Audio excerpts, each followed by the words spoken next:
The European Anarchy **** produced by Jonathan Ingram, Tony Towers and P.G. Distributed proofreaders. The European Anarchy by G. Lowes Dickinson 1916. Contents 1. Introduction. Europe since the 15th century, Machiavellianism, Empire and the Balance of Power. 2.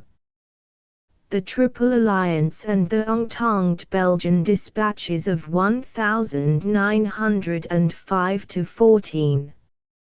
3. Great Britain. The policy of Great Britain, essentially an overseas power. 4. France. The policy of France since 1870, peace and imperialism, conflicting elements. 5. Russia. The policy of Russia, especially towards Austria. 6. Austria-Hungary. The policy of Austria-Hungary, especially towards the Balkans. 7. Germany. The policy of Germany, from 1866 to the decade 1890–1900, a change. 8. Opinion in Germany. German Romanticism, new ambitions. 9. Opinion about Germany. Burden, Baines, Camben, summary. 10. German policy from the decade 1890 to 1900. Relation to Great Britain, the Navy.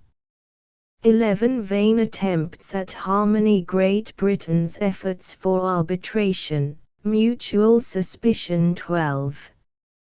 Europe since the decade 1890 to 1900. 13. Germany and Turkey. The Baghdad Railway. 14. Austria and the Balkans. 15. Morocco. 16.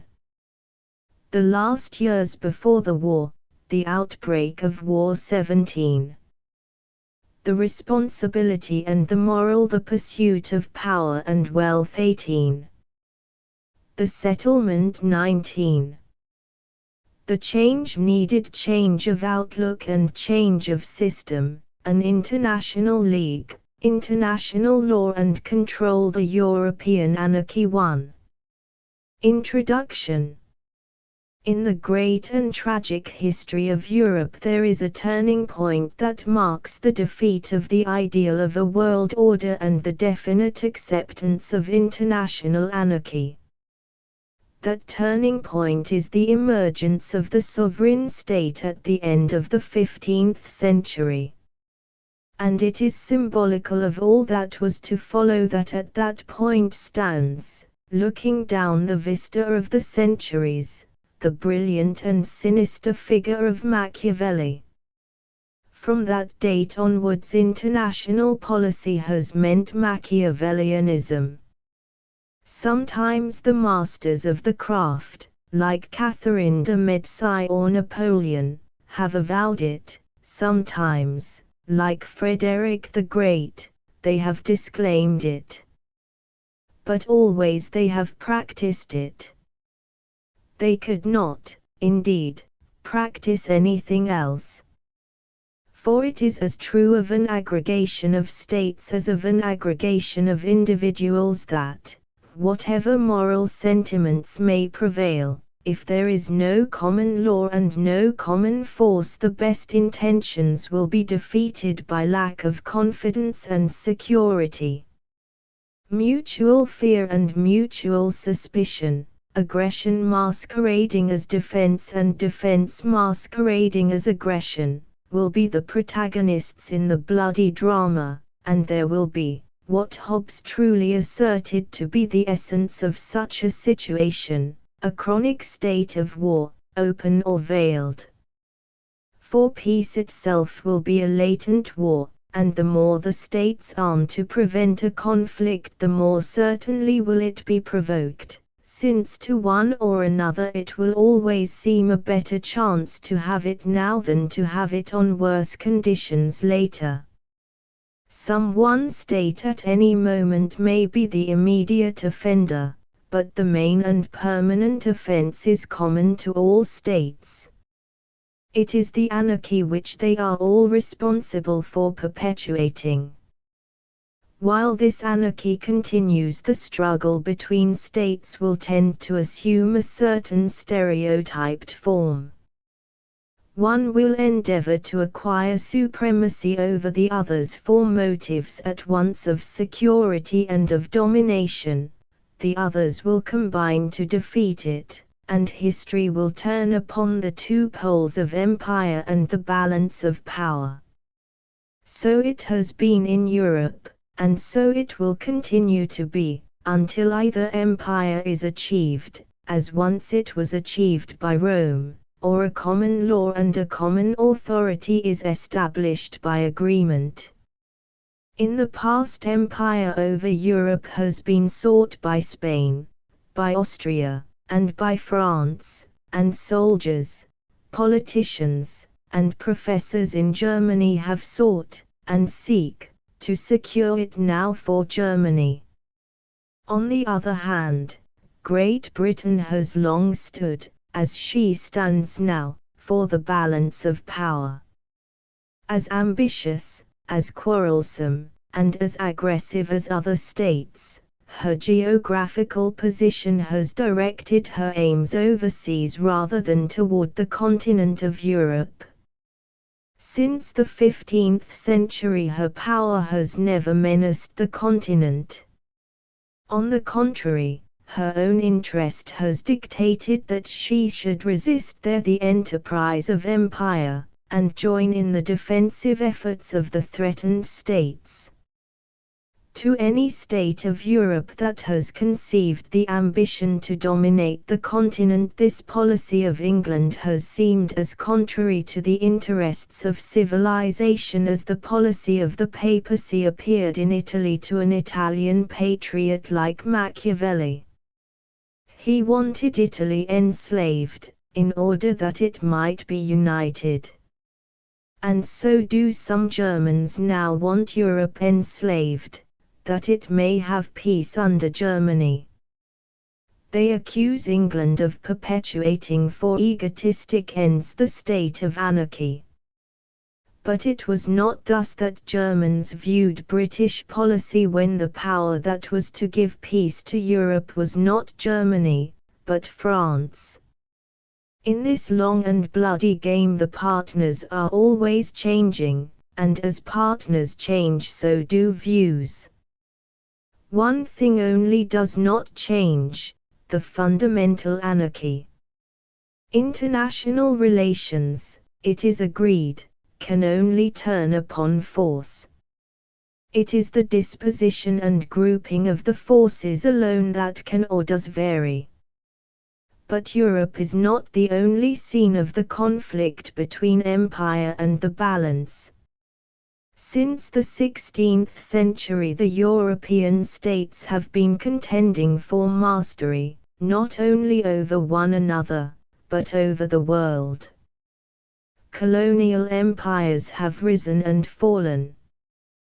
Portugal, Spain, Holland, in turn have won and lost. England and France have won, lost, and regained. In the 20th century Great Britain reaps the reward of her European conflicts in the empire, wrongly so called, on which the sun never sets. Next to her comes France, in Africa and the East, while Germany looks out with discontented eyes on a world already occupied, and, cherishing the same ambitions all great states have cherished before her, finds the time too mature for their accomplishment by the methods that availed in the past. Thus, not only in Europe but on the larger stage of the world the international rivalry is pursued. But it is the same rivalry and it proceeds from the same cause, the mutual aggression and defense of beings living in a state of nature. Without this historical background no special study of the events that led up to the present war can be either just or intelligible. The feeling of every nation about itself and its neighbors is determined by the history of the past and by the way in which that history is regarded. The picture looks different from every point of view. Indeed, a comprehension of the causes of the war could only be fully attained by one who should know, not only the most secret thoughts of the few men who directly brought it about, but also the prejudices and preconceptions of the public opinion in each nation. There is nobody who possesses these qualifications. But in the absence of such a historian, these imperfect notes are set down in the hope that they may offer a counterpoise to some of the wilder passions that sweep over all peoples in time of war and threaten to prepare for Europe a future even worse than its past has been. To the Triple Alliance and the Entente.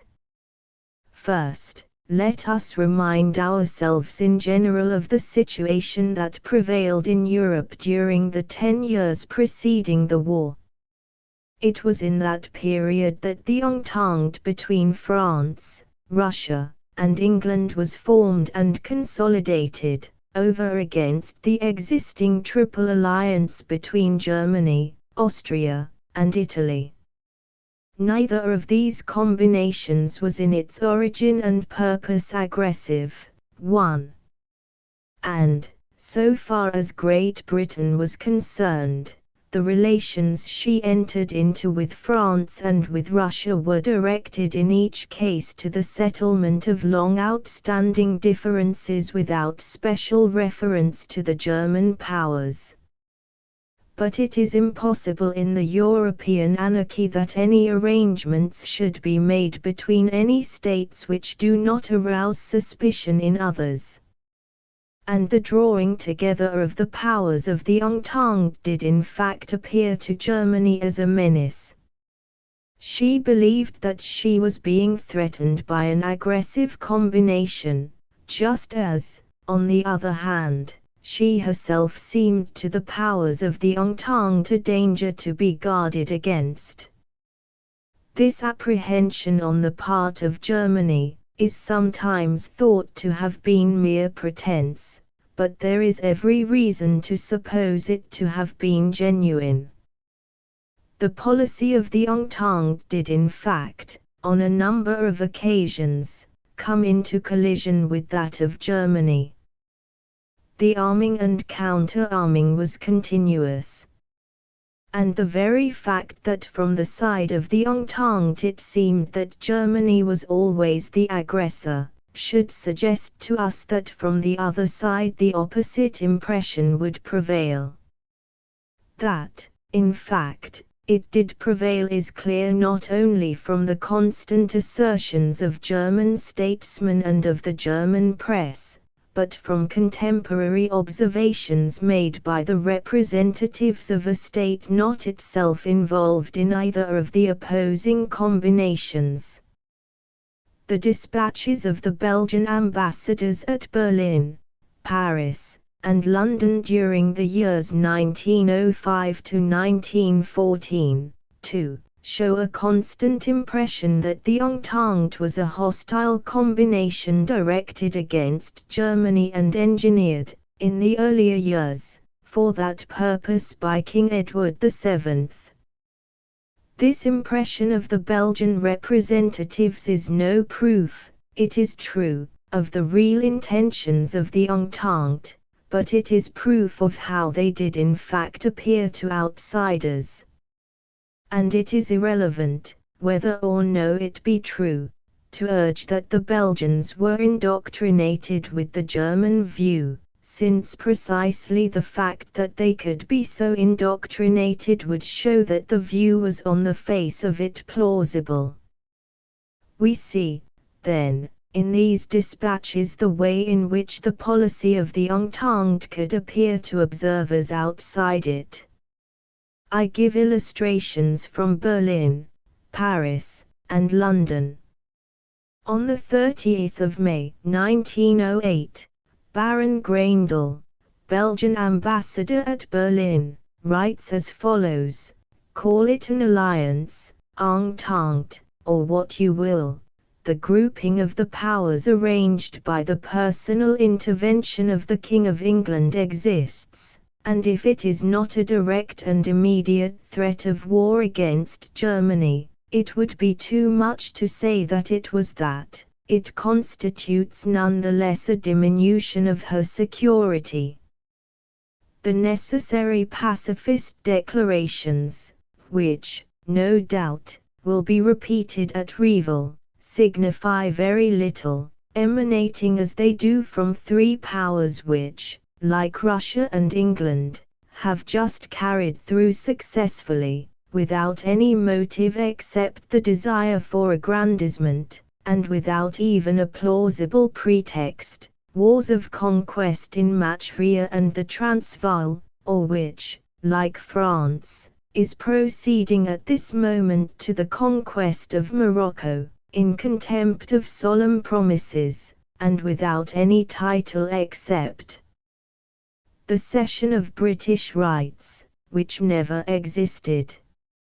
On the 24th of May 1907, the Comte de la Loring, Belgian ambassador at London, writes, "A certain section of the press, called here the Yellow Press, bears to a great extent the responsibility for the hostile feeling between the two nations.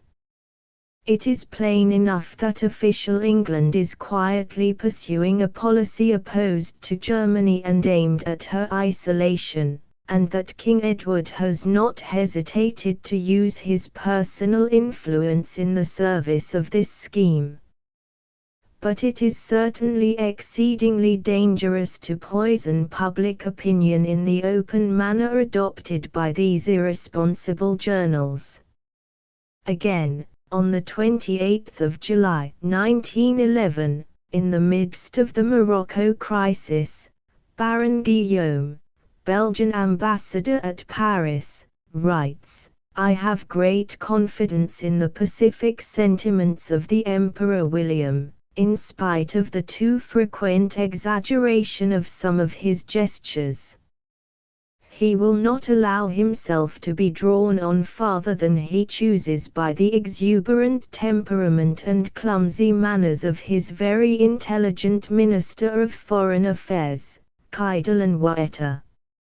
I feel, in general, less faith in the desire of Great Britain for peace. She would not be sorry to see the others eat one another up. As I thought from the beginning, it is in London that the key to the situation lies. It is there only that it can become grave. The French will yield on all the points for the sake of peace. It is not the same with the English, who will not compromise on certain principles and certain claims. Footnote 1. The alliance between Germany and Austria, which dates from 1879, was formed to guarantee the two states against an attack by Russia. Its terms are, 1.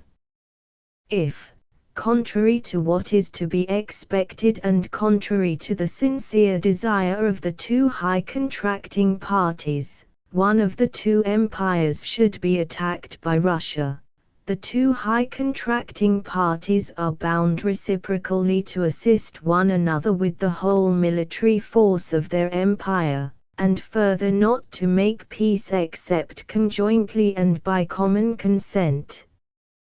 2. If one of the high contracting powers should be attacked by another power, the other high contracting party engages itself, by the present act, not only not to support the aggressor against its ally, but at least to observe a benevolent neutrality with regard to the other contracting party.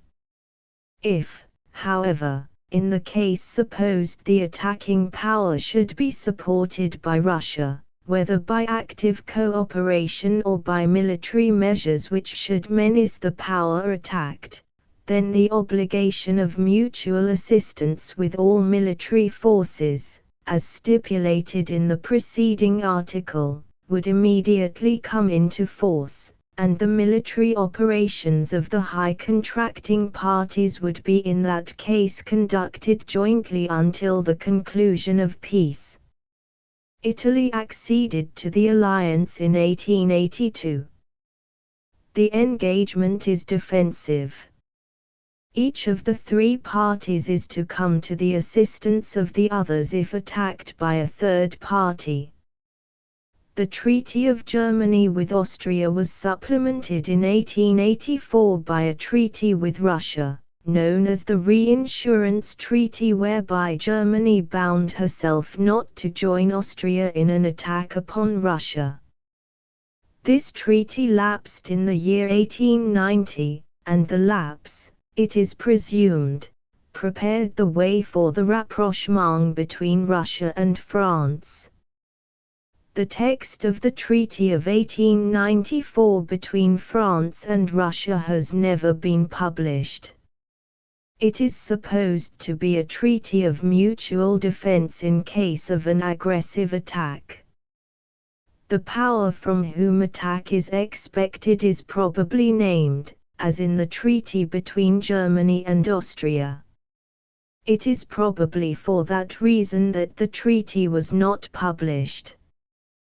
The accession of Great Britain to what then became known as the Triple Entente is determined by the Treaty of 1904 with France, whereby France abandoned her opposition to the British occupation of Egypt in return for a free hand in Morocco, and by the Treaty of 1907 with Russia, whereby the two powers regulated their relations in Persia, Afghanistan, and Thibet. There is no mention in either case of an attack, or a defense against attack, by any other power. Footnote 2. These were published by the Norddeutsche Allgemeine Zeitung, and are reprinted under the title Belgische Aktenstuck 1905-14, Ernst Siegfried Mittler and Sons, Berlin. Their authenticity, as far as I know, has not been disputed. On the other hand, it is to be assumed that they have been very carefully edited by the German to make a particular impression. My view of the policy of Germany or of the Entente is in no sense based upon them. I adduce them as evidence of contemporary feeling and opinion. 3. Great Britain. Having established this general fact that a state of mutual suspicion and fear prevailed between Germany and the powers of the Triple Entente, let us next consider the positions and purposes of the various states involved. First, let us take Great Britain, of which we ought to know most. Great Britain is the head of an empire, and of one, in point of territory and population, the greatest the world has ever seen. This empire has been acquired by trade and settlement, backed or preceded by military force. And to acquire and hold it, it has been necessary to wage war after war, not only overseas but on the continent of Europe. It is, however, as we have already noticed, a fact, and a cardinal fact, that since the 15th century British ambitions have not been directed to extending empire over the continent of Europe. On the contrary, we have resisted by arms every attempt made by other powers in that direction. That is what we have meant by maintaining the balance of power. We have acted, no doubt, in our own interest, or in what we thought to be such, but in doing so we have made ourselves the champions of those European nations that have been threatened by the excessive power of their neighbors. British imperialism has thus, for 4 centuries, not endangered but guaranteed the independence of the European states. Further, our empire is so large that we can hardly extend it without danger of being unable to administer and protect it. We claim, therefore, that we have neither the need nor the desire to wage wars of conquest. But we ought not to be surprised if this attitude is not accepted without reserve by other nations. For during the last half-century we have, in fact, waged wars to annex Egypt, the Sudan, the South African republics, and Burma, to say nothing of the succession of minor wars which have given us Zululand, Rhodesia, Nigeria, and Uganda. Odd as it does, I believe, genuinely seem to most Englishmen, we are regarded on the continent as the most aggressive power in the world, although our aggression is not upon Europe. We cannot expect, therefore, that our professions of peaceableness should be taken very seriously by outsiders. Nevertheless it is, I believe, true that, at any rate during the last 15 years, those professions have been genuine. Our statesmen, of both parties, have honestly desired and intended to keep the peace of the world. And they have been assisted in this by a genuine and increasing desire for peace in the nation. The Liberal government in particular has encouraged projects of arbitration and of disarmament, and Sir Edward Grey is probably the most pacific minister that ever held office in a great nation. But our past inevitably discredits, in this respect, our future. And when we profess peace it is not unnatural that other nations should suspect a snare. Moreover, this desire for peace on our part is conditional upon the maintenance of the status quo and of our naval supremacy. Our vast interests in every part of the world make us a factor everywhere to be reckoned with. East, west, north, and south, no other power can take a step without finding us in the path. Those states, therefore, which, unlike ourselves, are desirous farther to extend their power and influence beyond the seas, must always reckon with us, particularly if, with that end in view, by increasing their naval strength they seem to threaten our supremacy at sea. This attitude of ours is not to be blamed, but it must always make difficult the maintenance of friendly relations with ambitious powers. In the past our difficulties have been mainly with Russia and France. In recent years they have been with Germany.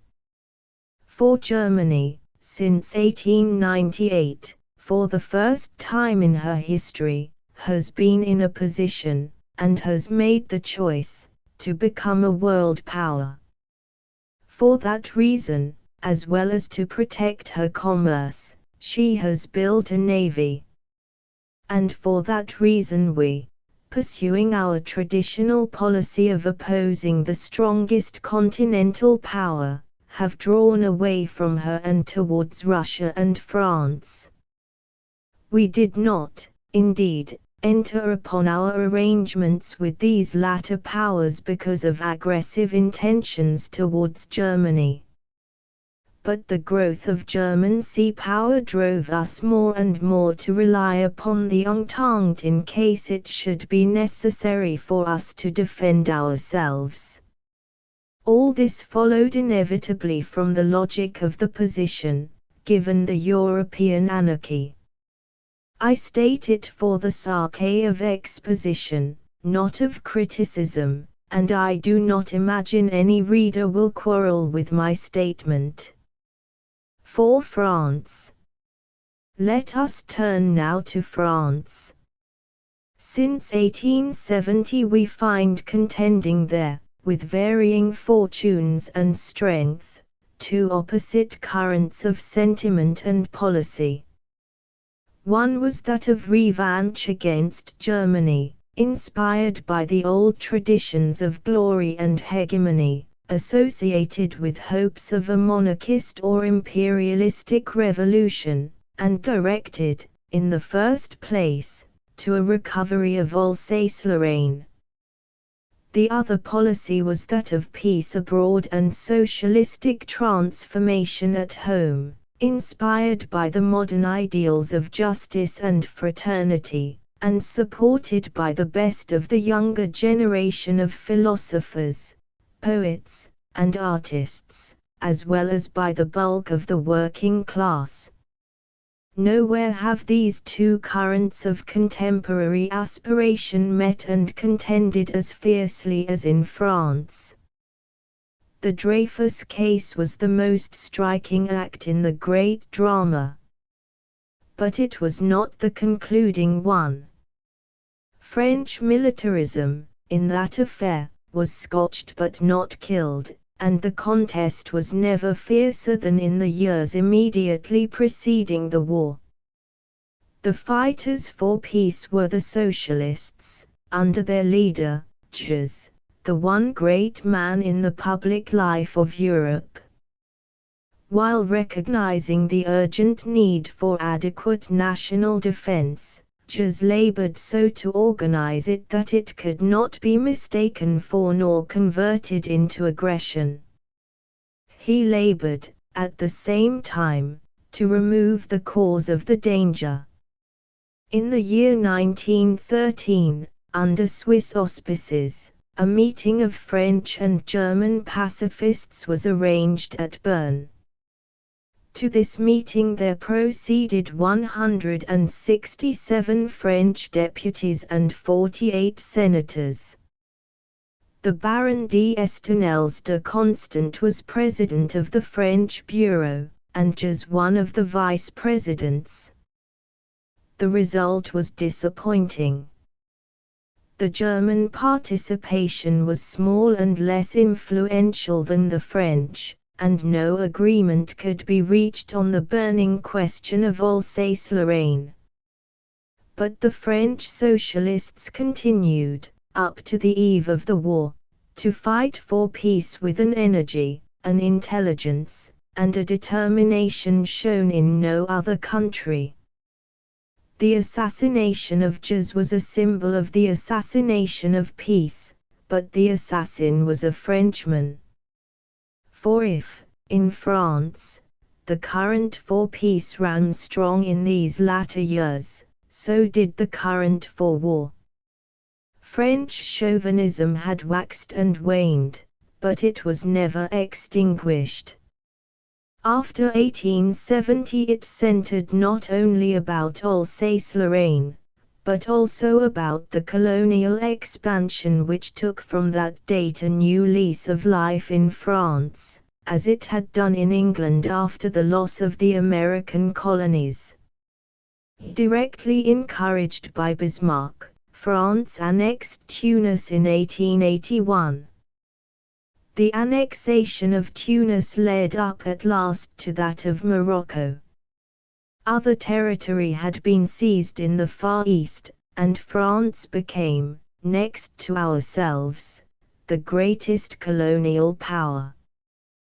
This policy could not be pursued without friction, and the principal friction at the beginning was with ourselves.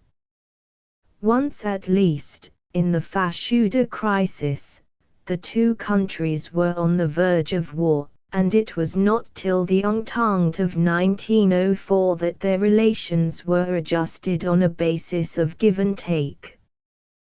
But by that time Germany had come into the colonial field, and the Entente with England meant new friction with Germany, turning upon French designs in Morocco. In this matter Great Britain supported her ally, and the incident of Agadir in 1911 showed the solidity of the Entente. This demonstration no doubt strengthened the hands of the aggressive elements in France, and later on the influence of M. Delcasse and M. Poincaré was believed in certain quarters to have given new energy to this direction of French policy. This tendency to chauvinism was recognized as a menace to peace, and we find reflections of that feeling in the Belgian dispatches. Thus, for instance, Baron Guillaume, Belgian minister at Paris, writes on February 21, 1913, of M. Poincaré, "It is under his ministry that the military and slightly chauvinistic instincts of the French people have awakened." His hand can be seen in this modification. It is to be hoped that his political intelligence, practical and cool, will save him from all exaggeration in this course. The notable increase of German armaments which supervenes at the moment of M. Poincaré's entrance at the Élysée will increase the danger of a too nationalistic orientation of the policy of France. Again, on March 3, 1913, the German ambassador said to me on Saturday, "The political situation is much improved in the last 48 hours. The tension is generally relaxed. One may hope for a return to peace in the near future." But what does not improve is the state of public opinion in France and Germany with regard to the relations between the two countries. We are persuaded in Germany that a spirit of chauvinism having revived, we have to fear an attack by the Republic. In France they express the same fear with regard to us. The consequence of these misunderstandings is to ruin us both. I do not know where we are going on this perilous route. Will not a man appear of sufficient goodwill and prestige to recall every one to reason? All this is the more ridiculous because, during the crisis we are traversing, the two governments have given proof of the most pacific sentiments, and have continually relied upon one another to avoid conflicts. On this Baron Guillaume comments, "Baron Chun is perfectly right. I am not in a position to examine German opinion, but I note every day how public opinion in France becomes more suspicious and chauvinistic. One meets people who assure one that a war with Germany in the near future is certain and inevitable. People regret it, but make up their minds to it. They demand, almost by acclamation, an immediate vote for every means of increasing the defensive power of France. The most reasonable men assert that it is necessary to arm to the teeth to frighten the enemy and prevent war." On the 16th of April he reports a conversation with M. Pichon, in which the latter says, "Among us, too, there is a spirit of chauvinism which is increasing, which I deplore, and against which we ought to react. Half the theatres in Paris now play chauvinistic and nationalistic pieces." The note of alarm becomes more urgent as the days go on. On the 16th of January, 1914, the Baron writes, "I have already had the honor to tell you that it is millimeter. Poincaré, Delcasse, Milrand and their friends who have invented and pursued the nationalistic and chauvinistic policy which menaces today the peace of Europe, and of which we have noted the renaissance. It is a danger for Europe and for Belgium. I see in it the greatest peril, which menaces the peace of Europe today, Not that I have the right to suppose that the government of the Republic is disposed deliberately to trouble the peace, rather I believe the contrary, but the attitude that the Barthow Cabinet has taken up is, in my judgment, the determining cause of an excess of militaristic tendencies in Germany. It is clear from these quotations, and it is for this reason alone that I give them, that France, supported by the other members of the Triple Entente, could appear, and did appear, as much a menace to Germany as Germany appeared a menace to France, that in France, as in other countries, there was jingoism as well as pacifism, and that the inability of French public opinion to acquiesce in the loss of Alsace-Lorraine was an active factor in the unrest of Europe. Once more I state these facts, I do not criticize them. They are essential to the comprehension of the international situation. 5. Russia. We have spoken so far of the West.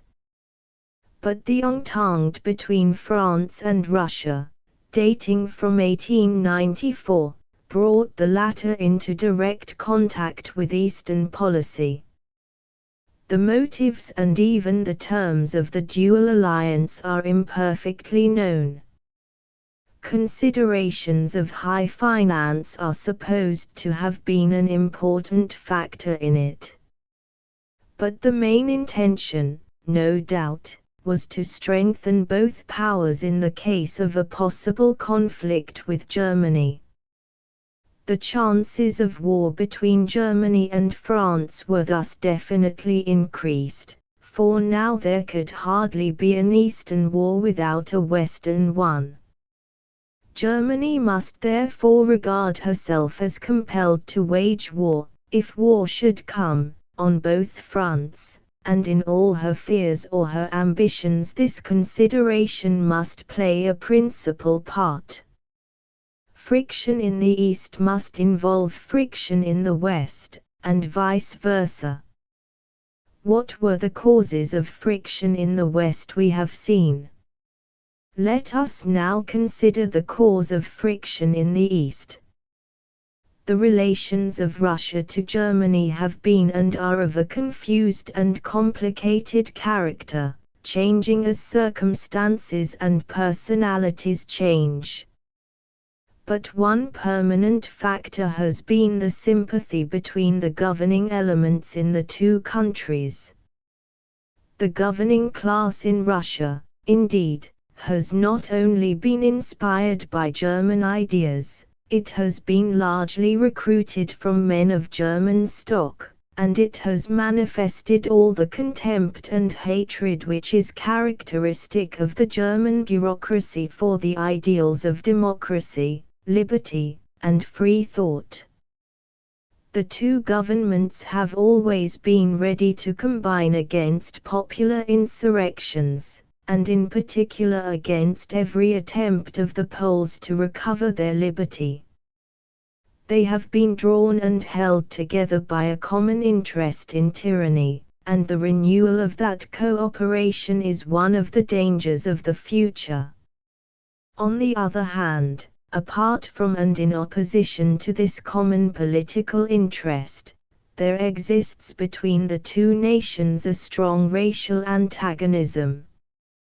The Russian temperament is radically opposed to the German. The one expresses itself in Panslavism, the other in Pangemanism. And this opposition of temperament is likely to be deeper and more enduring than the sympathy of the one autocracy with the other. But apart from this racial factor, there is in the Southeast an opposition of political ambition. Primarily, the Balkan question is an Austro-Russian rather than a Russo-German one. Bismarck professed himself indifferent to the fate of the Balkan peoples, and even avowed a willingness to see Russia at Constantinople. But recent years have seen, in this respect, a great change. The alliance between Germany and Austria, dating from 1879, has become closer and closer as the powers of the Entente have drawn together in what appeared to be a menacing combination. It has been, for some time past, a cardinal principle of German policy to support her ally in the Balkans, and this determination has been increased by German ambitions in the East. The ancient dream of Russia to possess Constantinople has been countered by the new German dream of a hegemony over the Near East based upon the through route from Berlin via Vienna and Constantinople to Baghdad, and this political opposition has been of late years the determining factor in the relationship of the two powers. The danger of a Russo-German conflict has thus been very great, and since the Russo-French Entente Germany, as we have already pointed out, has seen herself menaced on either front by a war which would immediately endanger both. Turning once more to the Belgian dispatches, we find such hints as the following. On the 24th of October, 1912, the Comte de la Loring, Belgian ambassador to London, writes as follows: "The French ambassador, who must have special reasons for speaking thus, has repeated to me several times that the greatest danger for the maintenance of the peace of Europe consists in the indiscipline and the personal policy of the Russian agents. They are almost all ardent Panslavists, and it is to them that must be imputed the responsibility for the events that are occurring. Beyond a doubt they will make themselves the secret instigators for an intervention of their country in the Balkan conflict." On the 30th of November, 1912, Baron de Baines writes from Berlin, "At the end of last week a report was spread in the chancelleries of Europe that M. Sazonov had abandoned the struggle against the court party which wishes to drag Russia into war." On the 9th of June, 1914, Baron Guillaume writes from Paris, "Is it true that the Cabinet of St. Petersburg has imposed upon this country, France, the adoption of the law of 3 years, and would now bring to bear the whole weight of its influence to ensure its maintenance? I have not been able to obtain light upon this delicate point, but it would be all the more serious, inasmuch as the men who direct the empire of the Tsars cannot be unaware that the effort thus demanded of the French nation is excessive, and cannot be long sustained. Is, then, the attitude of the Cabinet of St. Petersburg based upon the conviction that events are so imminent that it will be possible to use the tool it intends to put into the hands of its ally? What a sinister vista is opened up by this passage! I have no wish to insinuate that the suspicion here expressed was justified. It is the suspicion itself that is the point. Dimly we see, as through a mist, the figures of the architects of war.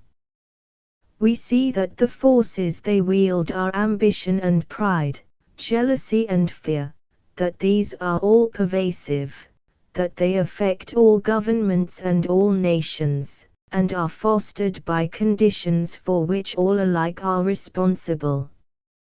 It will be understood, of course, that in bringing out the fact that there was national chauvinism in Russia and that this found its excuse in the unstable equilibrium of Europe, I am making no attack on Russian policy. I do not pretend to know whether these elements of opinion actually influenced the policy of the government. But they certainly influenced German fears, and without a knowledge of them it is impossible to understand German policy. The reader must bear in mind this source of friction along with the others when we come to consider that policy in detail. 6. Austria-Hungary. Turning now to Austria-Hungary, we find in her the power to whom the immediate occasion of the war was due, the power, moreover, who contributed in large measure to its remoter causes. Austria-Hungary is a state, but not a nation. It has no natural bond to hold its populations together, and it continues its political existence by force and fraud, by the connivance and the self-interest of other states, rather than by any inherent principle of vitality. It is in relation to the Balkan states that this instability has been most marked and most dangerous. Since the Kingdom of Serbia acquired its independent existence, it has been a center drawing to itself the discontent and the ambitions of the Slav populations under the dual monarchy.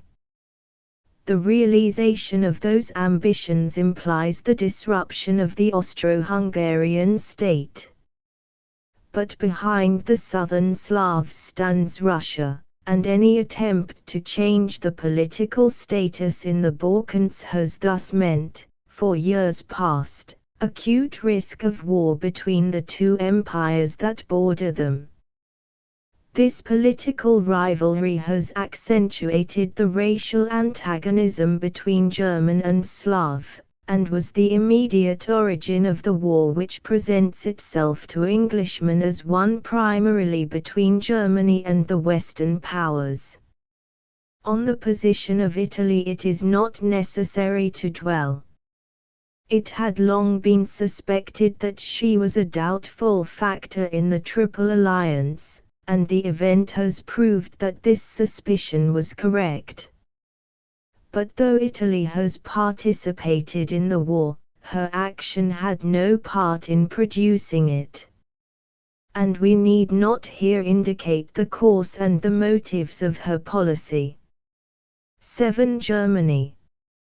Having thus indicated briefly the position, the perils, and the ambitions of the other great powers of Europe, let us turn to consider the proper subject of this essay, the policy of Germany.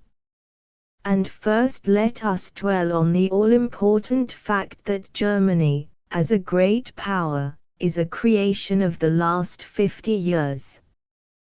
Before 1866 there was a loose confederation of German states. After 1870 there was an empire of the Germans.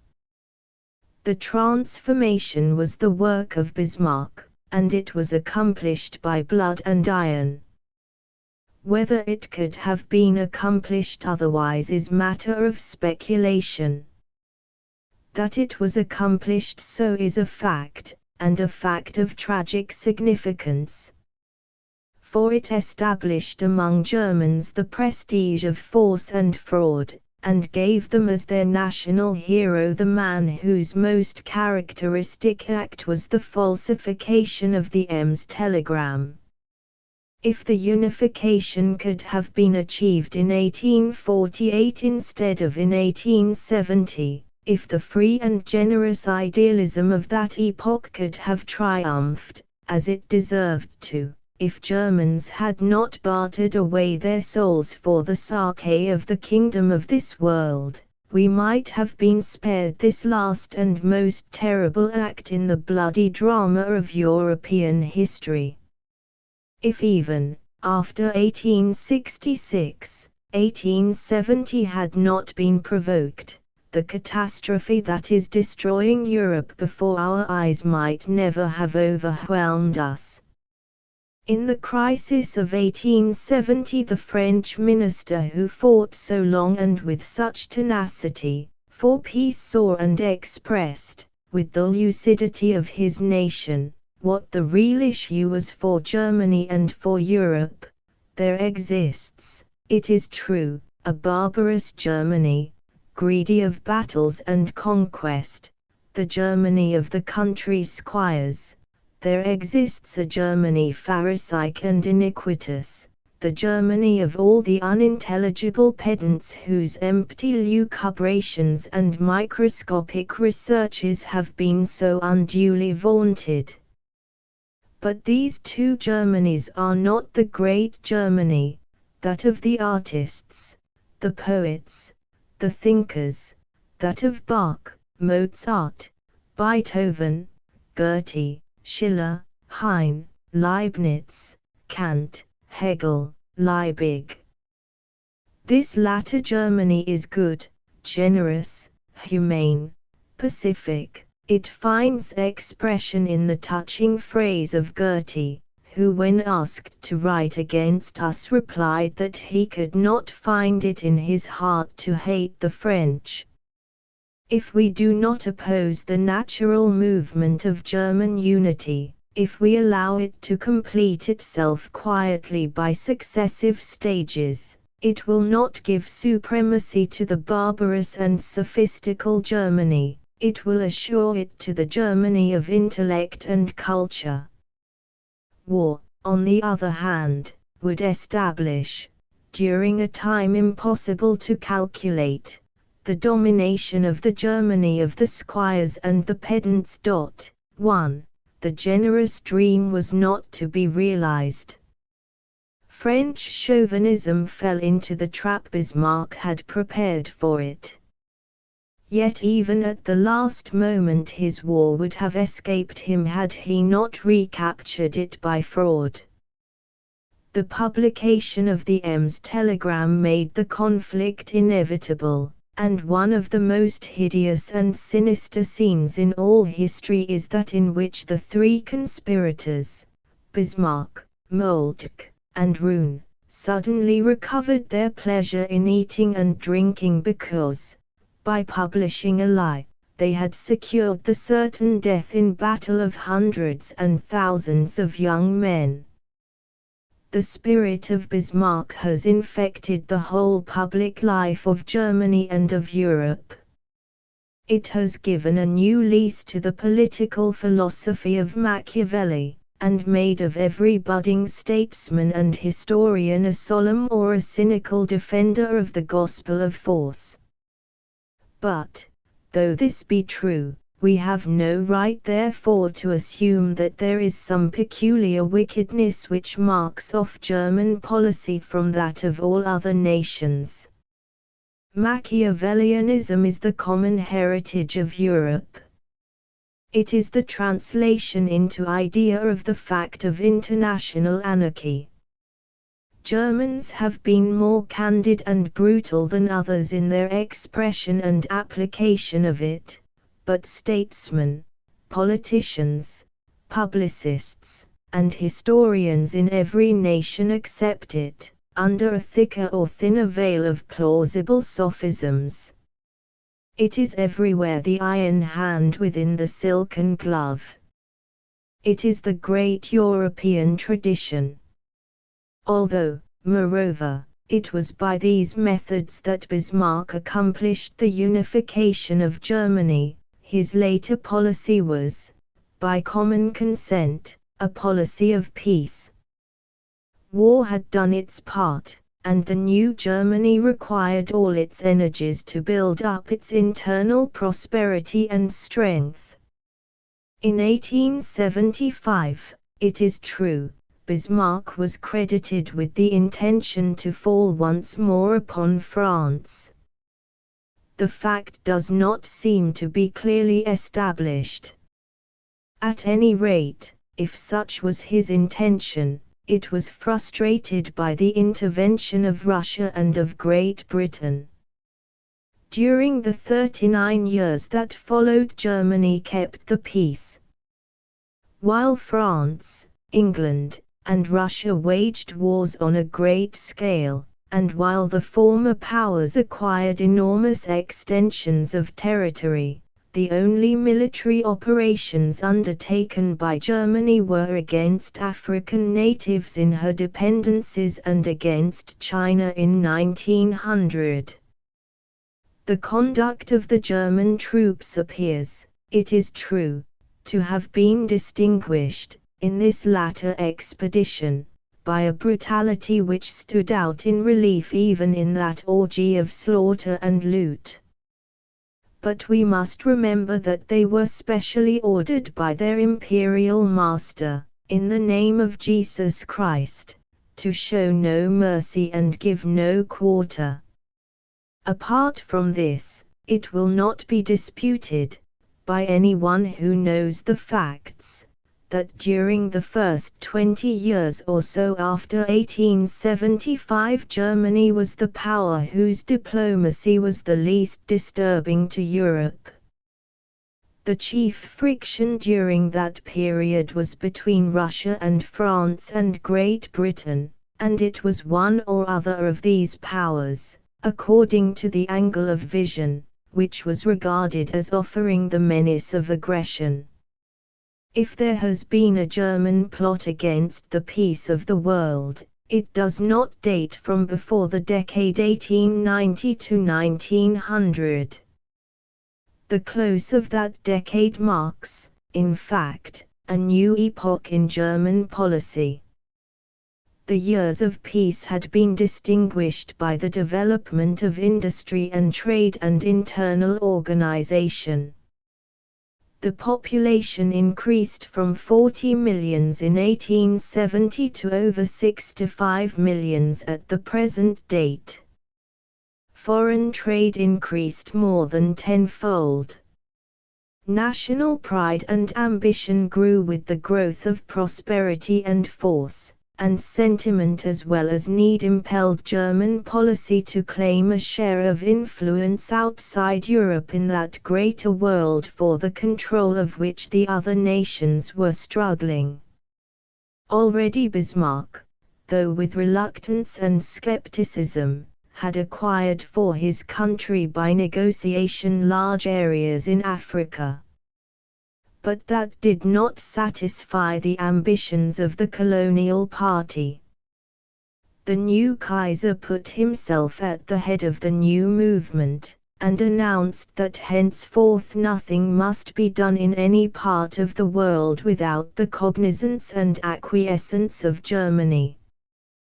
Thus there entered a new competitor upon the stage of the world, and his advent of necessity was disconcerting and annoying to the earlier comers.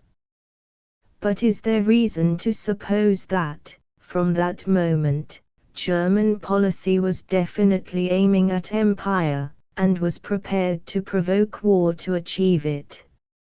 Strictly, no answer can be given to this question. The remoter intentions of statesmen are rarely avowed to others, and, perhaps, rarely to themselves. Their policy is, indeed, less continuous, less definite, and more at the mercy of events than observers or critics are apt to suppose. It is not probable that Germany, any more than any other country in Europe, was pursuing during those years a definite plan, thought out and predetermined in every point. In Germany, as elsewhere, both in home and foreign affairs, there was an intense and unceasing conflict of competing forces and ideas. In Germany, as elsewhere, policy must have adapted itself to circumstances. Different personalities must have given it different directions at different times. We have not the information at our disposal which would enable us to trace in detail the devious course of diplomacy in any of the countries of Europe. What we know something about is the general situation, and the action, in fact, taken at certain moments. The rest must be, for the present, mainly matter of conjecture. With this word of caution, Let us now proceed to examine the policy of Germany. The general situation we have already indicated.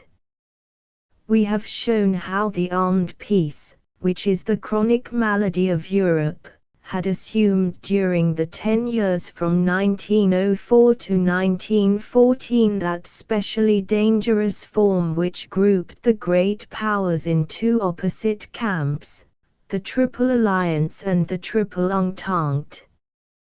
We have seen, in the case of Great Britain, France, Russia, and Austria-Hungary, how they came to take their places in that constellation. We have now to put Germany in its setting in the picture. Germany, then, in the first place, like the other powers, had occasion to anticipate war. It might be made from the west, on the question of Alsace-Lorraine, it might be made from the east, on the question of the Balkans. In either case, the system of alliances was likely to bring into play other states than those immediately involved, and the German powers might find themselves attacked on all fronts, while they knew in the latter years that they could not count upon the support of Italy. A reasonable prudence, if nothing else, must keep Germany armed and apprehensive. But besides the maintenance of what she had, Germany was now ambitious to secure her share of world power. Let us examine in what spirit and by what acts she endeavored to make her claim good. First, what was the tone of public opinion in Germany during these critical years? Footnote 1, Emile Olivier, L'Empire Liberal. 8. Opinion in Germany. Since the outbreak of the war, the pamphlet literature in the countries of the Entente has been full of citations from German political writers.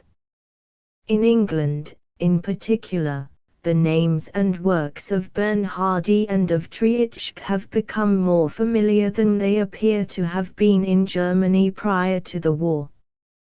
This method of selecting for polemical purposes certain tendencies of sentiment and theory, and ignoring all others, is one which could be applied, with damaging results, to any country in the world. Mr. Angell has shown in his Prussianism in England how it might be applied to ourselves, and a German, no doubt, into whose hands that book might fall would draw conclusions about public opinion here similar to those which we have drawn about public opinion in Germany. There is jingoism in all countries, as there is pacifism in all countries.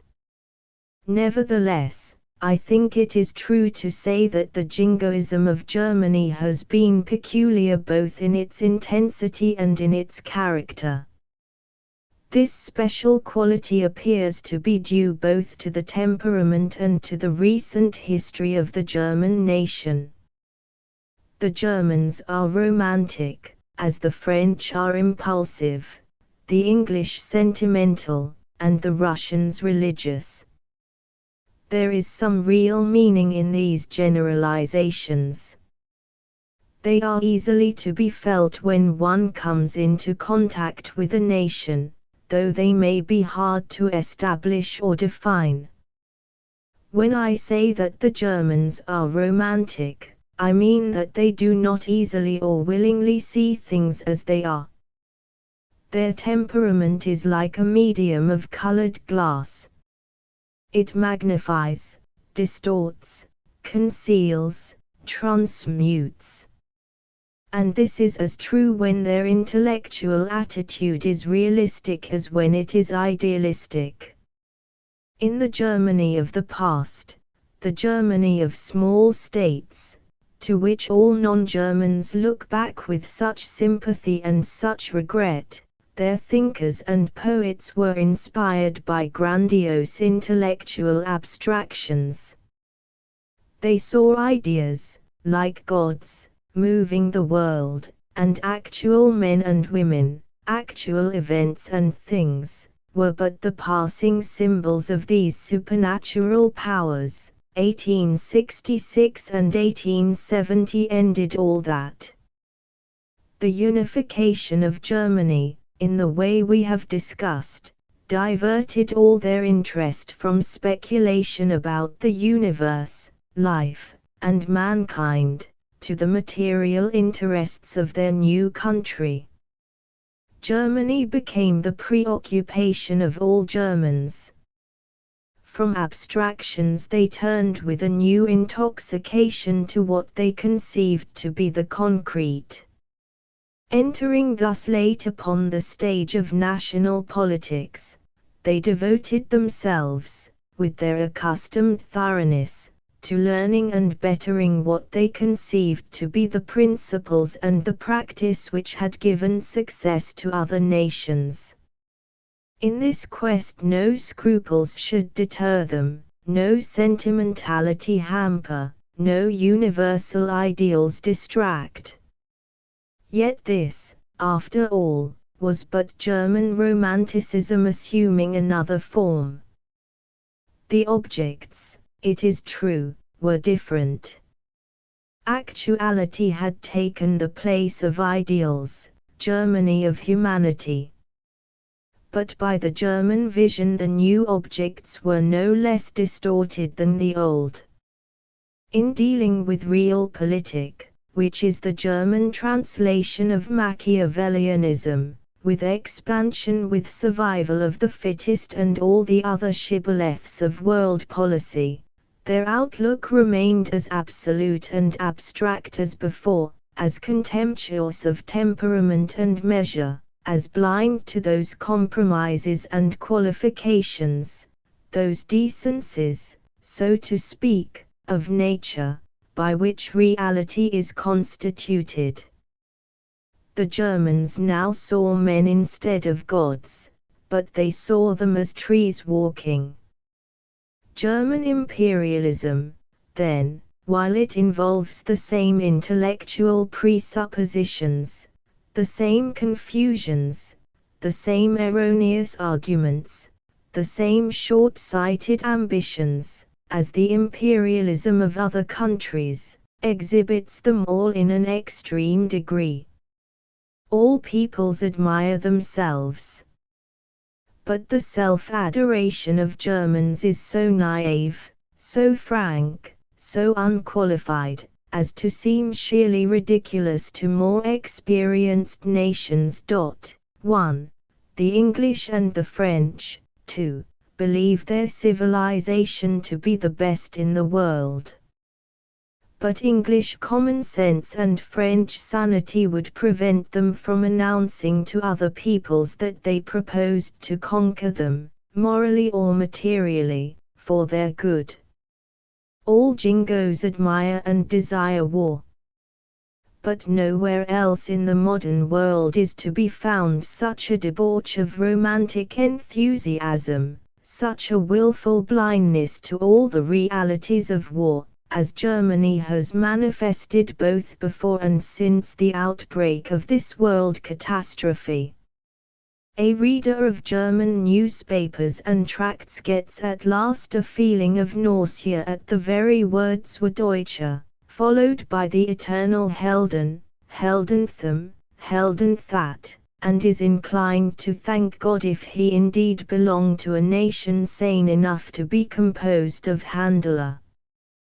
The very antithesis between Helden, heroes, and Handler, hucksters, with which all Germany is ringing, is an illustration of the romantic quality that vitiates their intelligence. In spite of the fact that they are one of the greatest trading and manufacturing nations of the world, and that precisely the fear of losing their trade and markets has been, as they constantly assert, a chief cause that has driven them to war, they speak as though Germany were a kind of knight-errant, innocent of all material ambitions, wandering through the world in the pure, disinterested service of God and man. On the other hand, because England is a great commercial power, they suppose that no Englishman lives for anything but profit. Because they themselves have conscription, and have to fight or be shot, they infer that every German is a noble warrior. Because the English volunteer, they assume that they only volunteer for their pay. Germany, to them, is a hero clad in white armor, magnanimous, long-suffering, and invincible. Other nations are little seedy figures in black coats, inspired exclusively by hatred and jealousy of the noble German, incapable of a generous emotion or an honorable act, and destined, by the judgment of history, to be saved, if they can be saved at all, by the great soul and dominating intellect of the Teuton. It is in this intoxicating atmosphere of temperament and mood that the ideas and ambitions of German imperialists work and move. They are essentially the same as those of imperialists in other countries. Their philosophy of history assumes an endless series of wars, due to the inevitable expansion of rival states. Their ethics means a belief in force and a disbelief in everything else. Their science is a crude misapplication of Darwinism, combined with invincible ignorance of the true bearings of science upon life, and especially of those facts and deductions about biological heredity which, once they are understood, will make it plain that war degrades the stock of all nations, victorious and vanquished alike, and that the decline of civilizations is far more plausibly to be attributed to this cause than to the moral decadence of which history is always ready, after the event, to accuse the defeated power. One peculiarity, perhaps, there is in the outlook of German imperialism, and that is its emphasis on an unintelligible and unreal abstraction of race. Germans, it is thought, are by biological quality the salt of the earth. Every really great man in Europe, since the break-up of the Roman Empire, has been a German, even though it might appear, at first sight, to an uninstructed observer, that he was an Italian or a Frenchman or a Spaniard. Not all Germans, however, are, they hold, as yet included in the German Empire, or even in the German-Austrian combination. The Flemish are Germans, the Dutch are Germans, the English even are Germans, or were before the war had made them, in Germany's eyes, the offscouring of mankind. Thus, a great task lies before the German Empire, on the one hand, to bring within its fold the German stocks that have strayed from it in the wanderings of history, on the other, to reduce under German authority those other stocks that are not worthy to share directly in the citizenship of the fatherland. The dreams of conquest which are the real essence of all imperialism are thus supported in Germany by arguments peculiar to Germans. But the arguments put forward are not the real determinants of the attitude. The attitude, in any country, whatever it may be called, rests at bottom on sheer national vanity. It is the belief in the inherent superiority of one's own civilization, and the desire to extend it, by force if need be, throughout the world. It matters little what arguments in its support this passion to dominate may garner from that twilight region in which the advanced guard of science is laboring patiently to comprehend nature and mankind. Men take from the treasury of truth what they are able to take. And what imperialists take is a mirror to their own ambition and pride. Now, as to the ambitions of this German jingoism there is no manner of doubt. Germans are nothing if not frank. And this kind of German does want to conquer and annex, not only outside Europe but within it. We must not, however, infer that the whole of Germany has been infected with this virus. The summary I have set down in the last few pages represents the impression made on an unsympathetic mind by the literature of Pangermanism. Emerging from such reading, and it is the principal reading of German origin which has been offered to the British public since the war, there is a momentary illusion, that is Germany. Of course it is not, any more than the Morning Post or the National Review is England. Germans, in fact, during recent years have taken a prominent place in pacifism as well as in imperialism. Men like Scking and Quid and Fried are at least as well known as men like Treitschke and Bernhardi. Opinion in Germany, as in every other country, has been various and conflicting. And the pacific tendencies have been better organized, if not more active, there than elsewhere, for they have been associated with the huge and disciplined forces of the Social Democrats. Indeed, the mass of the people, left alone, is everywhere pacific. I do not forget the very important fact that German education, elementary and higher, has been deliberately directed to inculcate patriotic feeling, that the doctrine of armed force as the highest manifestation of the state has been industriously propagated by the authorities, and that the unification of Germany by force has given to the cult of force a meaning and a popularity probably unknown in any other country. But in most men, for good or for evil, the lessons of education can be quickly obliterated by the experience of life. In particular, the mass of the people everywhere, face to face with the necessities of existence, knowing what it is to work and to struggle, to cooperate and to compete, to suffer and to relieve suffering, though they may be less well informed than the instructed classes, are also less liable to obsession by abstractions. They see little, but they see it straight. And though, being men, with the long animal inheritance of men behind them, their passions may be roused by any cry of battle, though they are the foreordained dupes of those who direct the policy of nations, yet it is not their initiative that originates wars. They do not desire conquest, they do not trouble about race or chatter about the survival of the fittest.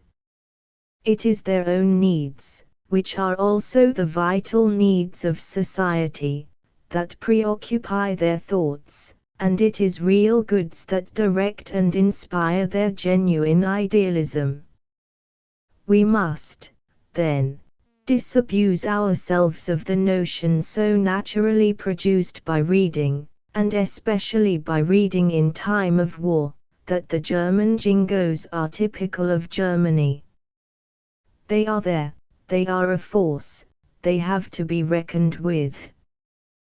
But exactly how great a force? Exactly how influential on policy? That is a question which I imagine can only be answered by guesses. Would the reader, for instance, undertake to estimate the influence during the last 15 years on British policy and opinion of the imperialist minority in this country? No two men, I think, would agree about it.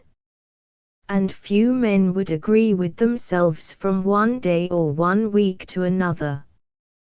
We are reduced to conjecture. But the conjectures of some people are of more value than those of others, for they are based on a wider converse. I think it therefore not without importance to recall to the reader the accounts of the state of opinion in Germany given by well-qualified foreign observers in the years immediately preceding the war. Footnote 1. As I write I come across the following, cited from a book of songs composed for German combatants under the title Der Deutsche Zornkollen, were signed Die Meister aller Welt in allen Ernsten Dingen. Asterisk was man als Fremdjuk hochlichst priest Uhr einfold willen, ist deutschen Ursprangs allermeist, beantragt nur fremde Hallen. 9. Opinion about Germany. After the crisis of Agade, M. Georges Burden visited Germany to make an inquiry for the Figaro newspaper into the state of opinion there. His mission belongs to the period between Agade and the outbreak of the First Balkan War. He interviewed a large number of people, statesmen, publicists, professors, politicians. He does not sum up his impressions, and such summary as I can give here is no doubt affected by the emphasis of my own mind. His book, 1, however, is now translated into English, and the reader has the opportunity of correcting the impression I give him. Let us begin with Pangemanism, on which M. Burden has a very interesting chapter. He feels for the propaganda of that sect the repulsion that must be felt by every sane and liberal-minded man, wretched, choleric Pangemans, exasperated and unbalanced, brothers of all the exasperated, wretched windbags whose tirades, in all countries, answer to yours, and whom you are wrong to count your enemies. Pangemans of the Spree and the Main, who, on the other side of the frontier, receive the fraternal effusions of Russian panslavism, Italian irredentism, English imperialism, French nationalism. What is it that you want? They want, he replies, part of Austria, Switzerland, Flanders, Luxembourg, Denmark, Holland, for all these are Germanic countries. They want colonies. They want a bigger army and a bigger navy. An execrable race, these Pangemans. They have the yellow skin, the dry mouth, the green complexion of the bilious. They do not live under the sky, they avoid the light. Hidden in their cellars, they pore over treaties, cite newspaper articles, grow pale over maps, measure angles, quibble over texts or traces of frontiers. The Pangeman is a propagandist and a revivalist. But M. Burden adds, when he shouts we must not think we hear in his tones the reverberations of the German soul. The organs of the party seemed few and unimportant. The party itself was spoken of with contempt. They talk loud, M. Burden was told, but have no real following. It is only in France that people attend to them. Nevertheless, M. Burden concluded they were not negligible.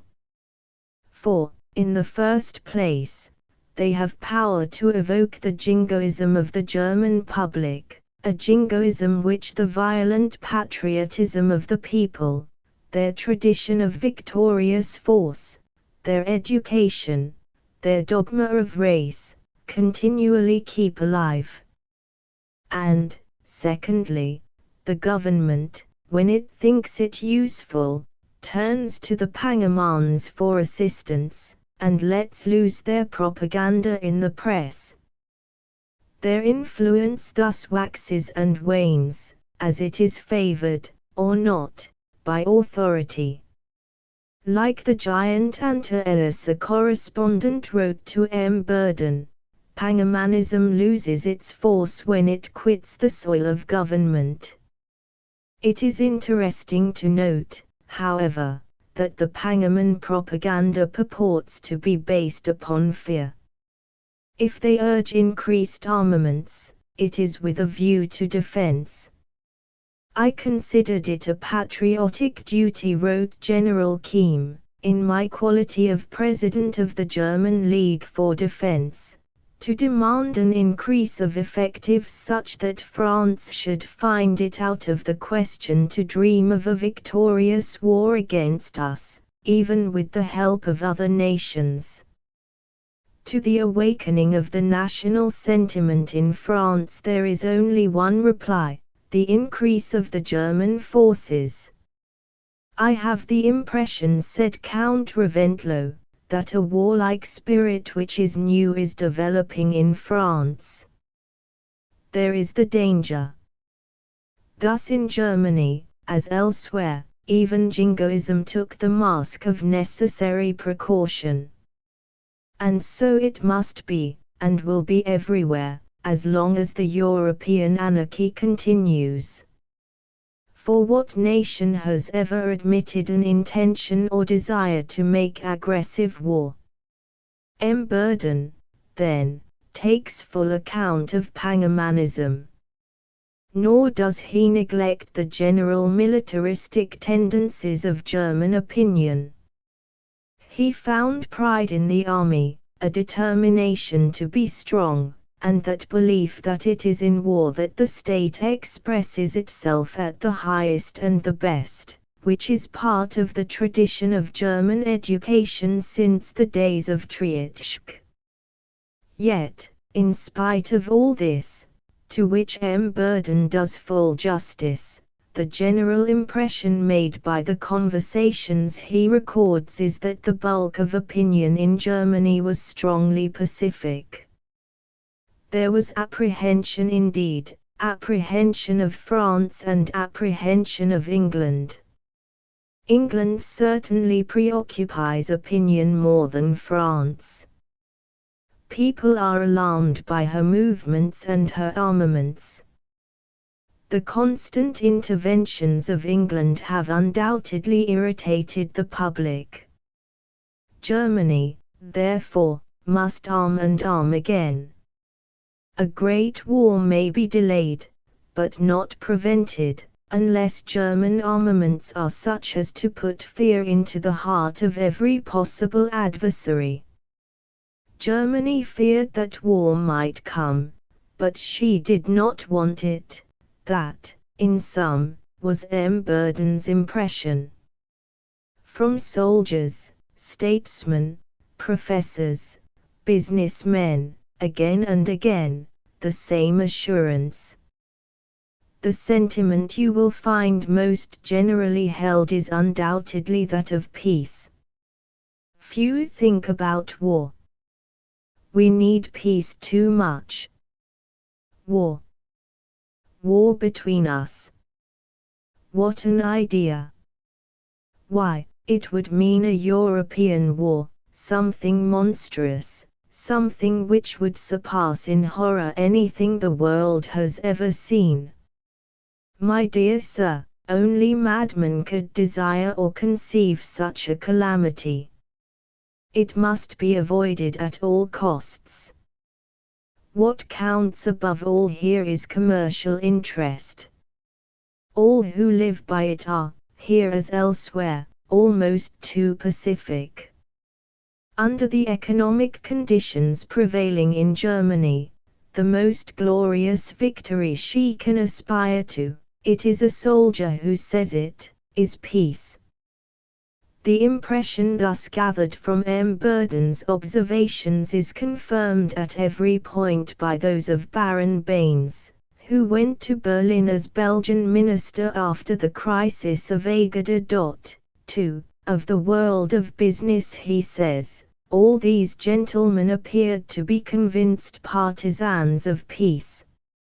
According to them, the tranquility of Europe had not been for a moment seriously menaced during the crisis of Agadir.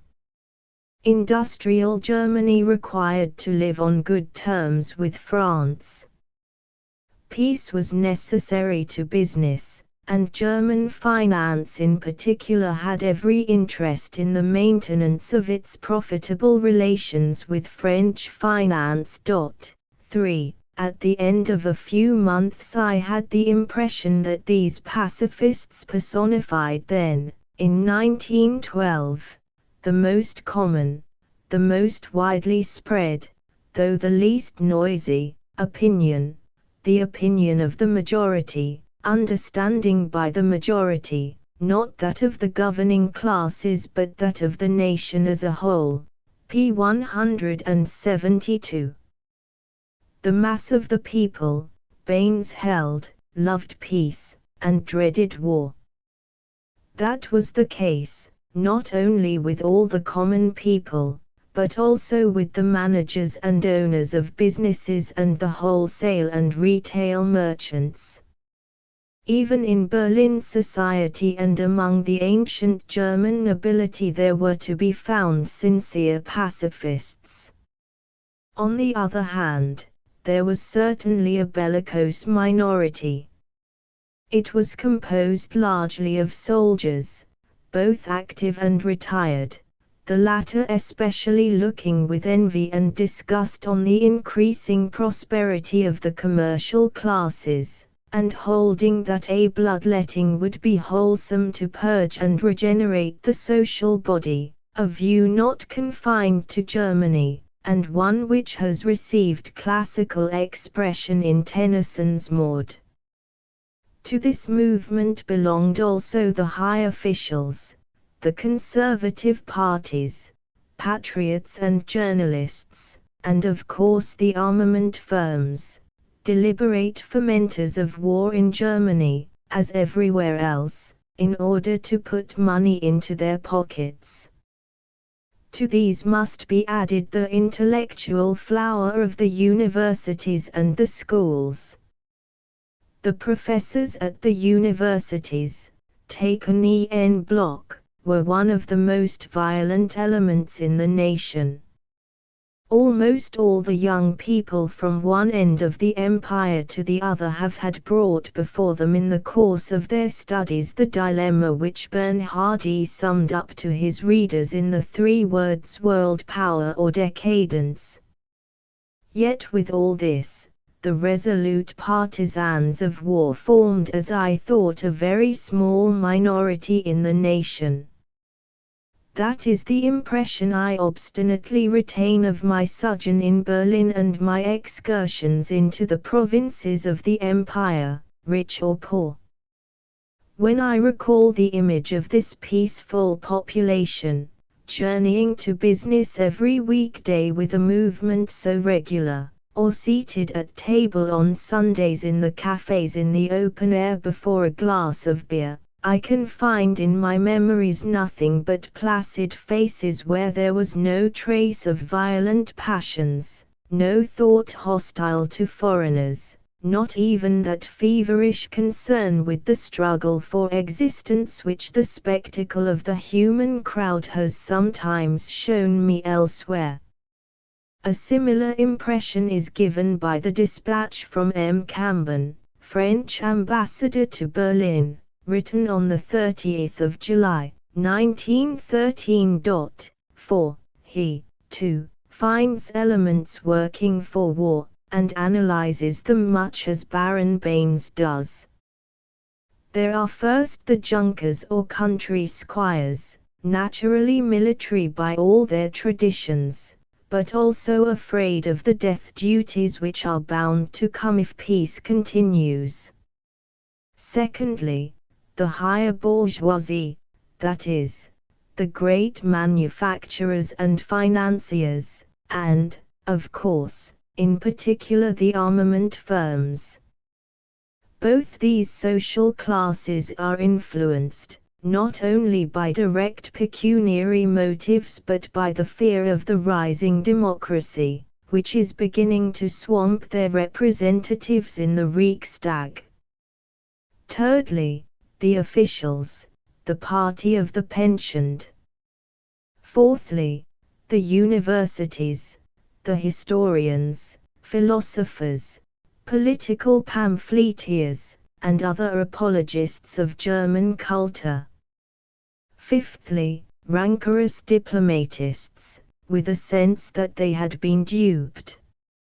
On the other hand, there were, as M. Camben insists, other forces in the country making for peace. What were these? In numbers the great bulk, in Germany as in all countries. The mass of the workmen, artisans and peasants, who are peace-loving by instinct. Such of the great nobles as were intelligent enough to recognize the disastrous political and social consequences of war. Numerous manufacturers, merchants, and financiers in a moderate way of business. The non-German elements of the empire. Finally, the government and the governing classes in the large southern states. A goodly array of peace forces. According to M. Camben, however, all these latter elements are only a sort of make-weight in political matters with limited influence on public opinion, or they are silent social forces, passive and defenseless against the infection of a wave of warlike feeling. This last sentence is pregnant.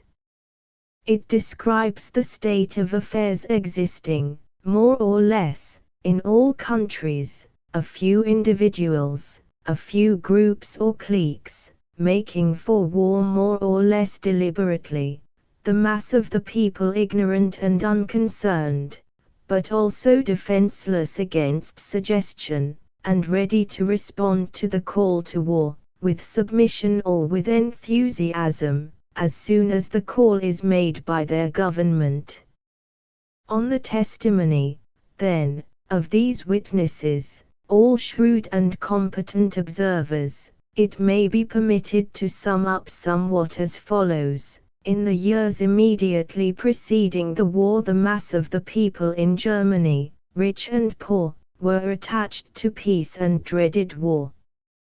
But there was also a powerful minority either desiring war or expecting it, and, in either case, preparing it by their agitation.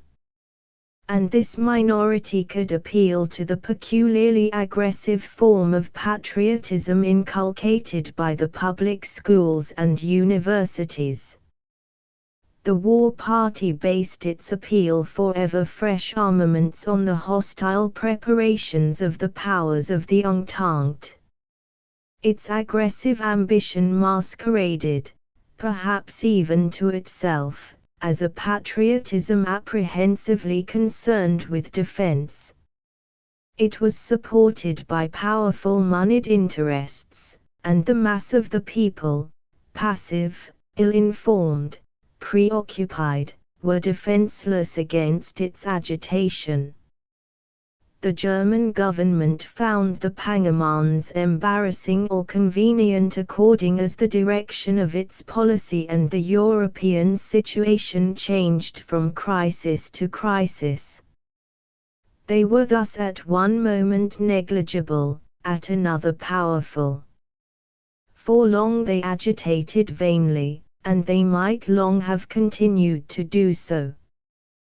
But if the moment should come at which the government should make the fatal plunge, their efforts would have contributed to the result, their warnings would seem to have been justified, and they would triumph as the party of patriots that had foretold in vain the coming crash to an unbelieving nation. Footnote 1, L'Enigme Allemande 1914. Footnote 2. See Allemagnavant Lager pp 97 seek and 170 seek. Bruckels, 1915. Footnote 3. A Frenchman, M. Maurice Agem, who made an inquiry among businessmen in 1913, came to the same conclusion. Peace. I write that all the Germans without exception, when they belong to the world of business, are fanatical partisans of the maintenance of European peace. See Yves Guyot, Les causes et les conséquences de la guerre p. 226. Footnote 4. See French Yellow Book, No. 5. 10 German Policy, from 1890 to 1900. Having thus examined the atmosphere of opinion in which the German government moved, let us proceed to consider the actual course of their policy during the critical years, 15 or so, that preceded the war. The policy admittedly and openly was one of expansion. But expansion where? It seems to be rather widely supposed that Germany was preparing war in order to annex territory in Europe. The contempt of German imperialists, from Trieste onward, for the rights of small states, the racial theories which included in German territory Holland, Belgium, Switzerland, and the Scandinavian countries, may seem to give color to this idea. But it would be hazardous to assume that German statesmen were seriously influenced for years by the lucubrations of Mr. Houston Stuart Chamberlain and his followers. Nor can a long-prepared policy of annexation in Europe be inferred from the fact that Belgium and France were invaded after the war broke out, or even from the present demand among German parties that the territories occupied should be retained. If it could be maintained that the seizure of territory during war, or even its retention after it, is evidence that the territory was the object of the war, it would be legitimate also to infer that the British Empire has gone to war to annex German colonies, a conclusion which Englishmen would probably reject with indignation. In truth, before the war, the view that it was the object of German policy to annex European territory would have found, I think, few, if any, supporters among well-informed and unprejudiced observers.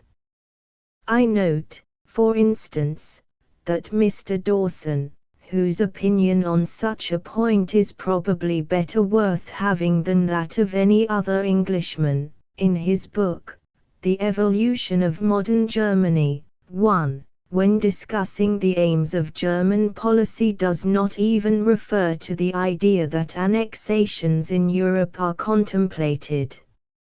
So far as the evidence at present goes, I do not think a case can be made out for the view that German policy was aiming during these years at securing the hegemony of Europe by annexing European territory. The expansion Germany was seeking was that of trade and markets. And her statesmen and people, like those of other countries, were under the belief that, to secure this, it was necessary to acquire colonies. This ambition, up to a point, she was able, in fact, to fulfill, not by force but by agreement with the other powers. The Berlin Act of 1885 was one of the wisest and most far-seeing achievements of European policy. By it the partition of a great part of the African continent between the powers was peaceably accomplished, and Germany emerged with possessions to the extent of 377,000 square miles and an estimated population of 1,700,000. By 1906 her colonial domain had been increased to over 2.5 million square miles, and its population to over 12 millions, and all of this had been acquired without war with any civilized nation. In spite of her late arrival on the scene as a colonial power, Germany had thus secured without war an empire overseas, not comparable, indeed, to that of Great Britain or of France, but still considerable in extent and, as Germans believed, in economic promise, and sufficient to give them the opportunity they desired to show their capacity as pioneers of civilization. How they have succeeded or failed in this we need not here consider. But when Germans demand a place in the sun, the considerable place they have in fact acquired, with the acquiescence of the other colonial powers, should, in fairness to those powers, be remembered. But, notoriously, they were not satisfied, and the extent of their dissatisfaction was shown by their determination to create a navy. This new departure, dating from the close of the decade 1890 to 1900, marks the beginning of that friction between Great Britain and Germany which was a main cause of the war. It is therefore important to form some just idea of the motives that inspired German policy to take this momentous step.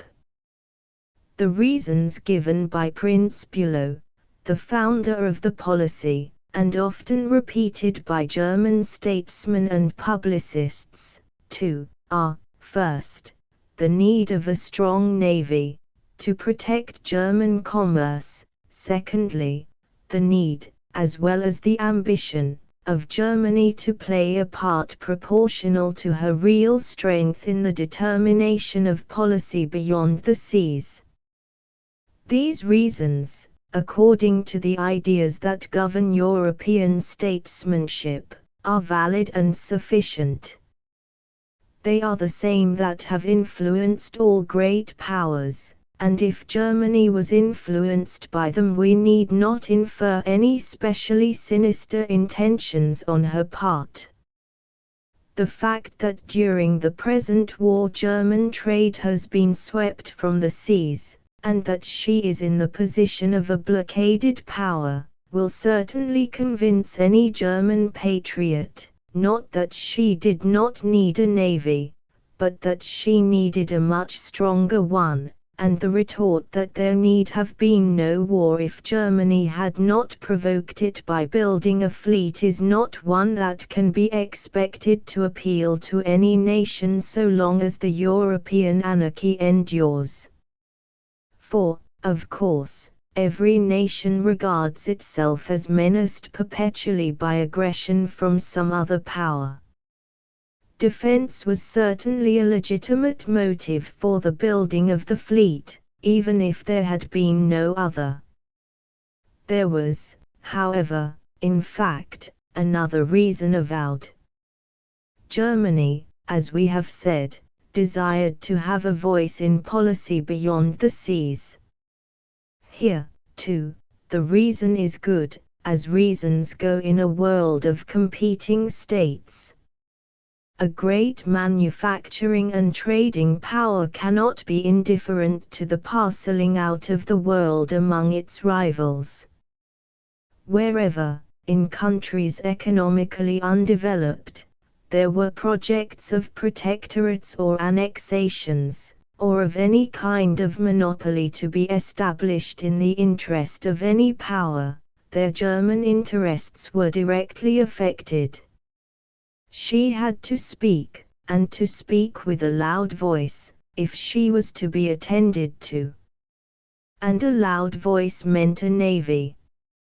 So, at least, the matter naturally presented itself to German imperialists, as, indeed, it would to imperialists of any other country. The reasons given by German statesmen for building their fleet were in this sense valid. But were they the only reasons? In the beginning most probably they were. But the formation and strengthening of the Entente, and Germany's consequent fear that war might be made upon her jointly by France and Great Britain, gave a new stimulus to her naval ambition. She could not now be content with a navy only as big as that of France, for she might have to meet those of France and England conjoined. This defensive reason is good. But no doubt, as always, there must have lurked behind it ideas of aggression. Ambition, in the philosophy of states, goes hand in hand with fear. The war may come, says one party. Yes, says the other, and secretly mutters, may the war come. To ask whether armaments are for offense or for defense must always be an idle inquiry.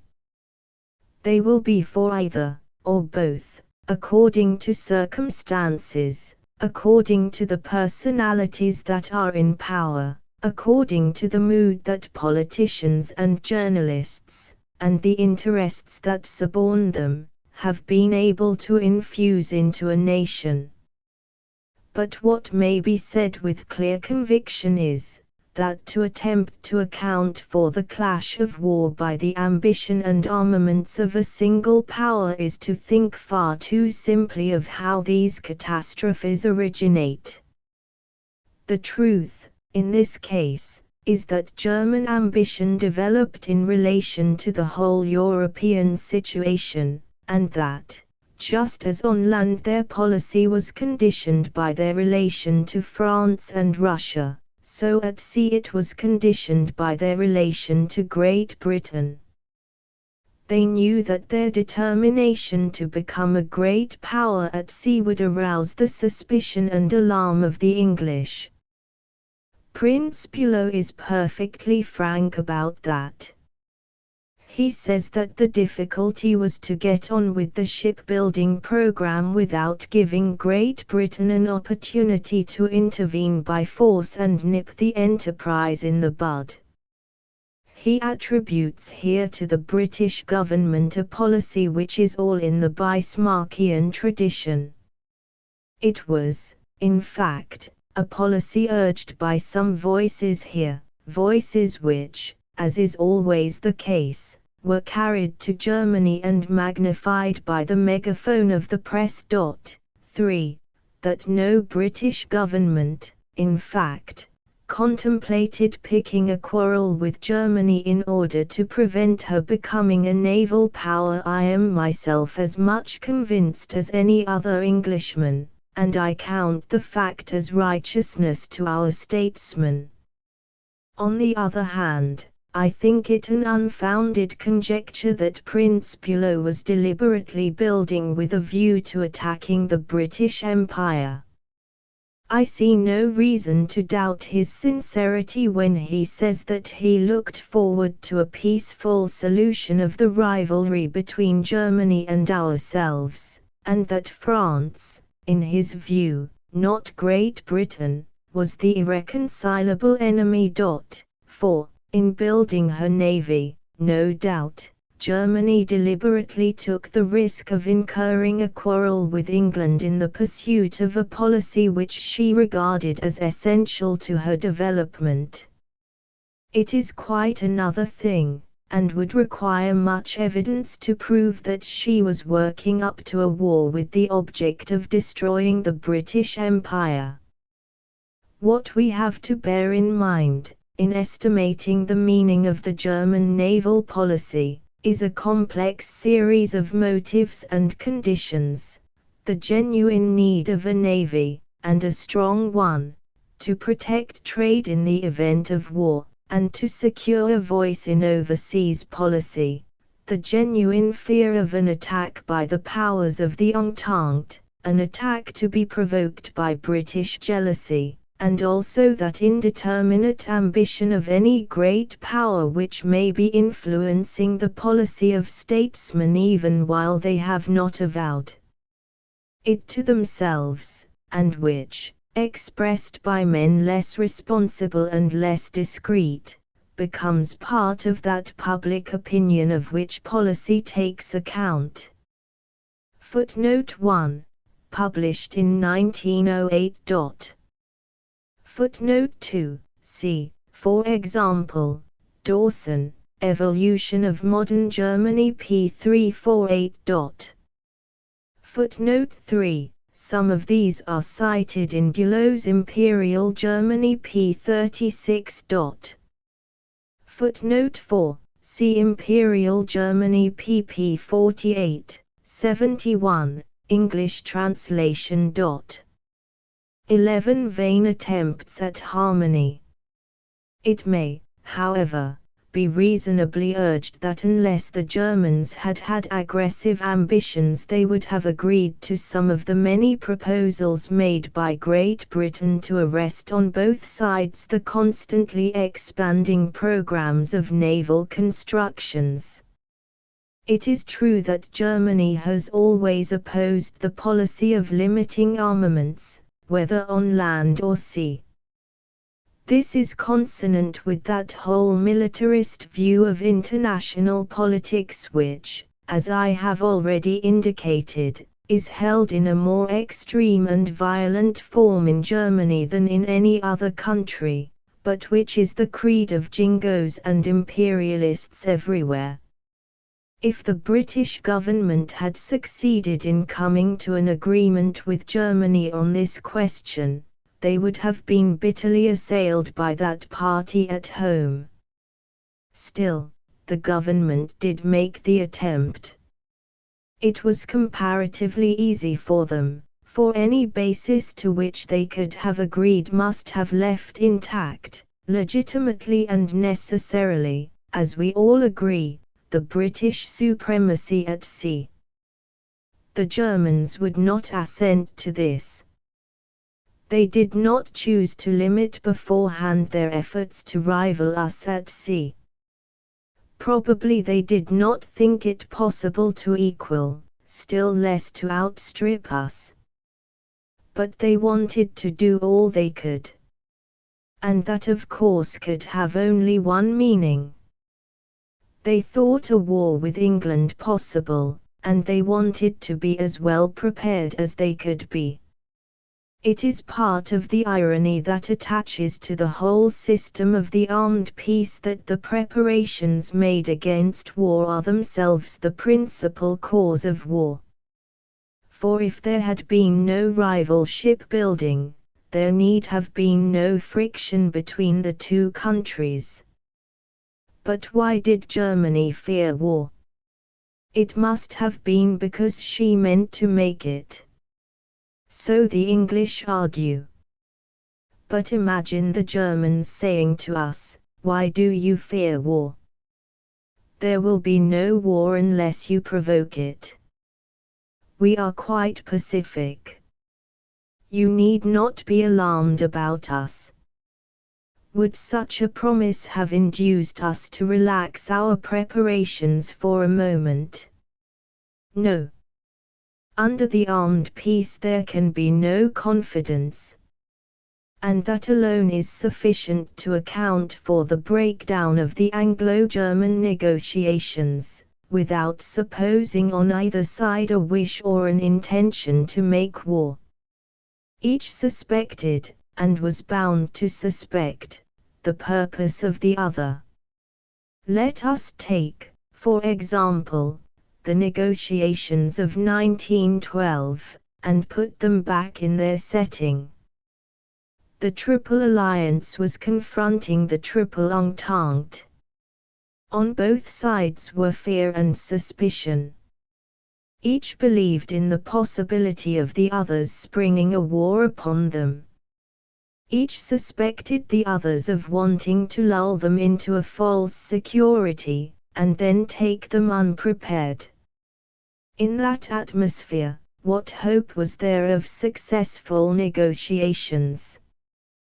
The essential condition, mutual confidence, was lacking. What, accordingly, do we find? The Germans offer to reduce their naval program, first, if England will promise an unconditional neutrality, secondly, when that was rejected, if England will promise neutrality in a war which should be forced upon Germany. Thereupon the British Foreign Office sends a snare. Germany will get Austria to provoke a war, while making it appear that the war was provoked by Russia, and she will then come in under the terms of her alliance with Austria, smash France, and claim that England must look on passively under the neutrality agreement. No, thank you. Sir Edward Grey, accordingly, makes a counter-proposal. England will neither make nor participate in an unprovoked attack upon Germany. This time it is the German Chancellor's turn to hang back. Unprovoked. HM. What does that mean? Russia, let us suppose, makes war upon Austria, while making it appear that Austria is the aggressor. France comes in on the side of Russia. And England? Will she admit that the war was unprovoked and remain neutral? Hardly, we think. The Chancellor thereupon proposes the addition, England, of course, will remain neutral if war is forced upon Germany. That follows, I presume. No, from the British Foreign Office. Reason as before. And the negotiations fall through. How should they not under the conditions? There could be no understanding, because there was no confidence. There could be no confidence because there was mutual fear. There was mutual fear because the Triple Alliance stood in arms against the Triple Entente. What was wrong? Germany? England? No. The European tradition and system. The fact, then, that those negotiations broke down is no more evidence of sinister intentions on the part of Germany than it is on the part of Great Britain. Baron Baines, to my mind the most competent and the most impartial, as well as one of the best informed, of those who have written on the events leading up to the war, says explicitly of the policy of the German Chancellor, a practicable rapprochement between his country and Great Britain was the dream with which M. de Bethmann Hollweg most willingly soothed himself, without the treacherous arrière-pensée which the Prince von Bülow perhaps would have had of finishing later on, at an opportune moment, with the British Navy. Nothing authorizes us to believe that there was not a basis of sincerity in the language of M. de Jagow when he expressed to Sir Egotion in the course of their last painful interview his poignant regret at the crumbling of his entire policy and that of the Chancellor, which had been to make friends with Great Britain, and then through Great Britain to get closer to France.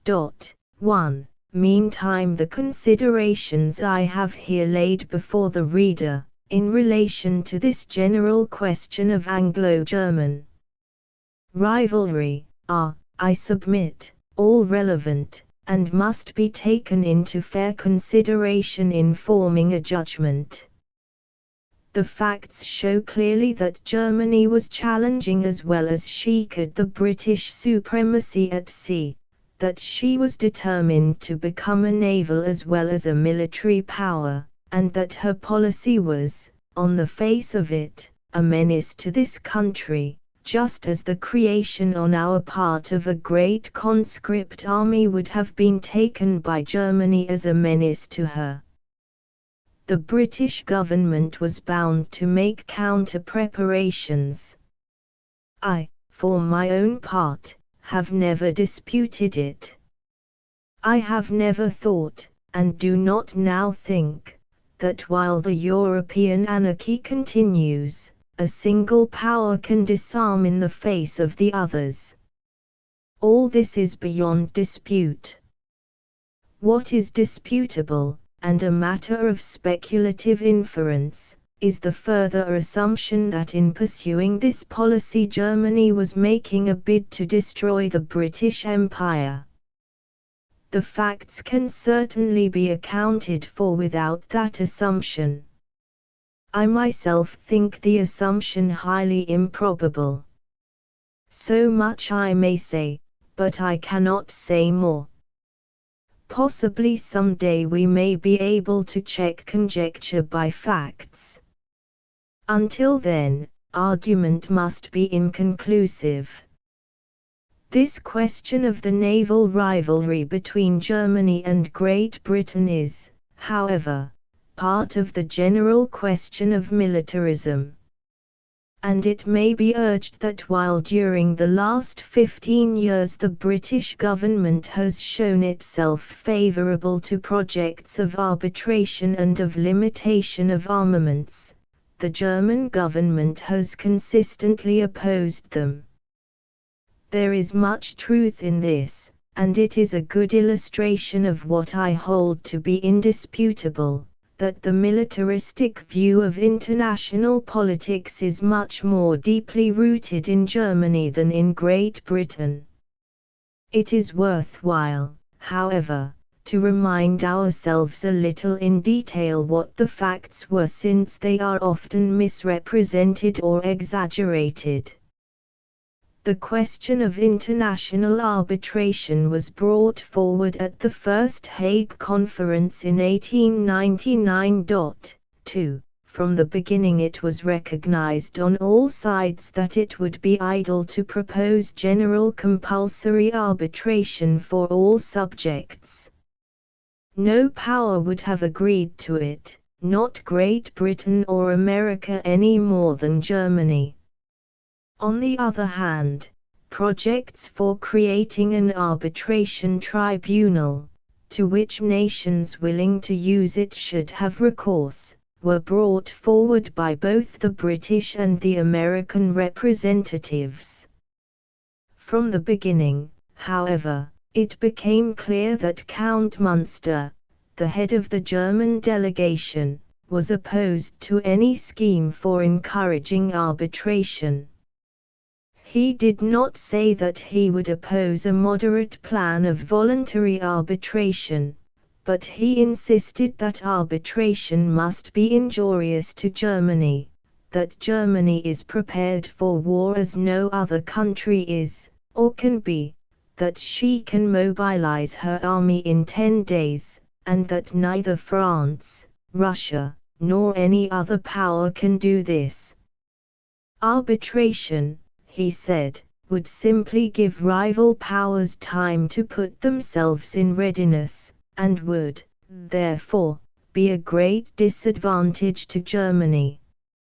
Here is what I should call the militarist view in all its simplicity and purity, the obstinate, unquestioning belief that war is inevitable, and the determination to be ready for it at all costs, even at the cost of rejecting machinery which if adopted might obviate war. The passage has often been cited as evidence of the German determination to have war. But I have not so often seen quoted the exactly parallel declaration made by Sir John, now Lord, Fisher. He said that the Navy of Great Britain was and would remain in a state of complete preparation for war, that a vast deal depended on prompt action by the Navy, and that the truce afforded by arbitration proceedings would give other powers time, which they would not otherwise have, to put themselves into complete readiness. 3. So far the militarist and the marinist adopt exactly the same view. And we may be sure that if proposals are made after the war to strengthen the machinery for international arbitration, there will be opposition in this country of the same kind, and based on the same grounds, as the opposition in Germany. We cannot on this point condemn Count Munster without also condemning Lord Fisher.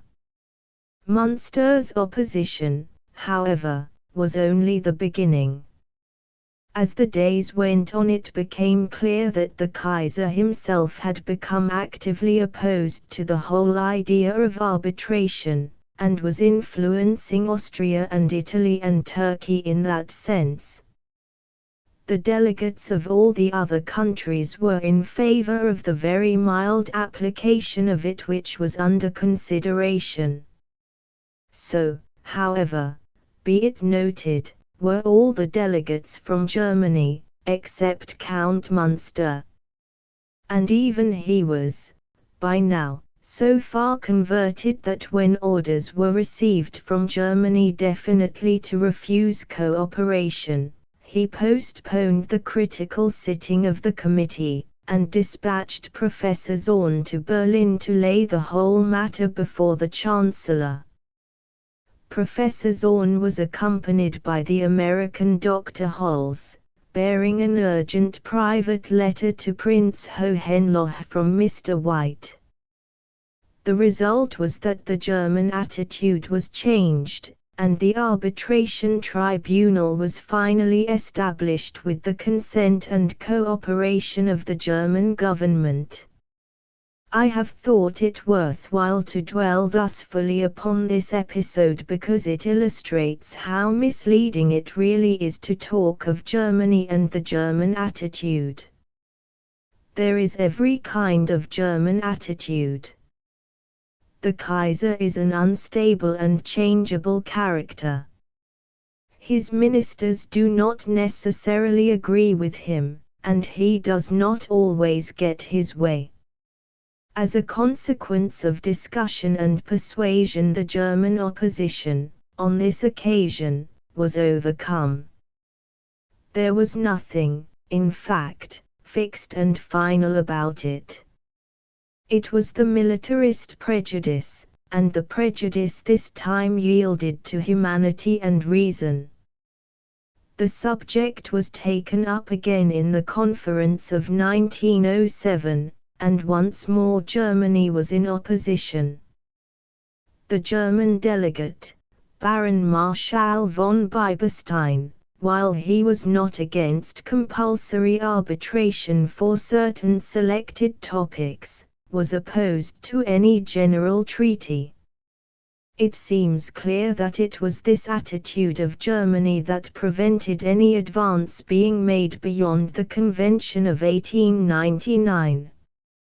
Good reasons, of course, could be given for this attitude, but they are the kind of reasons that goodwill could have surmounted. It seems clear that there was goodwill in other governments, but not in that of Germany, and the latter lies legitimately under the prejudice resulting from the position she then took. German critics have recognized this as freely as critics of other countries. I myself feel no desire to minimize the blame that attaches to Germany. But Englishmen who criticize her policy must always ask themselves whether they would support a British government that should stand for a general treaty of compulsory arbitration. On the question of limitation of armaments, the German government has been equally intransigent. At the conference of 1899, indeed, no serious effort was made by any power to achieve the avowed purpose of the meeting. And, clearly, if anything was intended to be done, the wrong direction was taken from the beginning. When the second conference was to meet, it is understood that the German government refused participation if the question of armaments was to be discussed, and the subject did not appear on the official program. Nevertheless, the British, French, and American delegates took occasion to express a strong sense of the burden of armaments, and the urgent need of lessening it.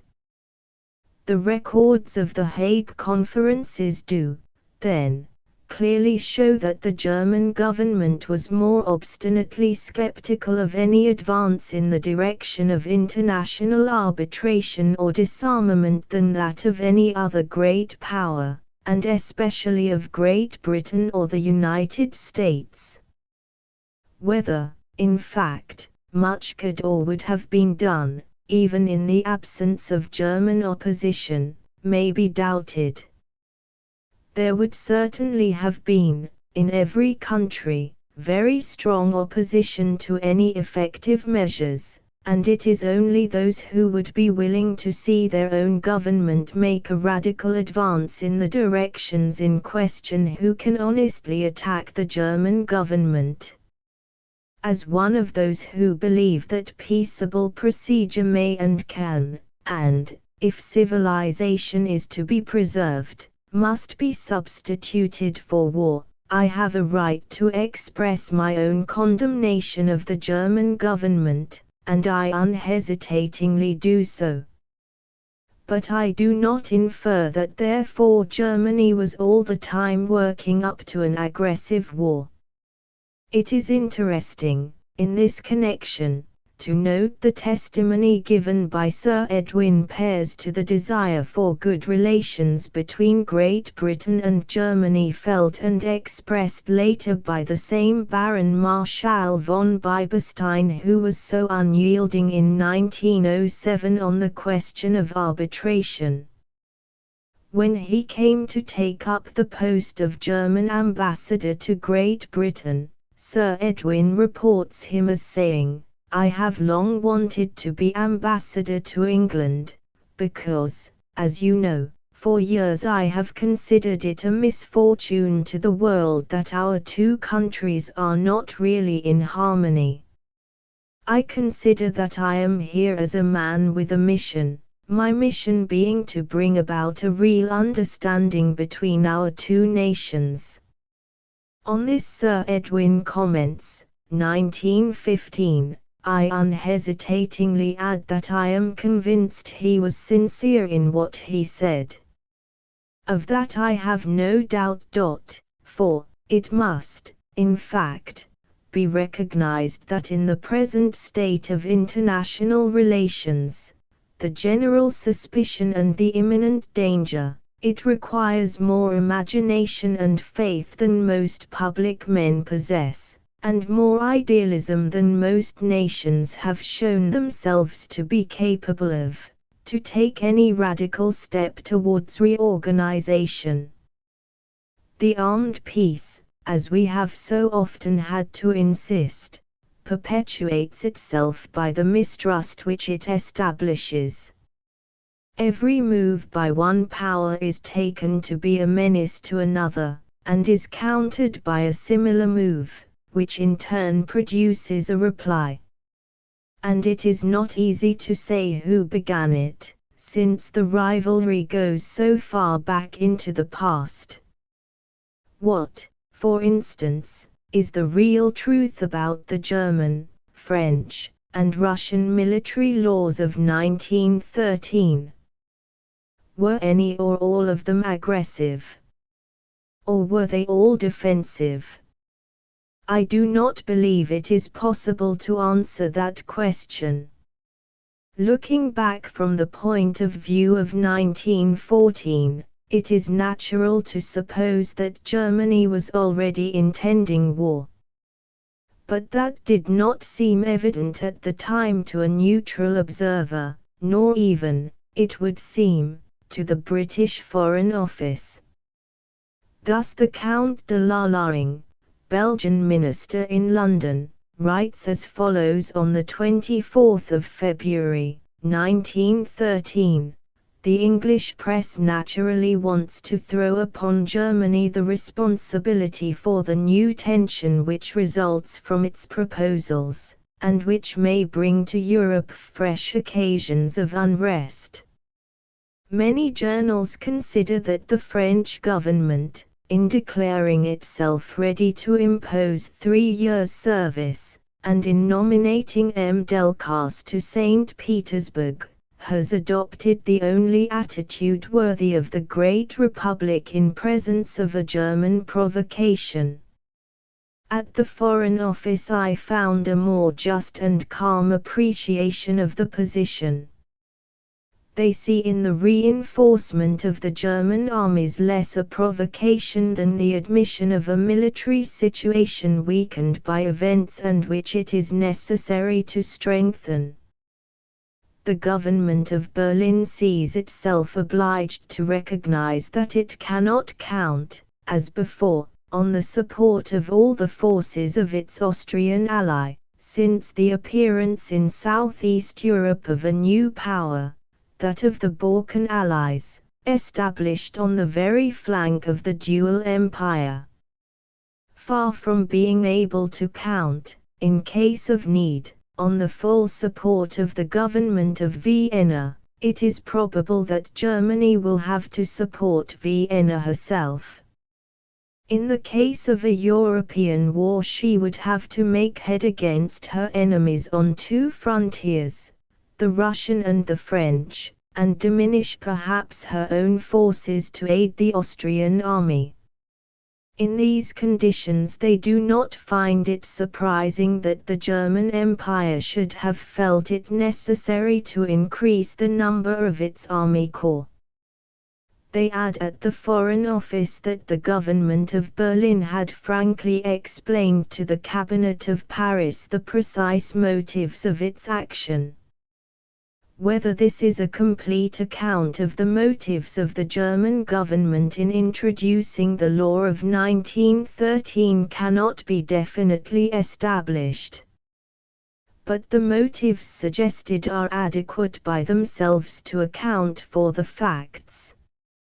On the other hand, a part of the cost of the new law was to be defrayed by a tax on capital. And those who believe that by this year Germany was definitely waiting an occasion to make war have a right to dwell upon that fact. I find, myself, nothing conclusive in these speculations. But what is certain, and to my mind much more important, is the fact that military preparations evoke counter-preparations, until at last the strain becomes unbearable. By 1913 it was already terrific.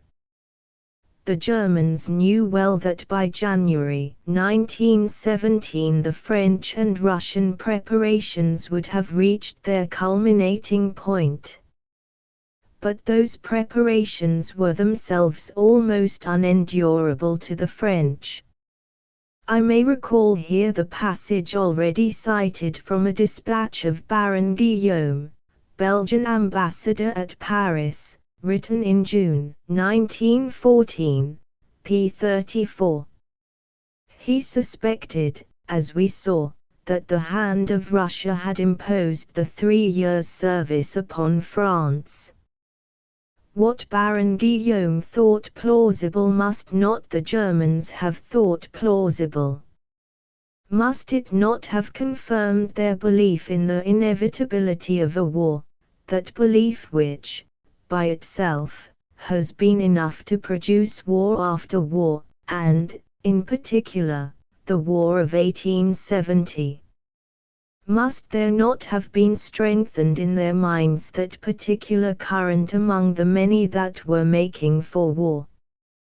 And must not similar suspicions have been active, with similar results, on the side of France and Russia? The armaments engender fear, the fear in turn engenders armaments, and in that vicious circle turns the policy of Europe, till this or that power precipitates the conflict, much as a man hanging in terror over the edge of a cliff ends by losing his nerve and throwing himself over. That is the real lesson of the rivalry in armaments. That is certain. The rest remains conjecture. Footnote 1. El Alamagna Lager p75, and British White Paper, number 160. Footnote 2. The account that follows is taken from the autobiography of Andrew D. White, the chairman of the American delegation. See Volume 2, Chap. 14 and following.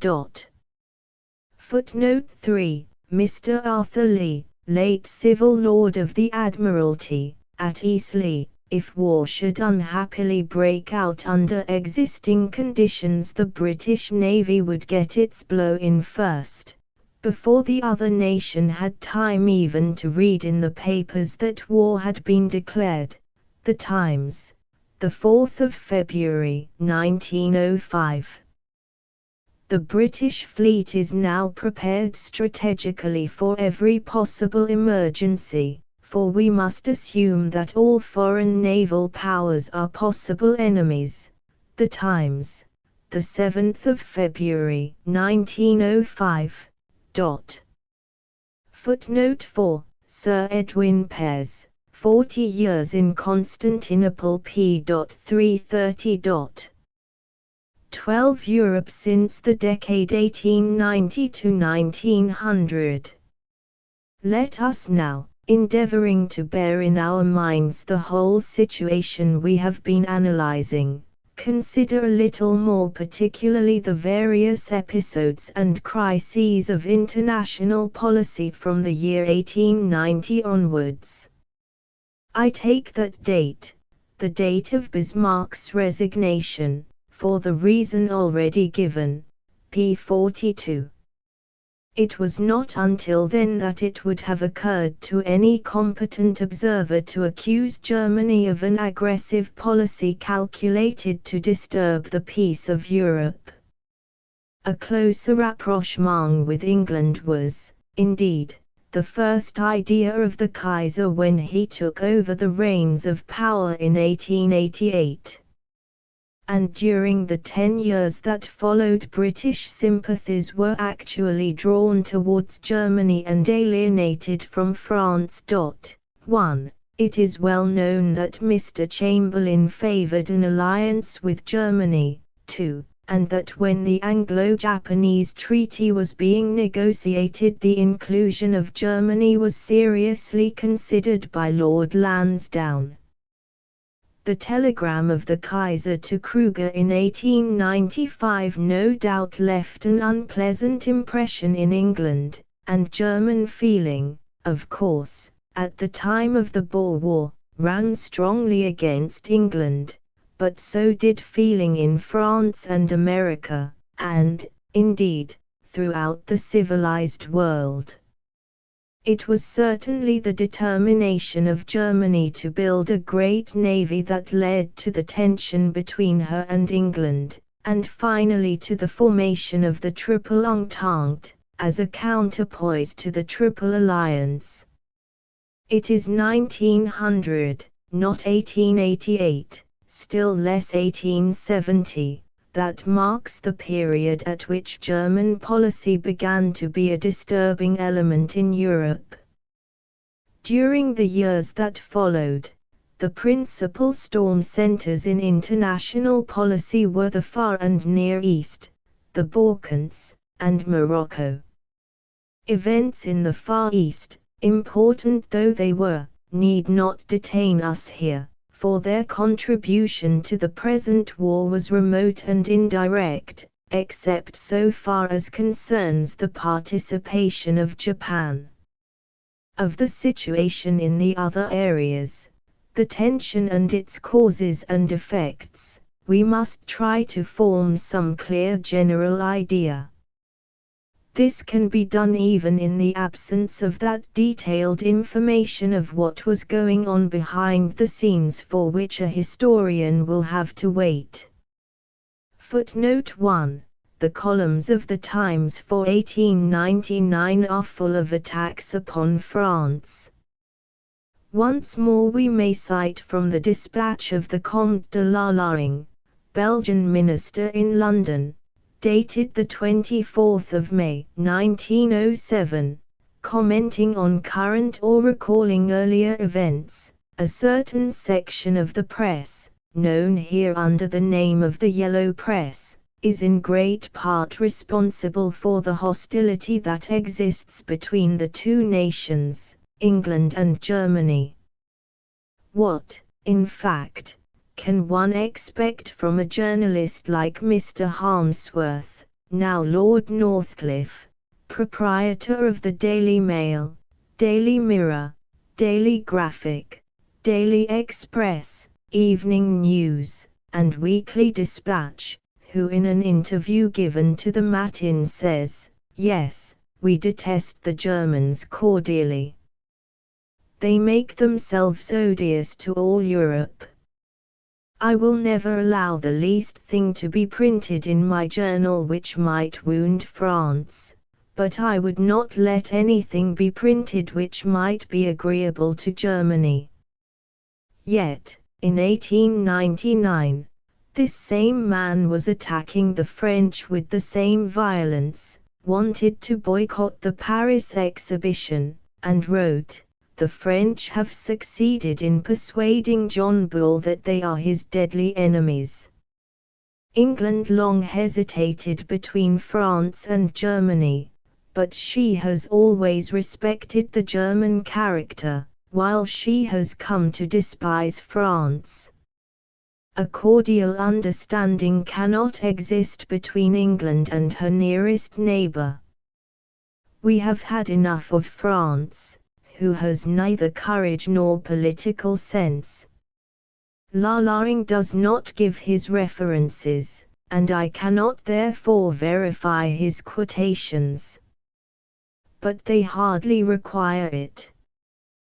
The volte-face of the Times sufficiently well known.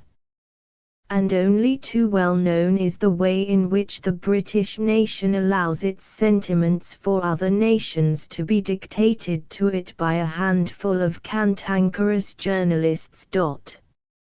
Footnote 2. I may point out to you that, at bottom, the main character, of the Teuton race differs very slightly indeed from the character of the Anglo-Saxon, cheers, and the same sentiments which bring us into a close sympathy with the United States of America may be invoked to bring us into closer sympathy with the Empire of Germany. He goes on to advocate a new triple alliance between the Teutonic race and the two great branches of the Anglo-Saxon race. See the Times, 1 December 1899. This was at the beginning of the Boer War. 2 years later, in October 1901, Mr. Chamberlain was attacking Germany at Edinburgh. This date is clearly about the turning point in British sentiment and policy towards Germany. 13. Germany and Turkey. Let us begin with the Near East. The situation there, when Germany began her enterprise, is thus summed up by a French writer. 1.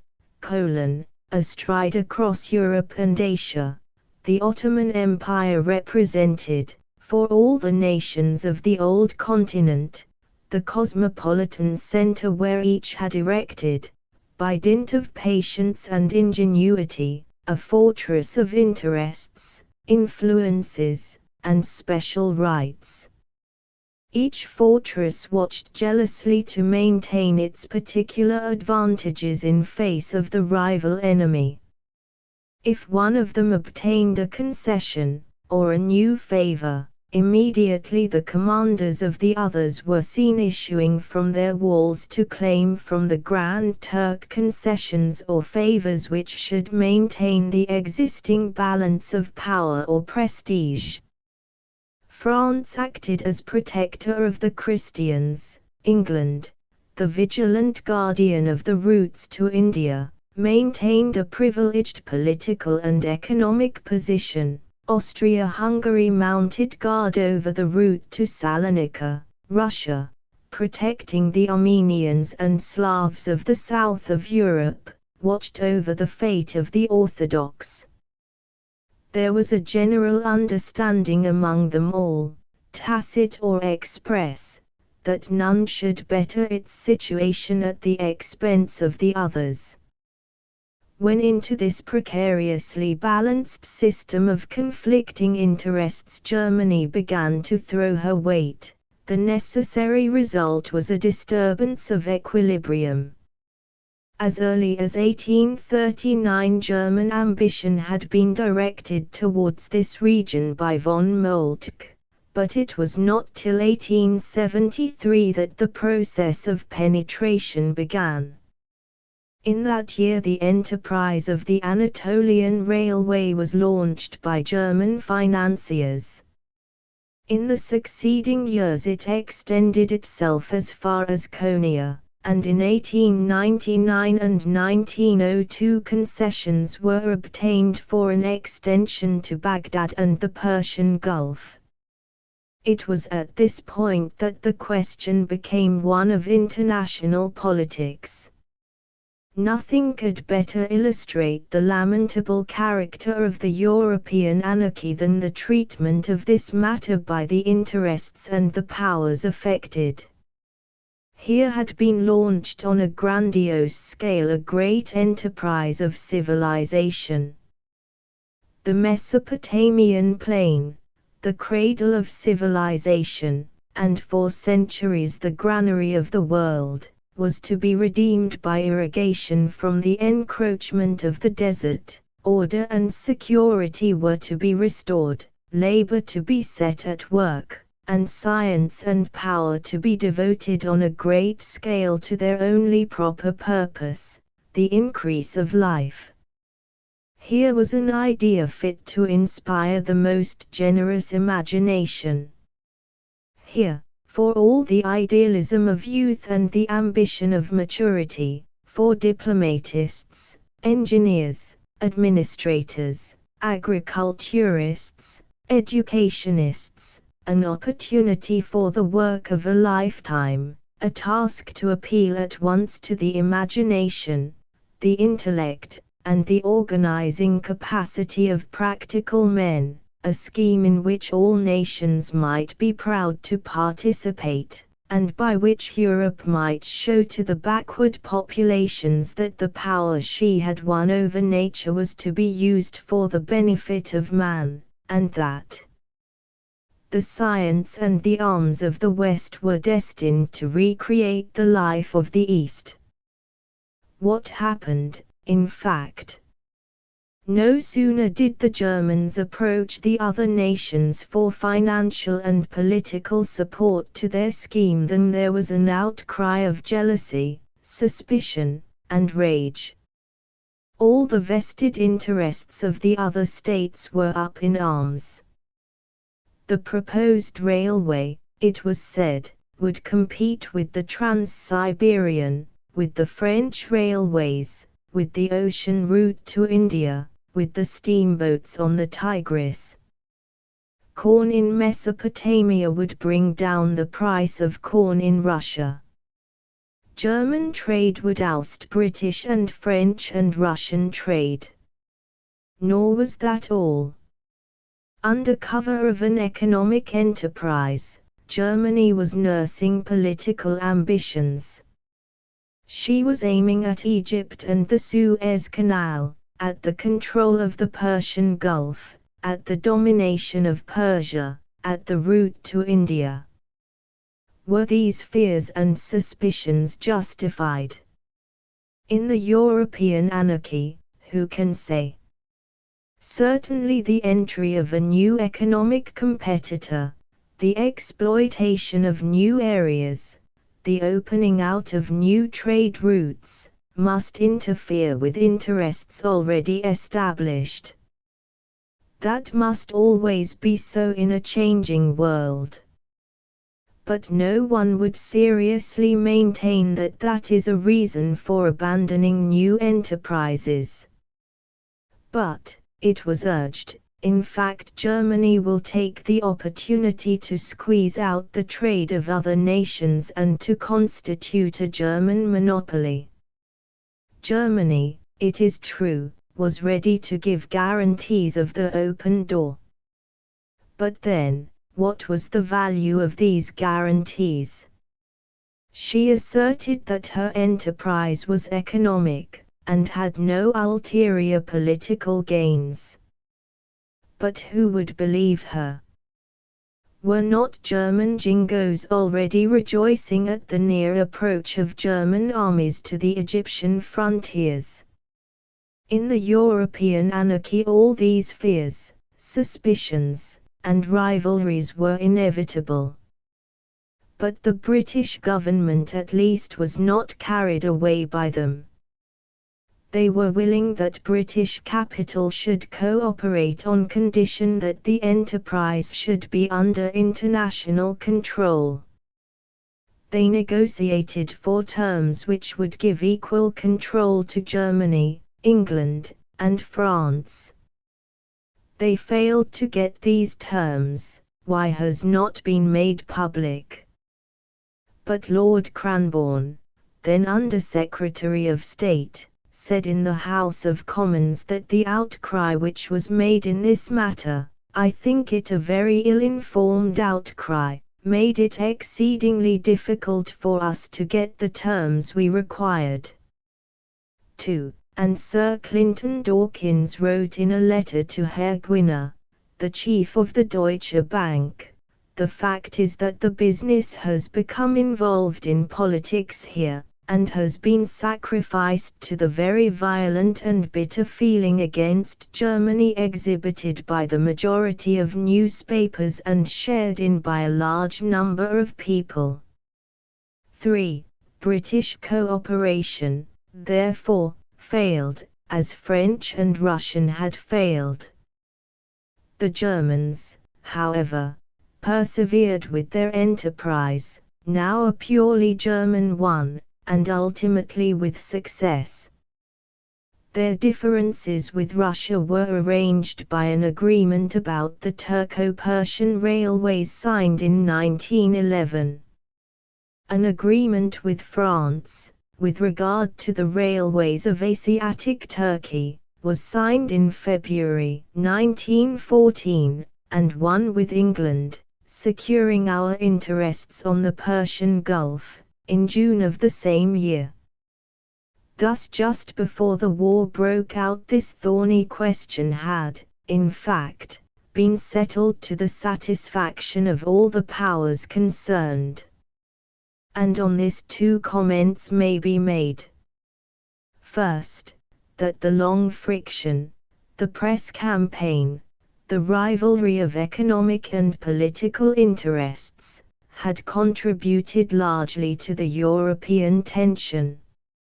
Secondly, that in spite of that, the question did get settled, and by diplomatic means. On this subject, at any rate, war was not inevitable.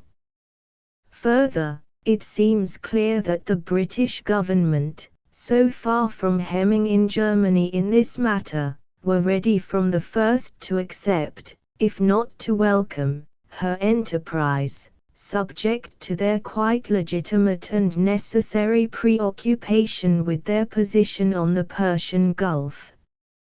It was the British press and what lay behind it that prevented the cooperation of British capital. Meantime the economic penetration of Asia Minor by Germany had been accompanied by a political penetration at Constantinople. Already, as early as 1898, the Kaiser had announced at Damascus that the 300 millions of Mussulmans who live scattered over the globe may be assured that the German Emperor will be at all times their friend. This speech, made immediately after the Armenian massacres, has been very properly reprobated by all who are revolted at such atrocities. But the indignation of Englishmen must be tempered by shame when they remember that it was their own minister, still the idol of half the nation, who reinstated Turkey after the earlier massacres in Bulgaria and put back the inhabitants of Macedonia for another generation under the murderous oppression of the Turks. The importance of the speech in the history of Europe is that it signaled the advent of German influence in the Near East. That influence was strengthened on the Bosphorus after the Turkish Revolution of 1908, in spite of the original Anglophile bias of the Young Turks, and as some critics maintain, in consequence of the blundering of the British representatives. The mission of von der Goltz in 1908 and that of Lehmann von Sanders in 1914 put the Turkish army under German command, and by the outbreak of the war German influence was predominant in Constantinople. This political influence was, no doubt, used, and intended to be used, to further German economic schemes. Germany, in fact, had come into play the same game as the other powers, and had played it with more skill and determination. She was, of course, here as elsewhere, a new and disturbing force in a system of forces which already had difficulty in maintaining a precarious equilibrium. But to be a new and disturbing force is not to commit a crime. Once more the real culprit was not Germany nor any other power. The real culprit was the European anarchy. Footnote 1. Pierre Albin, Diego de Sarajevo p. 81. Footnote 2. Hansard, 1903, Volume 126, p. 120. Footnote 3, 19th Century, June, 1909, Volume 65, p. 1090. 14 Austria and the Balkans. I turn now to the Balkan question. This is too ancient and too complicated to be even summarized here. But we must remind ourselves of the main situation. Primarily, the Balkan question is, or rather was, one between subject Christian populations and the Turks. But it has been complicated, not only by the quarrels of the subject populations among themselves, but by the rival ambitions and claims of Russia and Austria. The interest of Russia in the Balkans is partly one of racial sympathy, partly one of territorial ambition, for the road to Constantinople lies through Romania and Bulgaria. It is this territorial ambition of Russia that has given occasion in the past to the intervention of the Western powers, for until recently it was a fixed principle, both of French and British policy, to keep Russia out of the Mediterranean. Hence the Crimean War, and hence the disastrous intervention of Disraeli after the Treaty of San Stefano in 1878, an intervention which perpetuated for years the Balkan hell. The interest of Austria in the peninsula depends primarily on the fact that the Austrian Empire contains a large Slav population desiring its independence, and that this national ambition of the Austrian Slavs finds in the independent Kingdom of Serbia its natural center of attraction. The determination of Austria to retain her Slavs as unwilling citizens of her empire brings her also into conflict with Russia, so far as Russia is the protector of the Slavs. The situation, and the danger with which it is pregnant, may be realized by an Englishman if he will suppose St. George's Channel and the Atlantic to be annihilated, and Ireland to touch, by a land frontier, on the one side Great Britain, on the other the United States. The friction and even the warfare which might have arisen between these two great powers from the plots of American Fenians may readily be imagined. Something of that kind is the situation of Austria in relation to Serbia and her protector, Russia. Further, Austria fears the occupation by any Slav state of any port on the coastline of the Adriatic, and herself desires a port on the Aegean. Add to this the recent German dream of the route from Berlin to Baghdad, and the European importance of what would otherwise be local disputes among the Balkan states becomes apparent. During the period we are now considering, the Balkan factor first came into prominence with the annexation by Austria of Bosnia and Herzegovina in 1908. Those provinces, it will be remembered, were handed over to Austrian protection at the Congress of Berlin in 1878. Austria went in and policed the country, much as England went in and policed Egypt, and, from the material point of view, with similarly successful results. But, like England in Egypt, Austria was not sovereign there. Formal sovereignty still rested with the Turk. In 1909, during the Turkish Revolution, Austria took the opportunity to throw off that nominal suzerainty. Russia protested, Austria mobilized against Serbia and Montenegro, and war seemed imminent.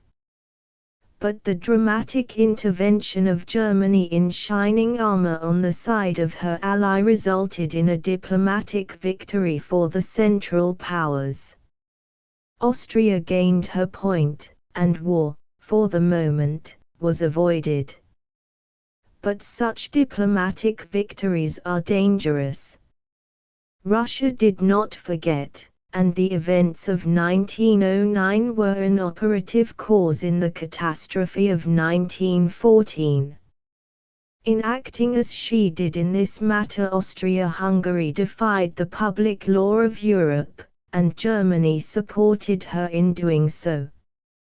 The motives of Germany in taking this action are thus described, and probably with truth, by Baron Baines. She could not allow the solidity of the Triple Alliance to be shaken. She had a debt of gratitude to pay to her ally, who had supported her at the Congress of Algeciras.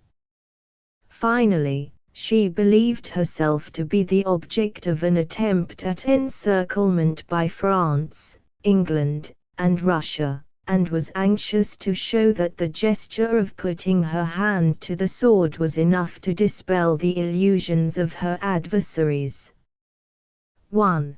These are the kind of reasons that all powers consider adequate where what they conceive to be their interests are involved.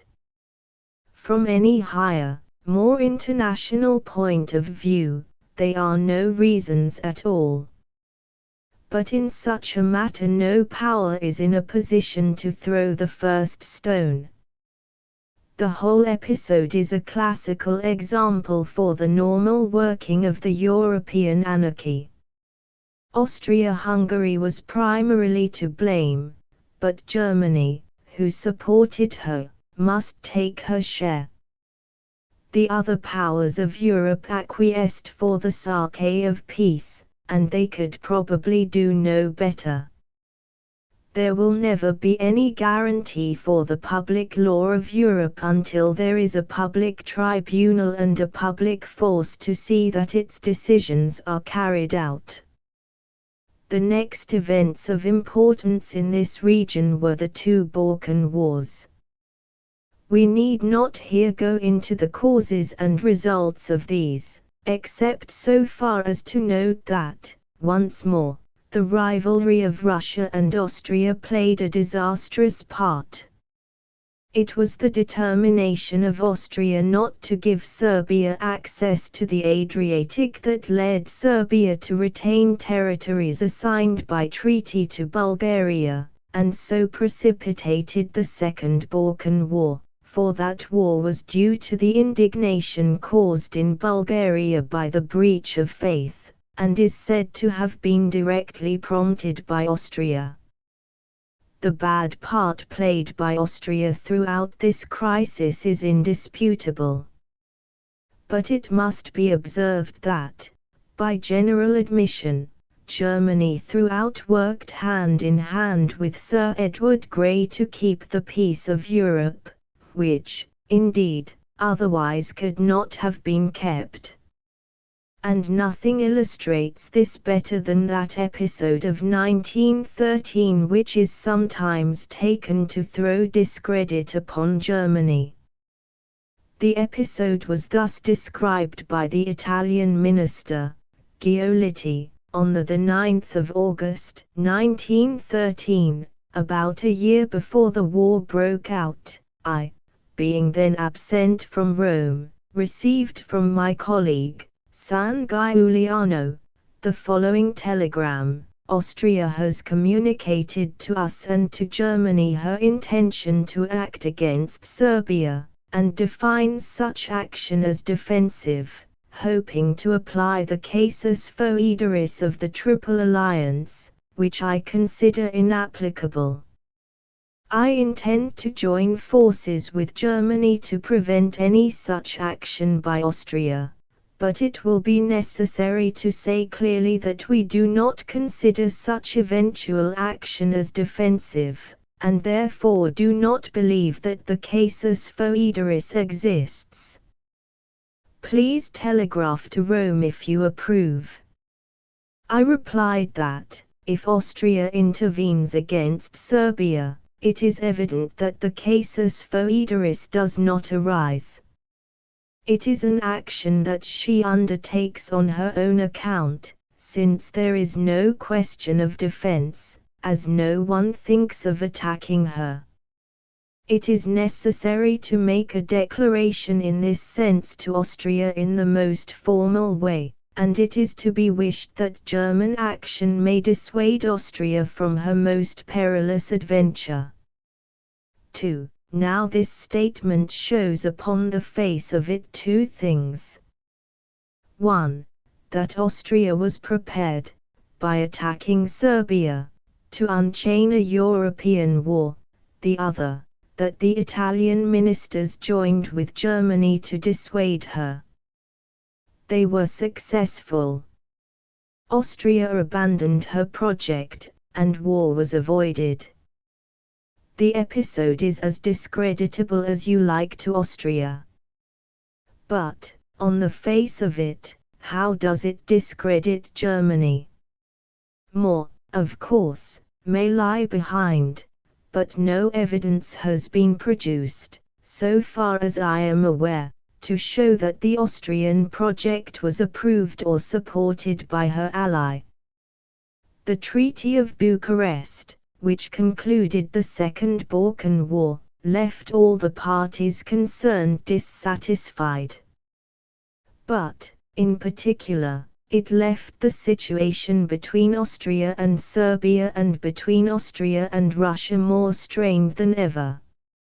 It was this situation that was the proximate cause of the present war. For, as we have seen, a quarrel between Austria and Russia over the Balkans must, given the system of alliances, unchain a European war. For producing that situation Austria-Hungary was mainly responsible. The part played by Germany was secondary, and throughout the Balkan Wars German diplomacy was certainly working, with England, for peace. The diplomacy of the Wilhelmstrasse, says Baron Baines, applied itself, above all, to calm the exasperation and the desire for intervention at the Ballplatz. The Cabinet of Berlin did not follow that of Vienna in its tortuous policy of intrigues at Sofia and Bucharest. As M. Zimmermann said to me at the time, the imperial government contented itself with maintaining its neutrality in relation to the Balkans, abstaining from any intervention, beyond advice, in the fury of their quarrels. There is no reason to doubt the sincerity of this statement. 3. Footnote 1. El Allemagnavant Lager p. 240. Footnote 2. It is characteristic of the way history is written in time of war that M. Yves Guyot, citing Giolitti's statement, omits the references to Germany. See les causes et les conséquences de la guerre p. 101. Footnote 3. El Allemagnavant la guerre pp. 248, 262.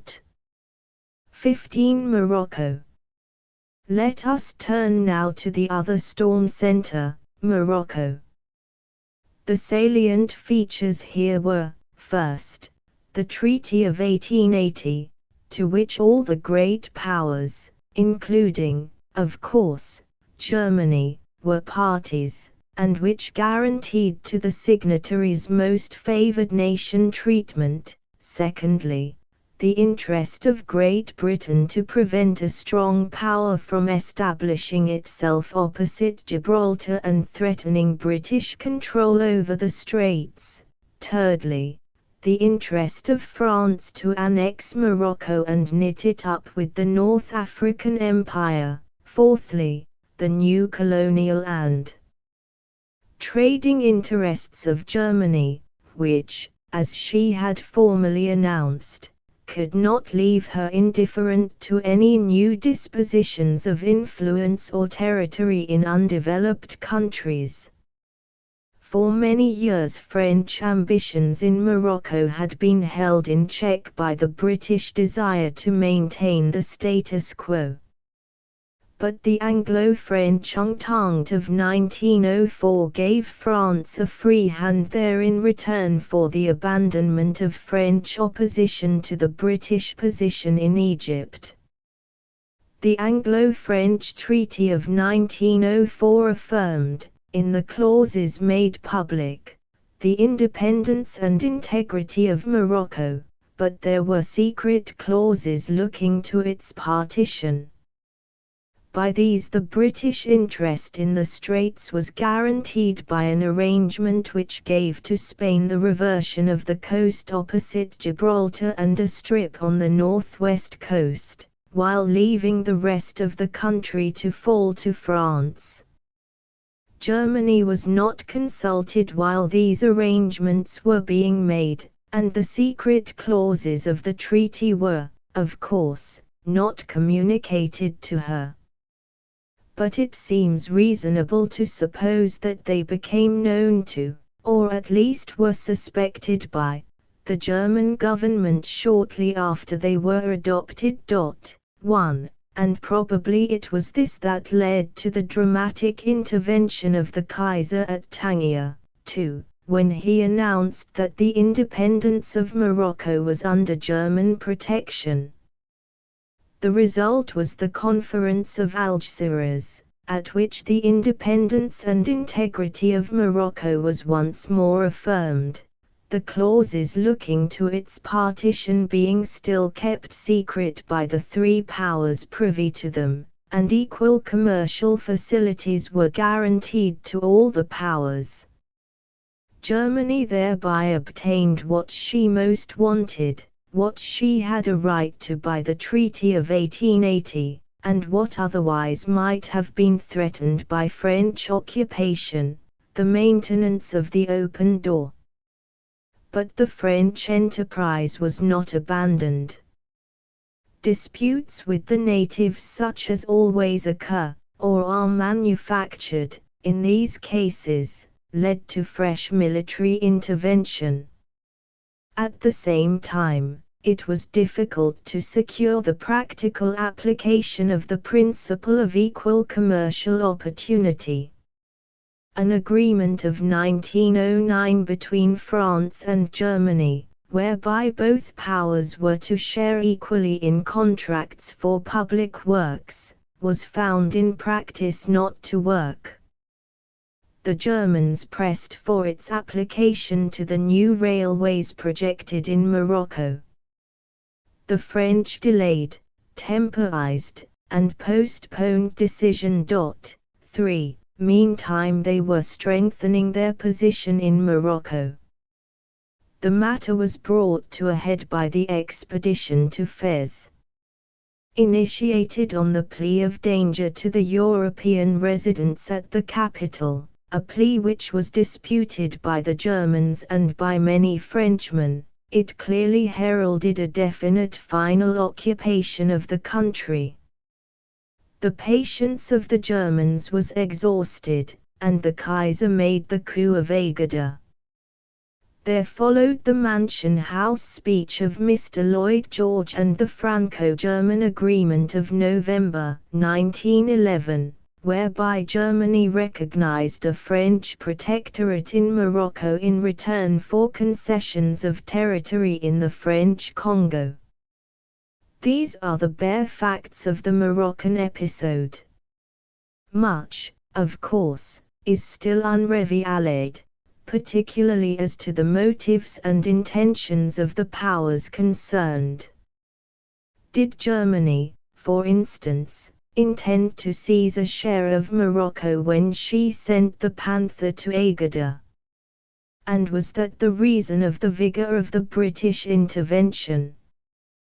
Possibly, but by no means certainly. The evidence accessible is conflicting. If Germany had that intention, she was frustrated by the solidarity shown between France and England, and the result was the final and definite absorption of Morocco in the French Empire, with the approval and active support of Great Britain, Germany being compensated by the cession of part of the French Congo. Once more a difficult question had been settled by diplomacy, but only after it had twice brought Europe to the verge of war, and in such a way as to leave behind the bitterest feelings of anger and mistrust in all the parties concerned. The facts thus briefly summarized here may be studied more at length, with the relevant documents, in Mr. Morel's book Morocco in Diplomacy. The reader will form his own opinion on the part played by the various powers. But I do not believe that any instructed and impartial student will accept what appears to be the current English view, that the action of Germany in this episode was a piece of sheer aggression without excuse, and that the other powers were acting throughout justly, honestly, and straightforwardly. The Morocco crisis, as we have already seen, produced in Germany a painful impression, and strengthened there the elements making for war. Thus Baron Baines writes, the Moroccan conflicts made many Germans hitherto pacific regard another war as a necessary evil. 4. And again, the pacific settlement of the conflict of 1911 gave a violent impulse to the war party in Germany, to the propaganda of the League of Defense and the Navy League, and a greater force to their demands. To their dreams of hegemony and domination the desire for revenge against France now mingled its bitterness. A diplomatic success secured in an underground struggle signified nothing. War in the open, that alone, in the eyes of this rancorous tribe, could settle definitely the Moroccan question by incorporating Morocco and all French Africa in the colonial empire they hoped to create on the shores of the Mediterranean and in the heart of the Black Continent. 5. This we may take to be a correct description of the attitude of the Pangermans. But there is no evidence that it was that of the nation. We have seen also that Baron Bain's impression of the attitude of the German people, even after the Moroccan affair, was of a general desire for peace. 6. The crisis had been severe, but it had been tided over, and the governments seem to have made renewed efforts to come into friendly relations.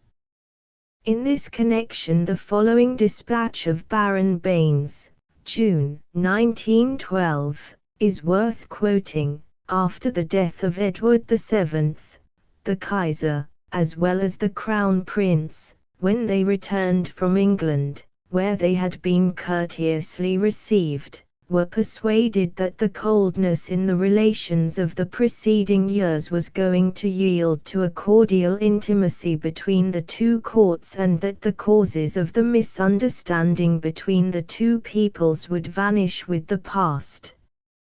His disillusionment, therefore, was cruel when he saw the Cabinet of London range itself last year on the side of France.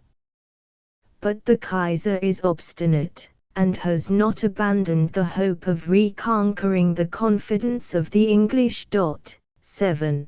This dispatch is so far borne out by the facts that in the year succeeding the Moroccan crisis a serious attempt was made to improve Anglo-German relations, and there is no reason to doubt that on both sides there was a genuine desire for an understanding. How that understanding failed has already been indicated. 8. But even that failure did not ruin the relations between the two powers. In the Balkan crisis, as we have seen and as is admitted on both sides, England and Germany worked together for peace. And the fact that a European conflagration was then avoided, in spite of the tension between Russia and Austria, is a strong proof that the efforts of Sir Edward Grey were sincerely and effectively seconded by Germany. 9. Footnote 1. See Morocco in Diplomacy chap. 16. A dispatch written by M. Lehay, the Belgian minister in Paris, on 7 May 1905. Shows that rumor was busy on the subject. The secret clauses of the Franco-Spanish treaty were known to him, and these provided for an eventual partition of Morocco between France and Spain. He doubted whether there were secret clauses in the Anglo-French treaty, but it is supposed that there is a certain tacit understanding by which England would leave France sufficient liberty of action in Morocco under the reserve of the secret clauses of the Franco-Spanish arrangement, clauses if not imposed yet at least strongly supported by the London Cabinet. We know, of course, now, that the arrangement for the partition was actually embodied in secret clauses in the Anglo-French treaty. Footnote 2. According to M. Yves Guyot, when the Kaiser was actually on his way to Tangier, he telegraphed from Lisbon to Prince Bülow abandoning the project. Prince Bülow telegraphed back insisting, and the Kaiser yielded. Footnote 3. See Burden, L'énigme allemande chap. 2. This account, by a Frenchman, will not be suspected of anti-French or pro-German bias, and it is based on French official records. Footnote 4. L'Allemagne avant la guerre p216. Footnote 5. L'Allemagne avant la guerre p235. Footnote 6, see above, p. 63. Footnote 7, this view is reaffirmed by Baron Baines in El Alamagnovant Lager p. 29. Footnote 8, see above, p. 79. Footnote 9, above, p. 111. 16. The last years. We have reached, then, the year 1913, and the end of the Balkan Wars, without discovering in German policy any clear signs of a determination to produce a European war. We have found all the powers, Germany included, contending for territory and trade at the risk of the peace of Europe. We have found Germany successfully developing her interests in Turkey. We have found England annexing the South African republics, France Morocco, Italy Tripoli. We have found all the powers stealing in China, and in all these transactions we have found them continually on the point of being at one another's throats. Nevertheless, some last instinct of self-preservation has enabled them, so far, to pull up in time. The crises had been overcome without a war. Yet they had, of course, produced their effects. Some statesmen probably, like Sir Edward Grey, had had their passion for peace confirmed by the dangers encountered. In others, no doubt, an opposite effect had been produced, and very likely by 1913 there were prominent men in Europe convinced that war must come, and maneuvering only that it should come at the time and occasion most favorable to their country. That, according to M. Camben, was now the attitude of the German Emperor. M. Camben bases this view on an alleged conversation between the Kaiser and the King of the Belgians. 1. The conversation has been denied by the German official organ, but that, of course, is no proof that it did not take place, and there is nothing improbable in what M. Camben narrates. The conversation is supposed to have occurred in November 1913, at a time when, as we have seen, too, there was a distinct outburst in France of anti-German chauvinism, and when the arming and counter-arming of that year had exasperated opinion to an extreme degree. The Kaiser is reported to have said that war between Germany and France was inevitable. If he did, it is clear from the context that he said it in the belief that French chauvinism would produce war. For the King of the Belgians, in replying, is stated to have said that it was a travesty of the French government to interpret it in that sense, and to let oneself be misled as to the sentiments of the French nation by the ebullitions of a few irresponsible spirits or the intrigues of unscrupulous agitators. It should be observed also that this supposed attitude on the part of the Kaiser is noted as a change, and that he is credited with having previously stood for peace against the designs of the German Jingos. His personal influence, says the dispatch, had been exerted on many critical occasions in support of peace. The fact of a change of mind in the Kaiser is accepted also by Baron Baines. Whatever may be the truth in this matter, neither the German nor the French nor our own government can then have abandoned the effort at peaceable settlement. For, in fact, by the summer of 1914, agreements had been made between the great powers which settled for the time being the questions immediately outstanding. It is understood that a new partition of African territory had been arranged to meet the claims and interests of Germany, France, and England alike. The question of the Baghdad Railway had been settled, and everything seemed to favor the maintenance of peace, when, suddenly, the murder of the Archduke sprang upon a dismayed Europe, the crisis that was at last to prove fatal. The events that followed, so far as they can be ascertained from published documents, have been so fully discussed that it would be superfluous for me to go over the ground again in all its detail.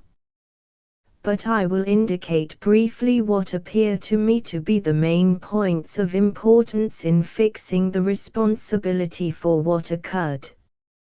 First, the German view, that England is responsible for the war because she did not prevent Russia from entering upon it, I regard as childish, if it is not simply sophistical. The German powers deliberately take an action which the whole past history of Europe shows must almost certainly lead to a European war, and they then turn round upon Sir Edward Grey and put the blame on him because he did not succeed in preventing the consequences of their own action. He might have kept Russia out. Who knows whether he might? What we do know is that it was Austria and Germany who brought her in.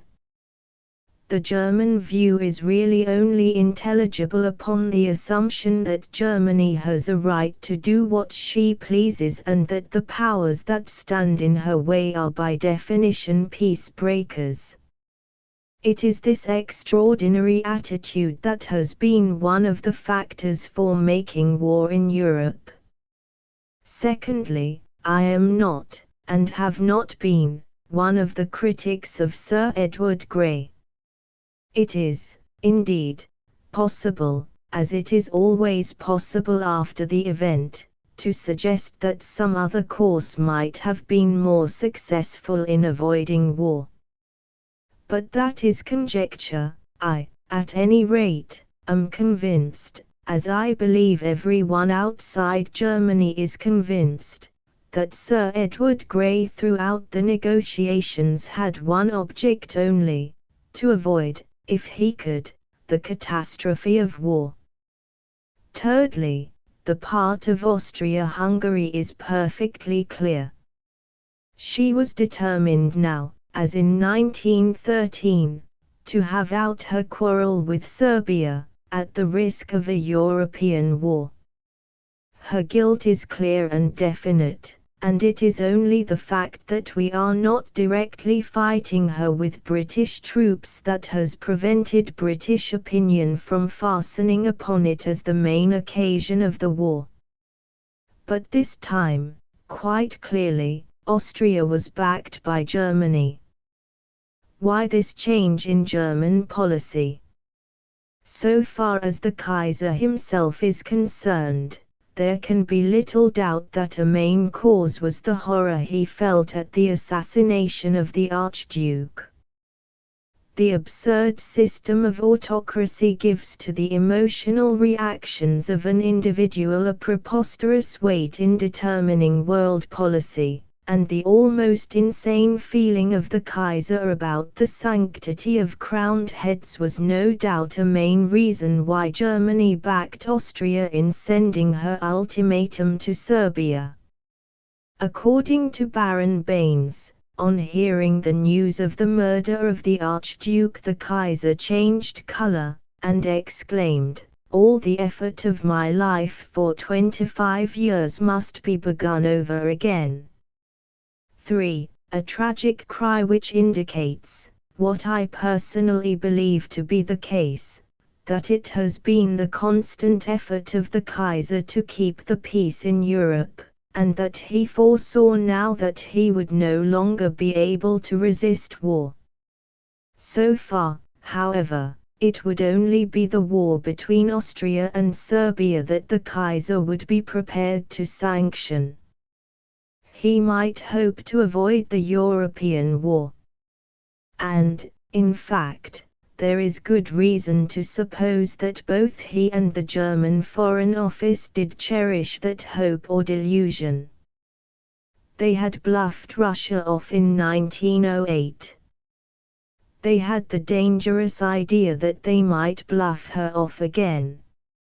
In this connection, Baron Baines records a conversation with his colleague, M. Bolletti, the Italian ambassador at Berlin, in which the latter took the view that at Vienna as at Berlin they were persuaded that Russia, in spite of the official assurances exchanged quite recently between the Tsar and M. Poincare, as to the complete preparations of the armies of the two allies, was not in a position to sustain a European war and would not dare to plunge into so perilous an adventure.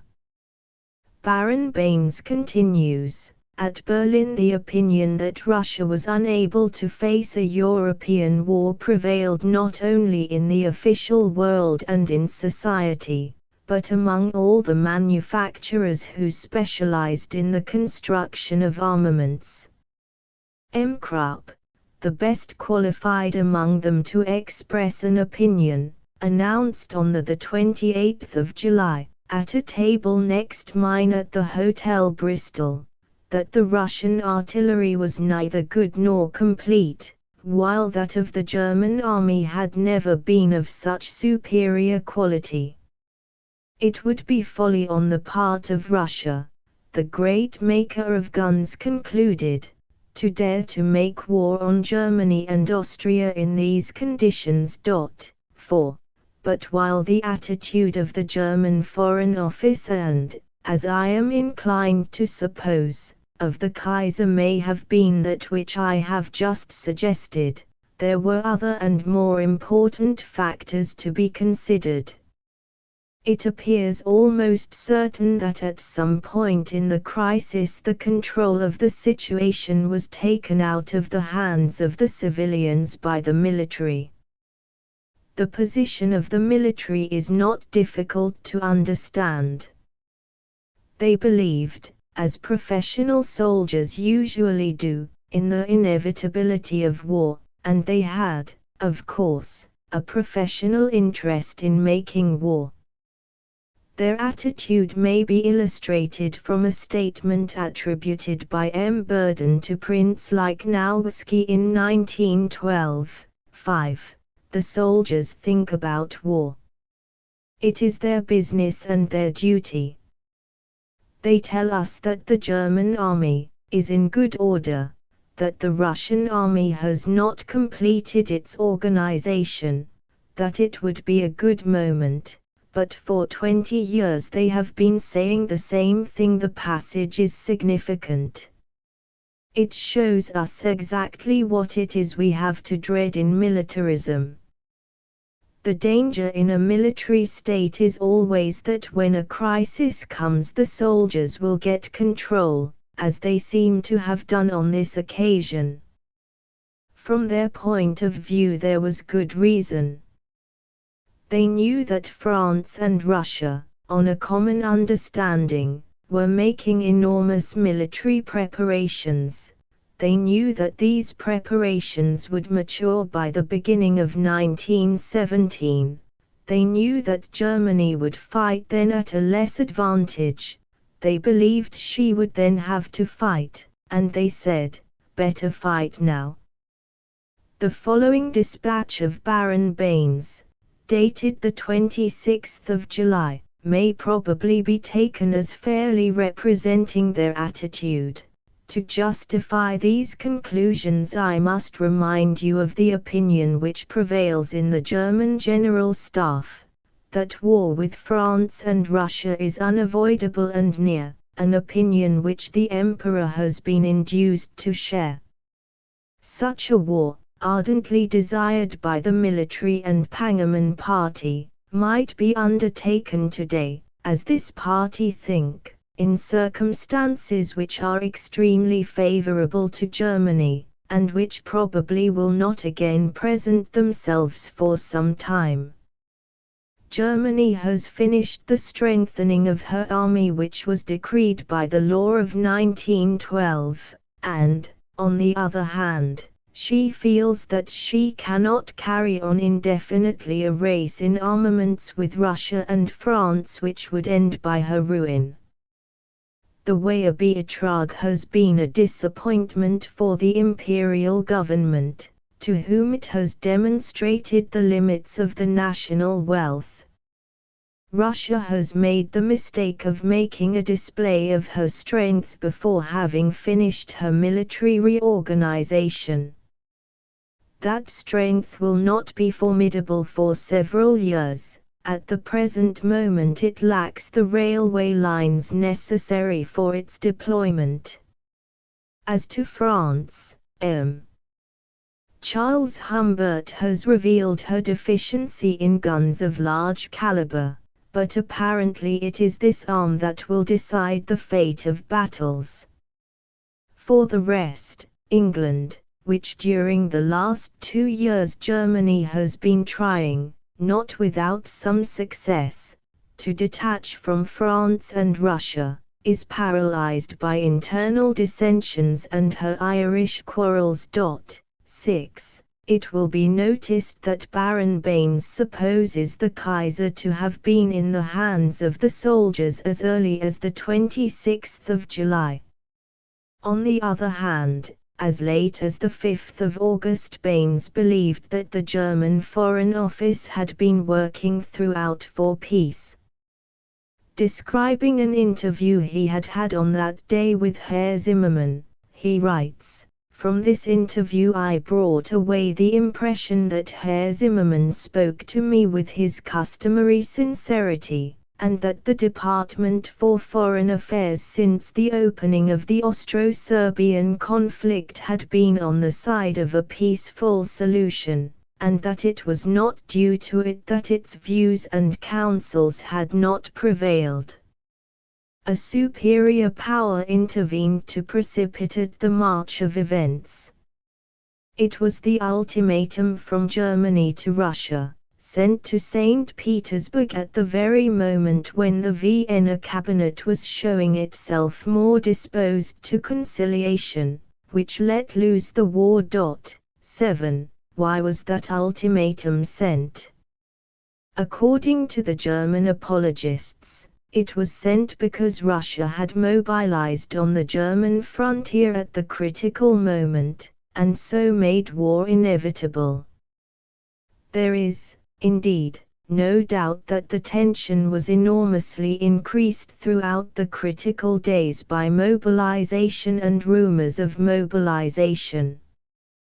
The danger was clearly pointed out as early as the 26th of July in a dispatch of the Austrian ambassador at Petrograd to his government, as the result of reports about measures taken for mobilization of Russian troops. Count Portales, German ambassador at Petrograd, has called the Russian minister's attention in the most serious manner to the fact that nowadays measures of mobilization would be a highly dangerous form of diplomatic pressure. For in that event the purely military consideration of the question by the general staffs would find expression, and if that button were once touched in Germany the situation would get out of control. 8. On the other hand, it must be remembered that in 1909 Austria had mobilized against Serbia and Montenegro. 9. And in 1912–13 Russia and Austria had mobilized against one another without war ensuing in either case.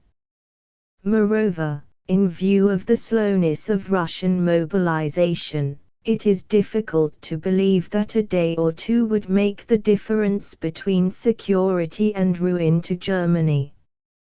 However, it is possible that the Kaiser was so advised by his soldiers, and genuinely believed the country to be in danger.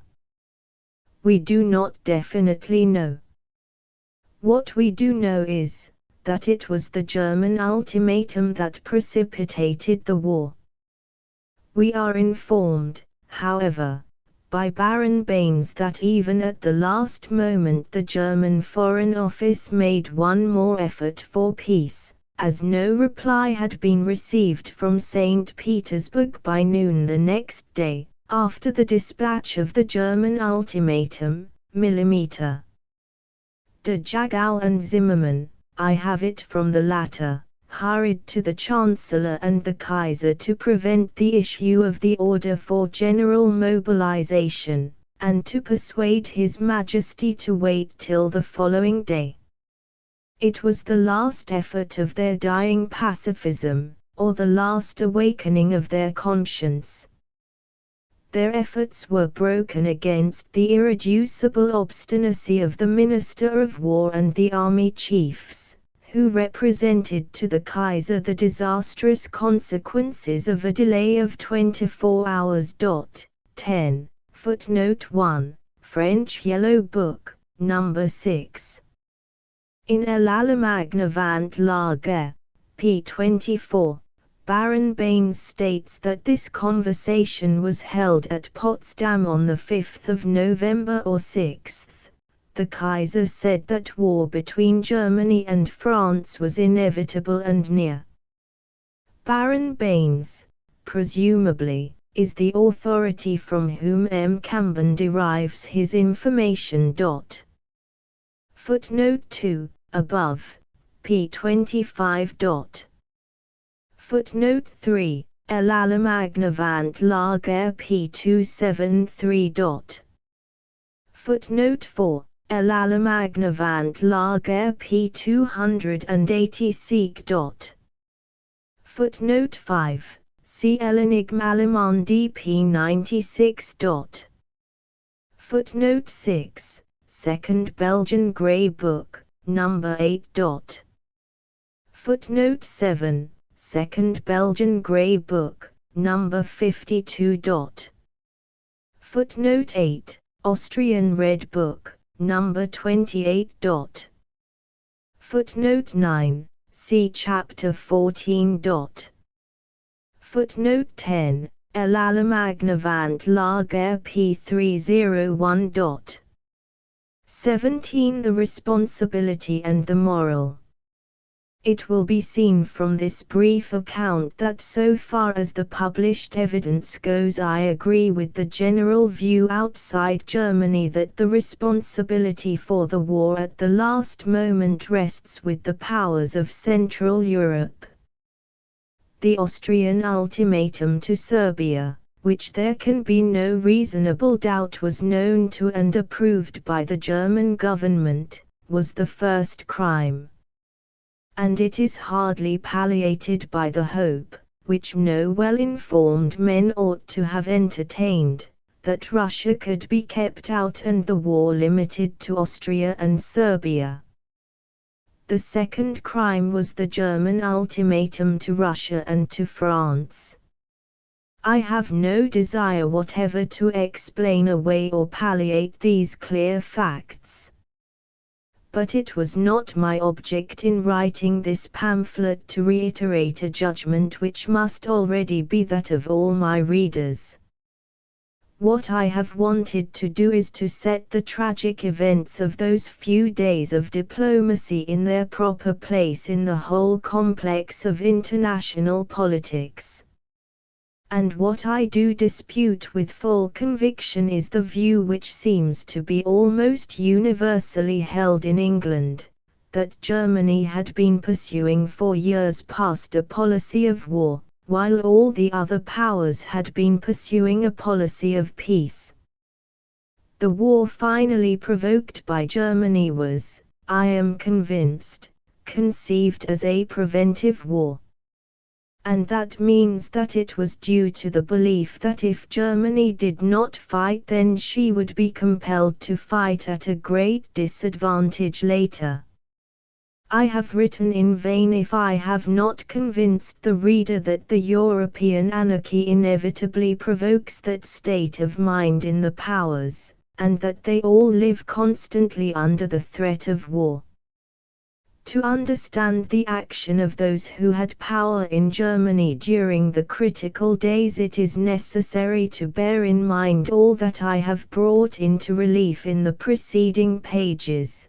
The general situation, which grouped the powers of the Entente against those of the Triple Alliance, the armaments and counter-armaments, the colonial and economic rivalry, the racial and national problems in Southeast Europe, and the long series of previous crises, in each case tied over, but leaving behind, every one of them, a legacy of fresh mistrust and fear, which made every new crisis worse than the one before.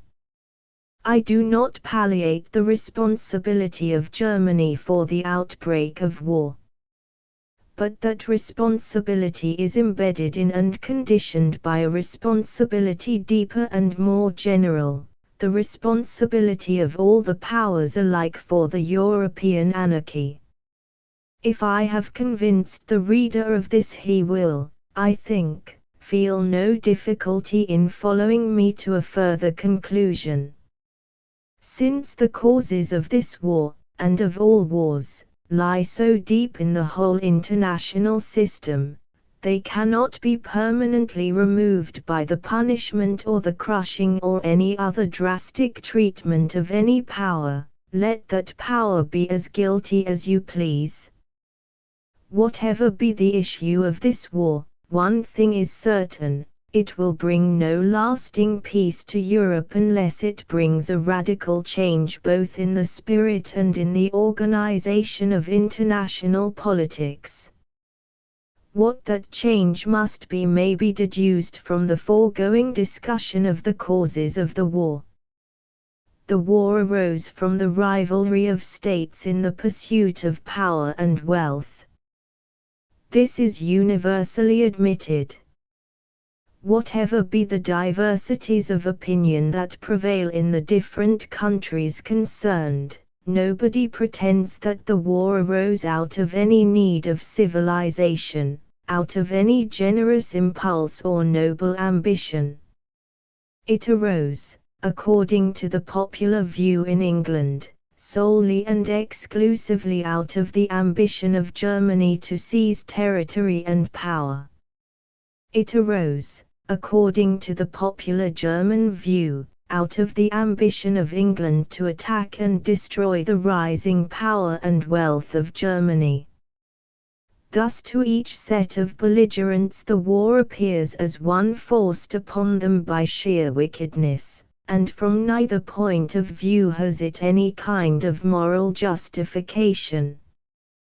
These views, it is true, are both too simple for the facts. But the account given in the preceding pages, imperfect as it is, shows clearly, what further knowledge will only make more explicit, that the war proceeded out of rivalry for empire between all the great powers in every part of the world. The contention between France and Germany for the control of Morocco, the contention between Russia and Austria for the control of the Balkans, the contention between Germany and the other powers for the control of Turkey, these were the causes of the war. And this contention for control is prompted at once by the desire for power and the desire for wealth. In practice the two motives are found conjoined. But to different minds they appeal in different proportions. There is such a thing as the love of power for its own sake. It is known in individuals, and it is known in states, and it is the most disastrous, if not the most evil, of the human passions. The modern German philosophy of the state turns almost exclusively upon this idea, and here, as elsewhere, by giving to a passion an intellectual form, the Germans have magnified its force and enhanced its monstrosity. But the passion itself is not peculiar to Germans, nor is it only they to whom it is and has been a motive of state.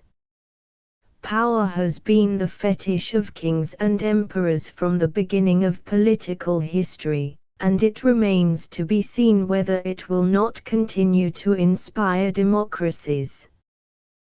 The passion for empire ruined the Athenian democracy, no less than the Spartan or the Venetian oligarchy, or the Spain of Philip II, or the France of the monarchy and the empire. But it still makes its appeal to the romantic imagination. Its intoxication has lain behind this war, and it will prompt many others if it survives, when the war is over, either in the defeated or the conquering nations. It is not only the jingoism of Germany that Europe has to fear. It is the jingoism that success may make supreme in any country that may be victorious. But while power may be sought for its own sake, it is commonly sought by modern states as a means to wealth. It is the pursuit of markets and concessions and outlets for capital that lies behind the colonial policy that leads to wars. States compete for the right to exploit the weak, and in this competition governments are prompted or controlled by financial interests. The British went to Egypt for the sake of the bondholders, the French to Morocco for the sake of its minerals and wealth. In the Near East and the Far it is commerce, concessions, loans that have led to the rivalry of the powers, to war after war, to punitive expeditions and, irony of ironies, to indemnities exacted as a new and special form of robbery from peoples who rose in the endeavor to defend themselves against robbery. The powers combine for a moment to suppress the common victim. The next they are at one another's throats over the spoil. That really is the simple fact about the quarrels of states over colonial and commercial policy. So long as the exploitation of undeveloped countries is directed by companies having no object in view except dividends, so long as financiers prompt the policy of governments, so long as military expeditions, leading up to annexations, are undertaken behind the back of the public for reasons that cannot be avowed, so long will the nations end with war, where they have begun by theft, and so long will thousands and millions of innocent and generous lives, the best of Europe, be thrown away to no purpose, because, in the dark, sinister interests have been risking the peace of the world for the sake of money in their pockets. It is these tremendous underlying facts and tendencies that suggest the true moral of this war. It is these that have to be altered if we are to avoid future wars on a scale as great. 18. The settlement. And now, with all this in our minds, let us turn to consider the vexed question of the settlement after the war. There lies before the Western world the greatest of all choices, the choice between destruction and salvation. But that choice does not depend merely on the issue of the war. It depends upon what is done or left undone by the cooperation of all when the war does at last stop. Two conceptions of the future are contending in all nations. One is the old bad one, that which has presided hitherto at every peace and prepared every new war. It assumes that the object of war is solely to win victory, and the object of victory solely to acquire more power and territory. On this view, if the Germans win, they are to annex territory east and west, Belgium and half France, say the more violent, the Baltic provinces of Russia, strategic points of advantage, say the more moderate. On the other hand, if the Allies win, the Allies are to divide the German colonies, the French are to regain Alsace-Lorraine, and, as the Jingos add, they are to take the whole of the German provinces on the left bank of the Rhine, and even territory beyond it. The Italians are to have not only Italia Irredenta but hundreds of thousands of reluctant Slavs in Dalmatia, the Russians Constantinople, and perhaps Posen and Galicia. Further, such money indemnities are to be taken as it may prove possible to exact from an already ruined foe. Trade and commerce with the enemy is to be discouraged or prohibited, and, above all, a bitter and unforgiving hatred is to reign forever between the victor and the vanquished. This is the kind of view of the settlement of Europe that is constantly appearing in the articles and correspondence of the press of all countries. Ministers are not as careful as they should be to repudiate it. The nationalist and imperialist cliques of all nations endorse it. It is, one could almost fear, for something like this that the peoples are being kept at war, and the very existence of civilization jeopardized. Now, whether anything of this kind really can be achieved by the war, whether there is the least probability that either group of powers can win such a victory as would make the program on either side a reality, I will not here discuss. The reader will have his own opinion. What I am concerned with is the effect any such solution would have upon the future of Europe. Those who desire such a close may be divided into two classes. The one frankly believes in war, in domination, and in power. It accepts as inevitable, and welcomes as desirable, the perpetual armed conflict of nations for territory and trade. It does not believe in, and it does not want, a durable peace. It holds that all peace is, must be, and ought to be, a precarious and regrettable interval between wars. I do not discuss this view. Those who hold it are not accessible to argument, and can only be met by action. There are others, however, who do think war an evil, who do want a durable peace, but who genuinely believe that the way indicated is the best way to achieve it. With them it is permitted to discuss, and it should be possible to do so without bitterness or rage on either side. For as to the end, there is agreement, the difference of opinion is as to the means.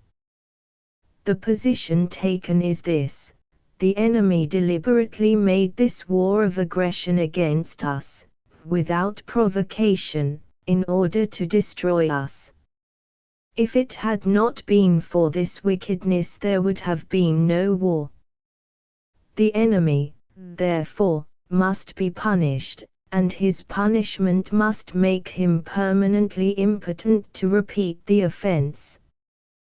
That having been done, Europe will have durable peace, for there will be no one left able to break it who will also want to break it.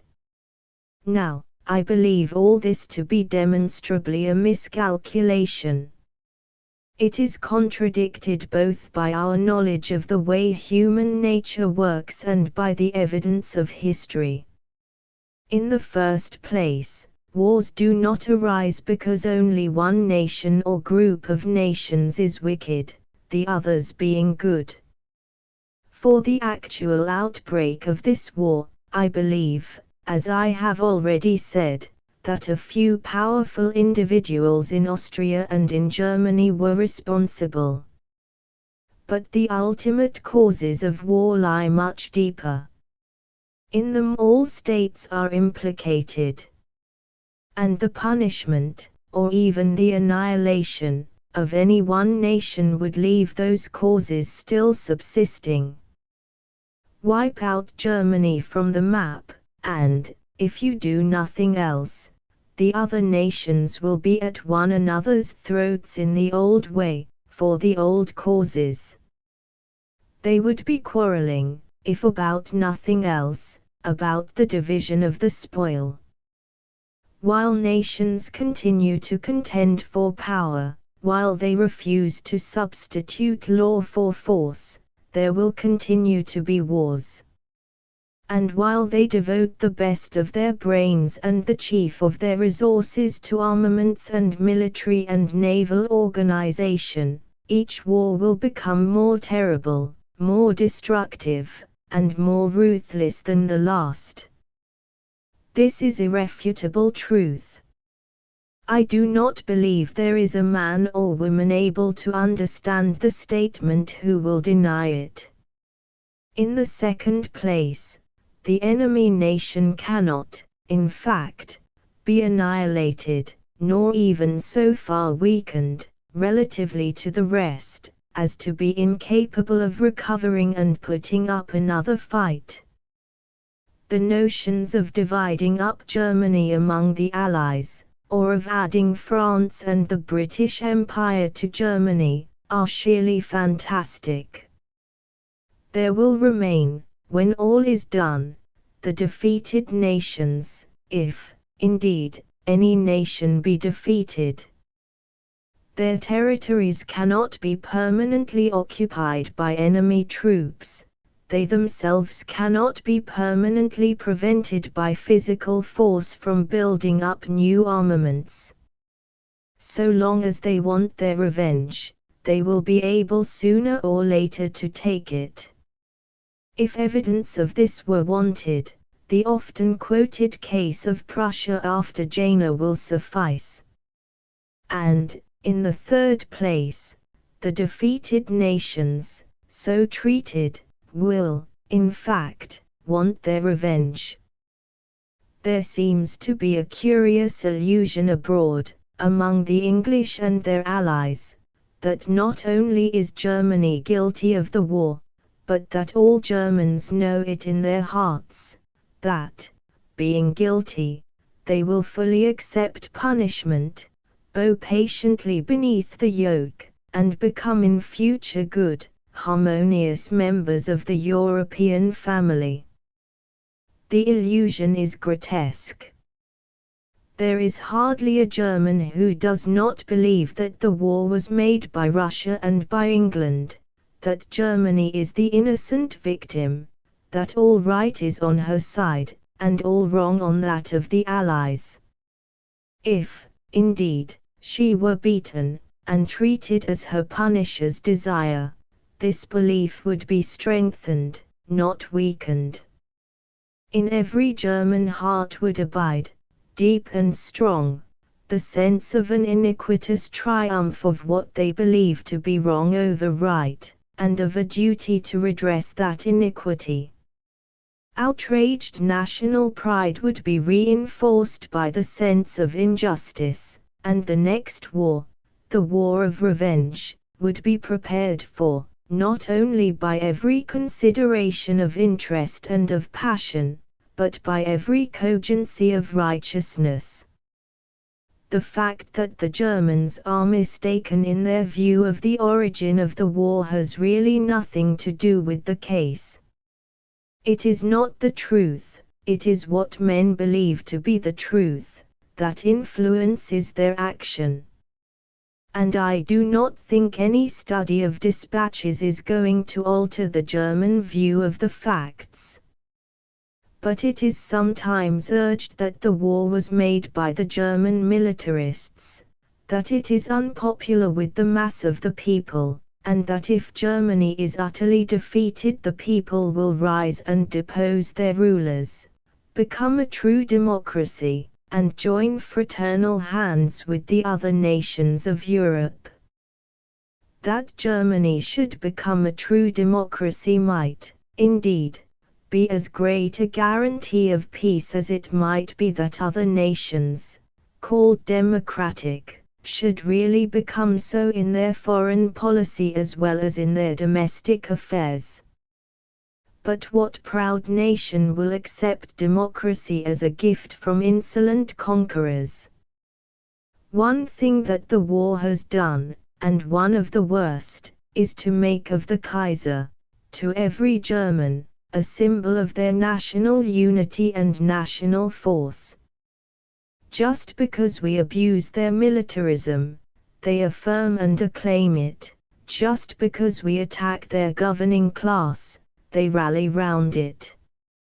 Nothing could be better calculated than this war to strengthen the hold of militarism in Germany, unless it be the attempt of her enemies to destroy her militarism by force. For consider. In the view we are examining, it is proposed, first to kill the greater part of her combatants, next to invade her territory, destroy her towns and villages, and exact, for there are those who demand it, penalties in kind, actual tit for tat, for what Germans have done in Belgium. It is proposed to enter the capital in triumph. It is proposed to shear away huge pieces of German territory. And then, when all this has been done, the conquerors are to turn to the German nation and say, "Now, all this we have done for your good. Depose your wicked rulers. Become a democracy. Shake hands and be a good fellow." Does it not sound grotesque? But, really, that is what is proposed. I have spoken about British and French proposals for the treatment of Germany. But all that I have said applies, of course, equally to German proposals of the same kind for the treatment of the conquered Allies. That way is no way towards a durable peace. If it be replied that a durable peace is not intended or desired, I have no more to say. If it be replied that punishment for its own sake is more important than civilization, and must be performed at all costs, fiat justitia, ruat caelum, then, once more, I have nothing to say. I speak to those, and to those only, who do desire a durable peace, and who have the courage and the imagination to believe it to be possible, and the determination to work for it. And to them I urge that the course I have been discussing cannot lead to their goal. What can? 19. The change needed. First, a change of outlook. We must give up, in all nations, this habit of dwelling on the unique and peculiar wickedness of the enemy. We must recognize that behind the acts that led up to the immediate outbreak of war, behind the crimes and atrocities to which the war has led, as wars always have laid, and always will lead, behind all that lies a great complex of feeling, prejudice, tradition, false theory, in which all nations and all individuals of all nations are involved. Most men believe, feel, or passively accept that power and wealth are the objects states ought to pursue, that in pursuing these objects they are bound by no code of right in their relations to one another, that law between them is, and must be, as fragile as a cobweb stretched before the mouth of a cannon, that force is the only rule and the only determinant of their differences, and that the only real question is when and how the appeal to force may most advantageously be made. This philosophy has been expressed with peculiar frankness and brutality by Germans. But most honest and candid men, I believe, will agree that that is the way they, too, have been accustomed to think of international affairs. And if illustration were wanted, let them remember the kind of triumphant satisfaction with which the failure of the Hague conferences to achieve any radical results was generally greeted, and the contemptuous and almost abhorring pity meted out to the people called pacifists. Well, the war has come. We see now, not only guess, what it means. If that experience has not made a deep impression on every man and woman, if something like a conversion is not being generally operated, then, indeed, nothing can save mankind from the hell of their own passions and imbecilities. But if otherwise, if that change is going on, then the way to deliverance is neither difficult nor obscure. It does not lie in the direction of crushing anybody. It lies in the taking of certain determinations, and the embodying of them in certain institutions. First, the nations must submit to law and to right in the settlement of their disputes. Secondly, they must reserve force for the coercion of the lawbreaker, and that implies that they should construct rules to determine who the lawbreaker is. Let him be defined as the one who appeals to force, instead of appealing to law and right by machinery duly provided for that purpose, and the aggressor is immediately under the ban of the civilized world, and met by an overwhelming force to coerce him into order. In constructing machinery of this kind there is no intellectual difficulty greater than that which has confronted every attempt everywhere to substitute order for force. The difficulty is moral, and lies in the habits, passions, and wills of men. But it should not be concluded that, if such a moral change could be operated, there would be no need for the machinery. It would be as reasonable to say that governments, law courts, and police were superfluous, since, if men were good, they would not require them, and if they are bad they will not tolerate them. Whatever new need, desire, and conviction comes up in mankind, needs embodiment in forms before it can become operative. And, as the separate colonies of America could not effectively unite until they had formed a constitution, so will the states of Europe and the world be unable to maintain the peace, even though all of them should wish to maintain it, unless they will construct some kind of machinery for settling their disputes and organizing their common purposes, and will back that machinery by force. If they will do that they may construct a real and effective counterpoise to aggression from any power in the future. If they will not do it, their precautions against any one power will be idle, for it will be from some other power that the danger will come. I put it to the reader at the end of this study, which I have made with all the candor and all the honesty at my disposal, and which I believe to represent essentially the truth, whether or no he agrees that the European anarchy is the real cause of European wars, and if he does, whether he is ready for his part to support a serious effort to end it. End of Project Gutenberg's The European Anarchy, by G. Lowes Dickinson. End of the Project Gutenberg ebook The European Anarchy *******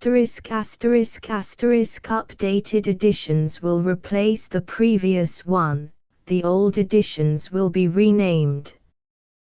Creating the works from print editions not protected by U.S. copyright law means that no one owns a United States copyright in these works, so the Foundation, and you, can copy and distribute it in the United States without permission and without paying copyright royalties. Special rules, set forth in the general terms of use part of this license, apply to copying and distributing Project Gutenberg trademark symbol electronic works to protect the Project Gutenberg trademark symbol concept and trademark. Project Gutenberg is a registered trademark, and may not be used if you charge for an ebook, except by following the terms of the trademark license, including paying royalties for use of the Project Gutenberg trademark.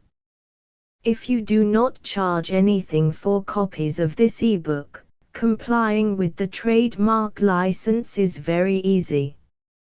You may use this ebook for nearly any purpose, such as creation of derivative works, reports, performances and research. Project Gutenberg ebooks may be modified and printed and given away. You may do practically anything in the United States with ebooks not protected by U.S. copyright law. Redistribution is subject to the trademark license, especially commercial redistribution. Start. Full license. The full Project Gutenberg license. Please read this before you distribute or use this work to protect the Project Gutenberg trademark symbol mission of promoting the free distribution of electronic works. By using or distributing this work, or any other work associated in any way with the phrase Project Gutenberg, you agree to comply with all the terms of the full Project Gutenberg trademark symbol license available with this file or online at www.gutenberg.org/license. Section 1. General Terms of Use and Redistributing Project Gutenberg Trademark Symbol Electronic Works 1.0. By reading or using any part of this Project Gutenberg trademark symbol electronic work, you indicate that you have read, understand, agree to and accept all the terms of this license and intellectual property, trademark/copyright, agreement. If you do not agree to abide by all the terms of this agreement, you must cease using and return or destroy all copies of Project Gutenberg trademark symbol electronic works in your possession. If you paid a fee for obtaining a copy of or access to a Project Gutenberg trademark symbol electronic work and you do not agree to be bound by the terms of this agreement, you may obtain a refund from the person or entity to whom you paid the fee as set forth in paragraph 1.e.8. 1.b. Project Gutenberg is a registered trademark. It may only be used on or associated in any way with an electronic work by people who agree to be bound by the terms of this agreement. There are a few things that you can do with most Project Gutenberg trademark symbol electronic works even without complying with the full terms of this agreement. See paragraph 1.c below. There are a lot of things you can do with Project Gutenberg trademark symbol electronic works if you follow the terms of this agreement and help preserve free future access to Project Gutenberg trademark symbol electronic works. See paragraph 1.e below. 1.c. The Project Gutenberg Literary Archive Foundation, the Foundation or PGLAF, owns a compilation copyright in the collection of Project Gutenberg trademark symbol electronic works. Nearly all the individual works in the collection are in the public domain in the United States.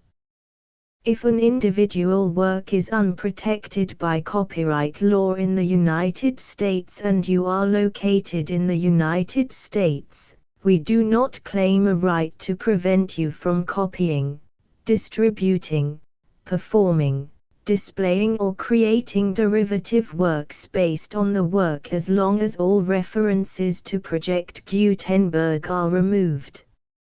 Of course, we hope that you will support the Project Gutenberg trademark symbol mission of promoting free access to electronic works by freely sharing Project Gutenberg trademark symbol works in compliance with the terms of this agreement for keeping the Project Gutenberg trademark symbol name associated with the work. You can easily comply with the terms of this agreement by keeping this work in the same format with its attached full Project Gutenberg trademark symbol license when you share it without charge with others. 1.d. The copyright laws of the place where you are located also govern what you can do with this work. Copyright laws in most countries are in a constant state of change. If you are outside the United States, check the laws of your country in addition to the terms of this agreement before downloading, copying, displaying, performing, distributing or creating derivative works based on this work or any other Project Gutenberg trademark symbol work. The Foundation makes no representations concerning the copyright status of any work in any country other than the United States. 1.e Unless you have removed all references to Project Gutenberg, 1.e.1. The following sentence, with active links to, or other immediate access to, the full Project Gutenberg trademark symbol license must appear prominently whenever any copy of a Project Gutenberg trademark symbol work, any work on which the phrase Project Gutenberg appears, or with which the phrase Project Gutenberg is associated, is accessed, displayed, performed, viewed, copied or distributed.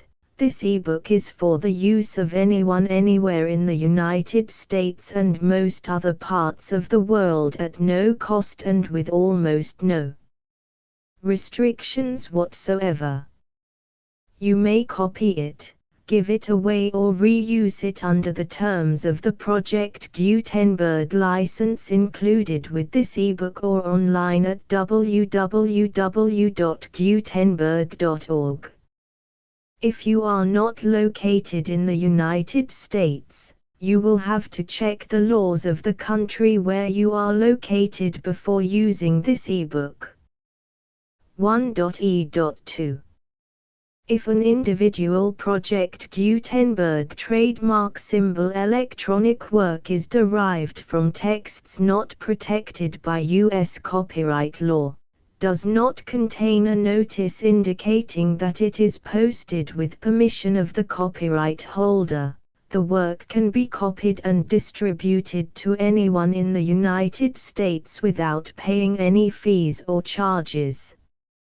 If you are redistributing or providing access to a work with the phrase Project Gutenberg associated with or appearing on the work, you must comply either with the requirements of paragraphs 1.e.1 through 1.e.7 or obtain permission for the use of the work and the Project Gutenberg trademark symbol trademark as set forth in paragraphs 1.e.8 or 1.e.9. 1.e.3.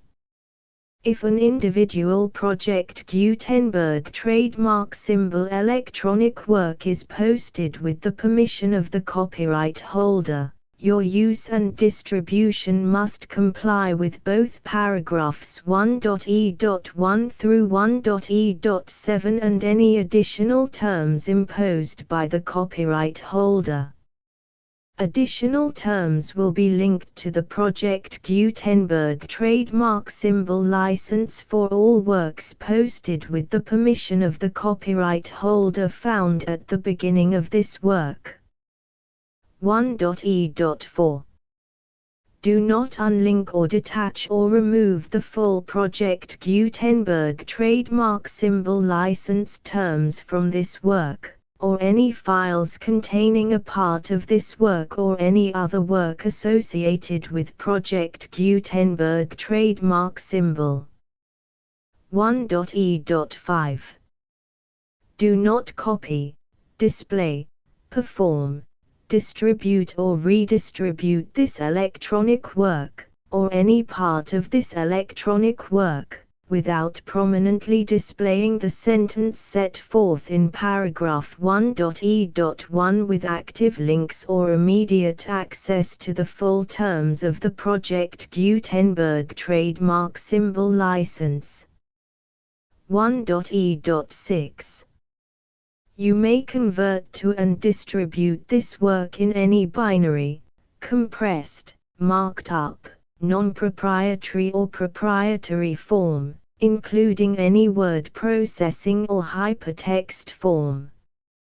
However, if you provide access to or distribute copies of a Project Gutenberg trademark symbol work in a format other than plain vanilla ASCII or other format used in the official version posted on the official Project Gutenberg trademark symbol website, www.gutenberg.org, you must, at no additional cost, fee or expense to the user, provide a copy, a means of exporting a copy, or a means of obtaining a copy upon request, of the work in its original plain vanilla ASCII or other form. Any alternate format must include the full Project Gutenberg trademark symbol license as specified in paragraph 1.e.1. 1.e.7. Do not charge a fee for access to, viewing, displaying, performing, copying or distributing any Project Gutenberg trademark symbol works unless you comply with paragraph 1.e.8 or 1.e.9. 1.e.8. You may charge a reasonable fee for copies of or providing access to or distributing Project Gutenberg trademark symbol electronic works provided that you pay a royalty fee of 20% of the gross profits you derive from the use of Project Gutenberg trademark symbol works calculated using the method you already use to calculate your applicable taxes. The fee is owed to the owner of the Project Gutenberg trademark symbol trademark, but he has agreed to donate royalties under this paragraph to the Project Gutenberg Literary Archive Foundation. Royalty payments must be paid within 60 days following each date on which you prepare, or are legally required to prepare, your periodic tax returns. Royalty payments should be clearly marked as such and sent to the Project Gutenberg Literary Archive Foundation at the address specified in Section 4, Information about donations to the Project Gutenberg Literary Archive Foundation. You provide a full refund of any money paid by a user who notifies you in writing, or by email, within 30 days of receipt that he does not agree to the terms of the full Project Gutenberg trademark symbol license. You must require such a user to return or destroy all copies of the works possessed in a physical medium and discontinue all use of and all access to other copies of Project Gutenberg trademark symbol works. You provide, in accordance with paragraph 1.f.3, a full refund of any money paid for a work or a replacement copy, if a defect in the electronic work is discovered and reported to you within 90 days of receipt of the work. You comply with all other terms of this agreement for free distribution of Project Gutenberg trademark symbol works. 1.e.9. If you wish to charge a fee or distribute a Project Gutenberg trademark symbol electronic work or group of works on different terms than are set forth in this agreement, you must obtain permission in writing from the Project Gutenberg Literary Archive Foundation, the manager of the Project Gutenberg trademark symbol trademark. Contact the Foundation as set forth in Section 3 below. 1.f1.f.1. Project Gutenberg volunteers and employees expend considerable effort to identify, do copyright research on, transcribe and proofread works not protected by U.S. copyright law in creating the Project Gutenberg trademark symbol collection. Despite these efforts, Project Gutenberg trademark symbol electronic works, and the medium on which they may be stored, may contain defects such as, but not limited to, incomplete, inaccurate or corrupt data, transcription errors, a copyright or other intellectual property infringement, a defective or damaged disk or other medium, a computer virus, or computer codes that damage or cannot be read by your equipment. 1.f.2. Limited warranty, disclaimer of damages, except for the right of replacement or refund described in paragraph 1.f.3, the Project Gutenberg Literary Archive Foundation, the owner of the Project Gutenberg trademark symbol trademark, and any other party distributing a Project Gutenberg trademark symbol electronic work under this agreement, disclaim all liability to you for damages, costs and expenses, including legal fees. You agree that you have no remedies for negligence, strict liability, breach of warranty or breach of contract except those provided in paragraph 1.f.3. You agree that the Foundation, the trademark owner, and any distributor under this agreement will not be liable to you for actual, direct, indirect, consequential, punitive or incidental damages even if you give notice of the possibility of such damage. 1.f.3. Limited right of replacement or refund. If you discover a defect in this electronic work within 90 days of receiving it, you can receive a refund of the money, if any, you paid for it by sending a written explanation to the person you received the work from. If you received the work on a physical medium, you must return the medium with your written explanation. The person or entity that provided you with the defective work may elect to provide a replacement copy in lieu of a refund. If you received the work electronically, the person or entity providing it to you may choose to give you a second opportunity to receive the work electronically in lieu of a refund. If the second copy is also defective, you may demand a refund in writing without further opportunities to fix the problem. 1.f.4. except for the limited right of replacement or refund set forth in paragraph 1.f.3. This work is provided to you as is, with no other warranties of any kind, express or implied, including but not limited to warranties of merchantability or fitness for any purpose. 1.f.5. Some states do not allow disclaimers of certain implied warranties or the exclusion or limitation of certain types of damages. If any disclaimer or limitation set forth in this agreement violates the law of the state applicable to this agreement, the agreement shall be interpreted to make the maximum disclaimer or limitation permitted by the applicable state law. The invalidity or unenforceability of any provision of this agreement shall not void the remaining provisions. 1.f.6.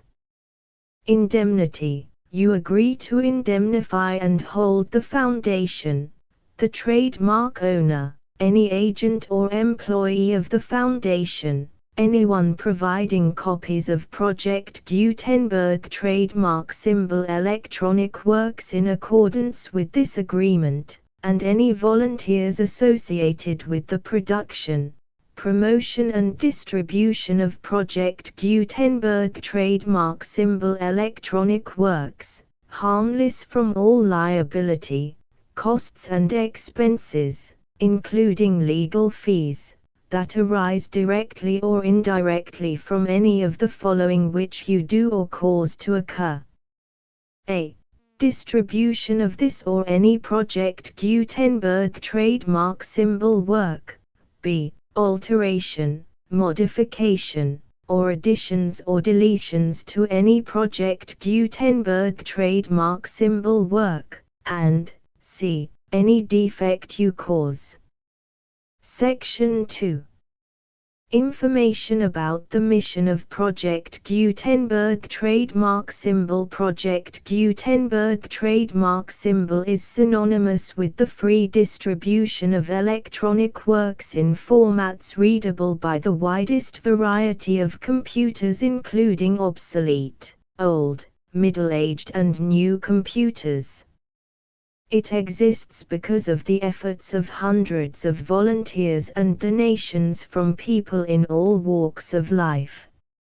Volunteers and financial support to provide volunteers with the assistance they need are critical to reaching Project Gutenberg trademark symbol's goals and ensuring that the Project Gutenberg trademark symbol collection will remain freely available for generations to come.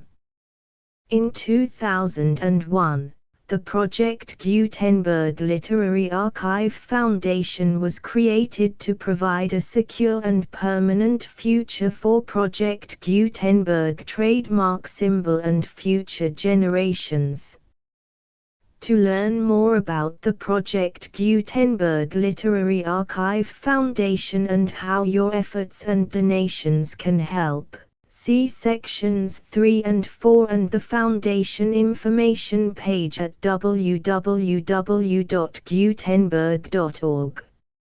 Section 3. Information about the Project Gutenberg Literary Archive Foundation. The Project Gutenberg Literary Archive Foundation is a non-profit 501(c)(3) educational corporation organized under the laws of the state of Mississippi and granted tax-exempt status by the Internal Revenue Service. The Foundation's IN or Federal Tax Identification Number is 64-6221541. Contributions to the Project Gutenberg Literary Archive Foundation are tax-deductible to the full extent permitted by U.S. federal laws and your state's laws. The Foundation's business office is located at 809 North 1500 West, Salt Lake City, UT 84116, 801, 596, 1887. Email contact links and up-to-date contact information can be found at the Foundation's website and official page at www.gutenberg.org/contact section 4. Information about donations to the Project Gutenberg Literary Archive Foundation. Project Gutenberg trademark symbol depends upon and cannot survive without widespread public support and donations to carry out its mission of increasing the number of public domain and licensed works that can be freely distributed in machine-readable form accessible by the widest array of equipment including outdated equipment. Many small donations, $1 to $5,000, are particularly important to maintaining tax-exempt status with the IRS. The Foundation is committed to complying with the laws regulating charities and charitable donations in all 50 states of the United States. Compliance requirements are not uniform and it takes a considerable effort, much paperwork and many fees to meet and keep up with these requirements. We do not solicit donations in locations where we have not received written confirmation of compliance. To send donations or determine the status of compliance for any particular state, visit www.gutenberg.org/donate.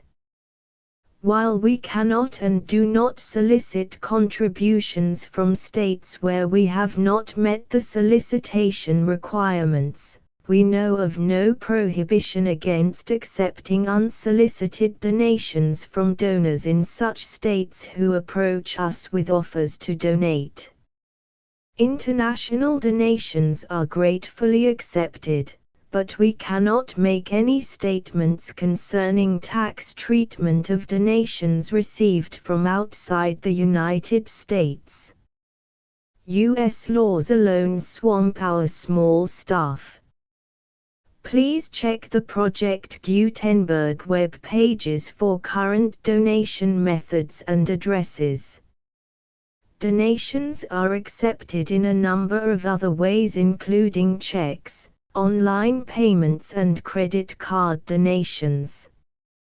To donate, please visit www.gutenberg.org/donate. Section 5. General information about Project Gutenberg trademark symbol electronic works. Professor Michael S. Hart was the originator of the Project Gutenberg trademark symbol concept of a library of electronic works that could be freely shared with anyone. For 40 years, he produced and distributed Project Gutenberg trademark symbol ebooks with only a loose network of volunteer support. Project Gutenberg trademark symbol ebooks are often created from several printed editions, all of which are confirmed as not protected by copyright in the US unless a copyright notice is included. Thus, we do not necessarily keep ebooks in compliance with any particular paper edition. Most people start at our website, which has the main PG search facility, www.gutenberg.org. This website includes information about Project Gutenberg trademark symbol, including how to make donations to the Project Gutenberg Literary Archive Foundation, how to help produce our new ebooks, and how to subscribe to our email newsletter to hear about new ebooks. The European Anarchy contains the European Anarchy, the full Project Gutenberg license,